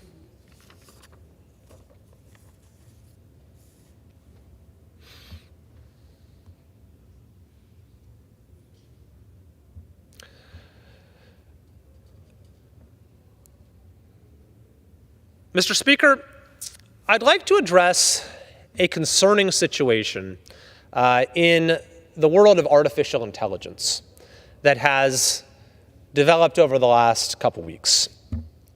Following the release of OpenAI's newest ChatGPT model, which has demonstrated some truly breathtaking, amazing features and capabilities, that are going to have wide-ranging applications that I think we're only just beginning to understand. But after that release, there has been an exodus from the company of employees who are there to focus on issues related to safety. And the reason for this was stated by Jan Leike, who was the leader of the team at OpenAI responsible for safety and alignment issues. This is what he said. This is what Jan Leike said. I joined because I thought OpenAI would be the best place in the world to do research. However, I have been disagreeing with OpenAI leadership about the company's core priorities for quite some time, until we finally reached a breaking point. I believe much more of our bandwidth should be spent getting ready for the next generation of models on security, monitoring, preparedness, safety, adversarial robustness, super alignment, and confidentiality, societal impact, and related topics. These problems are quite hard to get right, and I am concerned we aren't on a trajectory to get there. Over the past few months, Jan writes, my team has been sailing against the wind. Sometimes we were struggling for compute, and it was getting harder and harder to get this crucial research done. Building smarter than human machines is an inherently dangerous endeavor. OpenAI is shouldering an enormous responsibility on behalf of all humanity. But over the past few years, safety culture and processes have taken a back seat to shiny products. We are long overdue in getting incredibly serious about the implications of AGI, meaning artificial general intelligence. We must prioritize preparing for them as best we can. This is what the outgoing leader of safety and alignment issues at OpenAI recently said on Twitter, on X. Now, I am not intending to criticize OpenAI. I have no basis to assess the veracity of the claims that were just read. I, like everyone else, have been truly dazzled by what the company has been able to accomplish. But I think that this exodus of safety employees and this particular testimonial for the person leading the alignment team should be a wake-up call for many of us who have perhaps not been giving this issue of safety and alignment in the development of artificial intelligence the attention that it deserves. In fact, I don't know if there has ever been a time where the consequences, the stakes of a particular issue are so wildly disproportionate to the small level of attention that's being paid to it. The basic issue here is that as AI systems become more advanced, as their capabilities become more sophisticated, the risks are heightened as well when it comes to many things, when it comes to privacy, when it comes to confidentiality, when it comes to potential misuses, which are limitless, and when it comes to the alignment of those capabilities with the well-being of the machine's creator, with the well-being of humanity. Now, this is an issue that the company has been focusing on at OpenAI. They have, of course, this whole team there. There's been some discussion about what percentage of their overall compute has been dedicated to it. If you believe the testimonial here, it is less and less. But the company itself, as well as perhaps to a greater degree, other leading AI companies, understand this to be an extremely important issue, especially as these models scale up and become more sophisticated and new capabilities emerge, sometimes perhaps in an unsophisticated way. The important thing that's been understood by many is that we need to make sure our sophistication in aligning those systems with our own objectives proceeds in a way that is commensurate to the sophistication of their capabilities. And I am concerned that that is no longer the case, that perhaps things are developing more quickly on the capabilities end than on the safety end. And what I think the wake-up call that we need to take from what's happened at OpenAI is that we simply can't rely on any particular company, or even all of them collectively, to prioritize safety to the extent that is needed. And so I do think there is some role for us here in Congress to catalyze safety research, to try to assure the proper incentives for companies to invest in safety as much as they are investing in product development and other things. Now, there are some states, and perhaps even some folks here, who are already proposing new regulations that would hamstring this new technology, that would stand in the way of developing more advanced models. Personally, I think that is the wrong approach for a number of reasons. First of all, it's not at all clear that it's going to actually be successful in limiting the development of these technologies.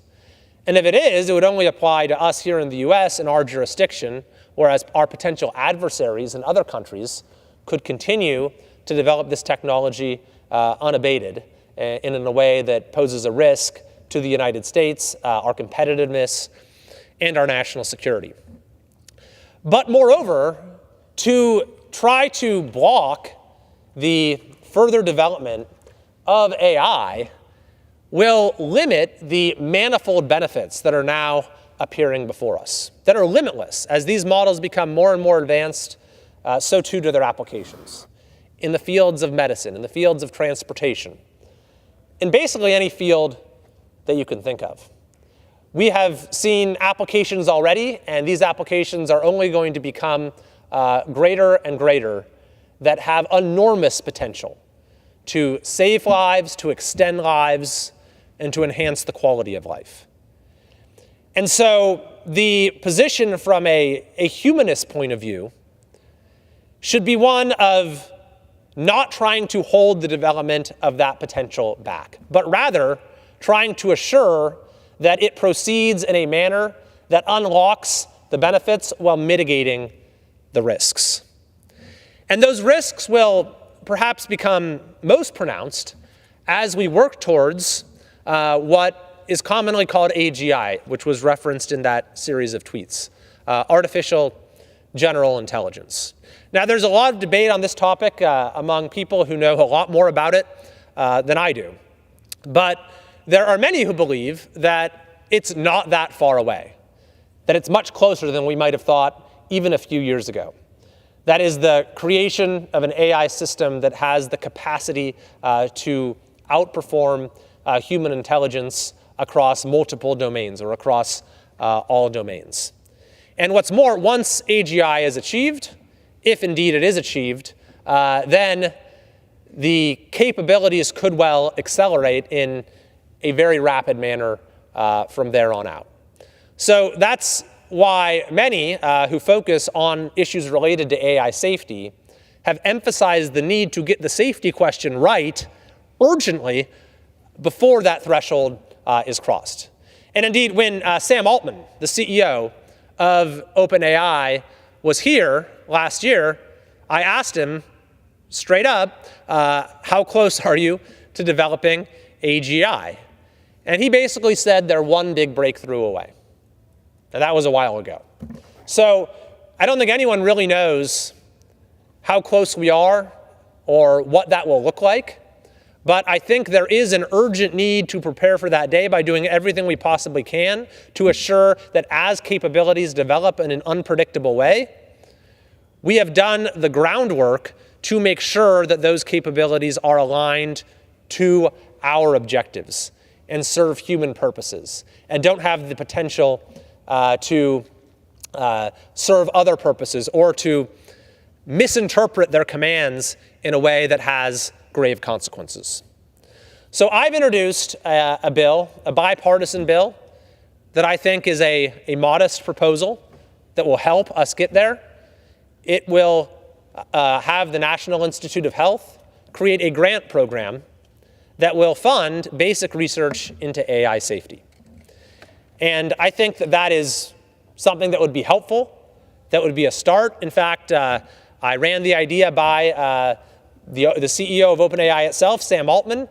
He thought it was a good idea, and I think that it would help us get moving in the right direction. But I think it's also important at the same time that we make sure that the companies themselves have the right incentives to prioritize safety and alignment in the way that is needed. So I look forward to working with my colleagues on both sides of the aisle, and we also have an AI task force being led by my colleague Jay Obernolte from California, who's done some tremendous work in this area. And I think it's urgently important that we begin to think about our role in assuring that artificial intelligence ushers in the best possible future while mitigating the risks that are in front of us.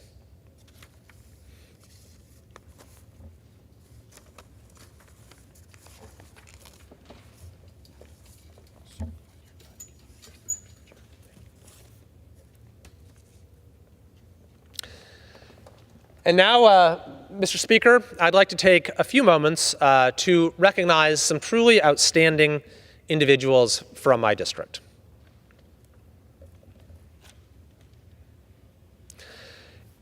Mr. Speaker, it is my distinct honor to include the members of the Folsom Police Department's Special Investigation Unit for the Police Honor Roll. The SIU team consists of one sergeant, Sergeant Brandon Mansour, and 3 detectives, Detective William Maslick, Detective Justin Kane, and Detective Andrew Graham, whose responsibilities include narcotics prevention and weapons enforcement, along with fugitive apprehension.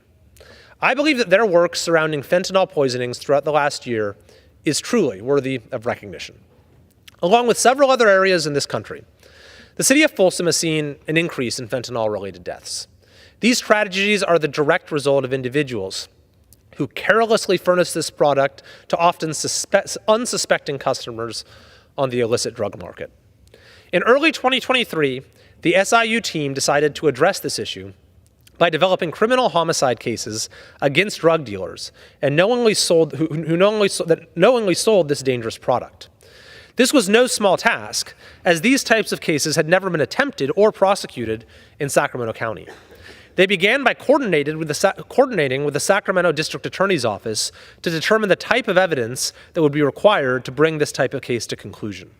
These cases are inherently difficult to prosecute. They require swift and relentless action by detectives upon notification of an overdose, a significant amount of digital evidence, and out-of-the-box investigation techniques. In July 2023, SIU detectives were notified of a potential fentanyl poisoning within the city of Folsom. The victim was a 24-year-old female who recently moved to the area to begin work as a preschool teacher. The detectives worked all night to eventually identify her supplier, develop probable cause to arrest him for homicide, and coordinate with the district attorney's office. Approximately 48 hours later, her supplier was arrested for murder, the first case of its kind within Sacramento County. Since that first case, the SIU team has successfully arrested 3 other individuals for manslaughter or homicide after knowingly supplying this dangerous drug to their customers. They remain the only investigative unit in our region to bring this type of case to the Sacramento District Attorney. The Special Investigation Unit has truly distinguished themselves and had an incredible impact on the community we serve. I believe they have very much earned the right to be recognized in the 3rd District Police Honor Roll.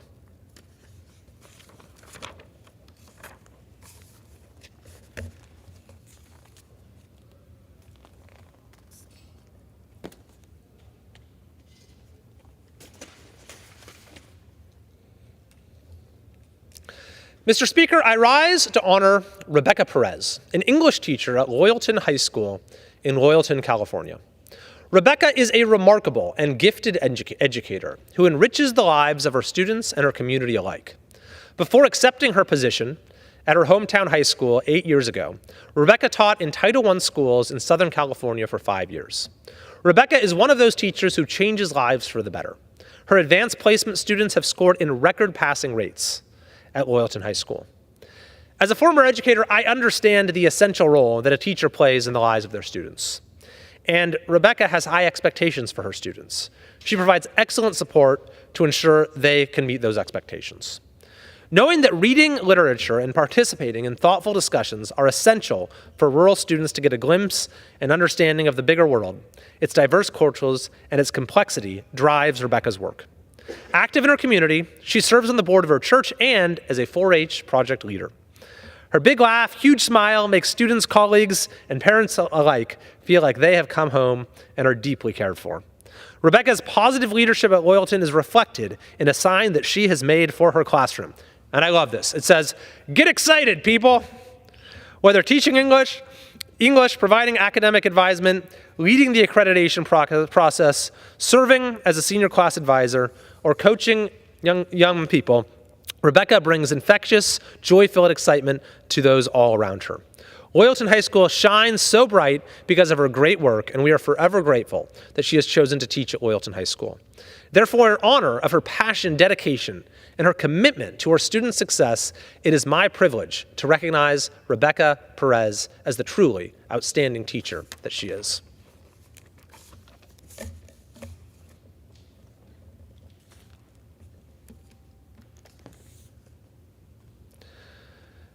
Mr. Speaker, I wish to take a moment to recognize the outstanding and prominent educators of California's 3rd Congressional District. I would like to briefly highlight a teacher from the Bishop Unified School District, Elena Stoll, who has dedicated 34 years of her career to educating the students of her community. Ms. Stoll graduated from Bishop Union High School in 1983 and then returned in 1990 to serve and spend 2 decades as a primary teacher. She later became a reading specialist for Bishop Unified and continued to further her education by obtaining her master's degree in education administration with an emphasis in reading. Ms. Stoll has worked tirelessly on strengthening Bishop's reading intervention program, implementing phonics-based small group instructional strategies, and creating systemic improvements across the grade spans. She approaches her work pertaining to students with high levels of enthusiasm and love, and strives to meet best practice standards. She's known for her unique ability to motivate others to meet the high standards set by her performance. I commend Ms. Stoll for her exceptional dedication to education and to promoting student success and academic achievement. Therefore, on behalf of the United States House of Representatives, I am pleased to recognize Ms. Elena Stoll for her significant contributions to the Bishop Unified School District and to the students of the Bishop community.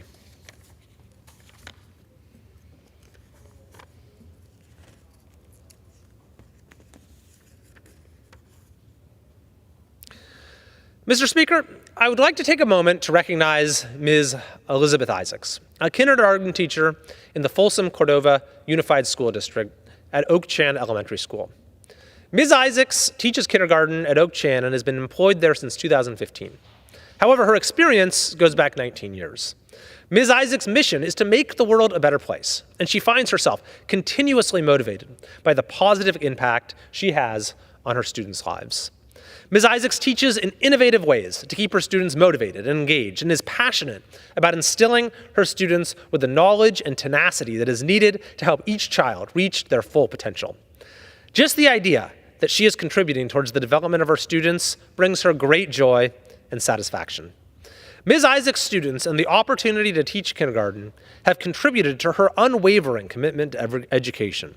Every day, she comes to class feeling cherished, challenged, and fulfilled.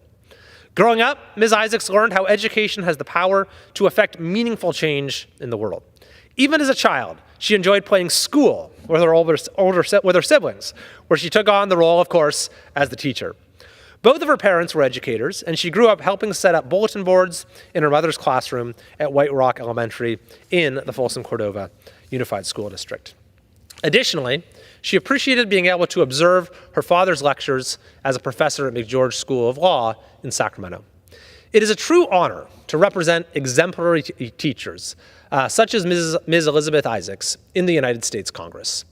Therefore, in honor of her passion, dedication, and belief in the transformative power of education, in honor of her commitment to her students' success, it is my privilege to recognize Ms. Elizabeth Isaacs as the outstanding teacher that she is.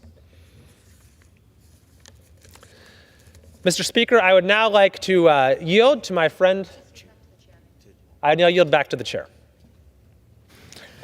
The gentleman yields. Under the Speaker's announced policy of January 9th, 2023, the gentleman from Alabama, Mr. Strong, will control the remainder of the hour and is recognized for the remainder of the hour as the designee of the Majority Leader.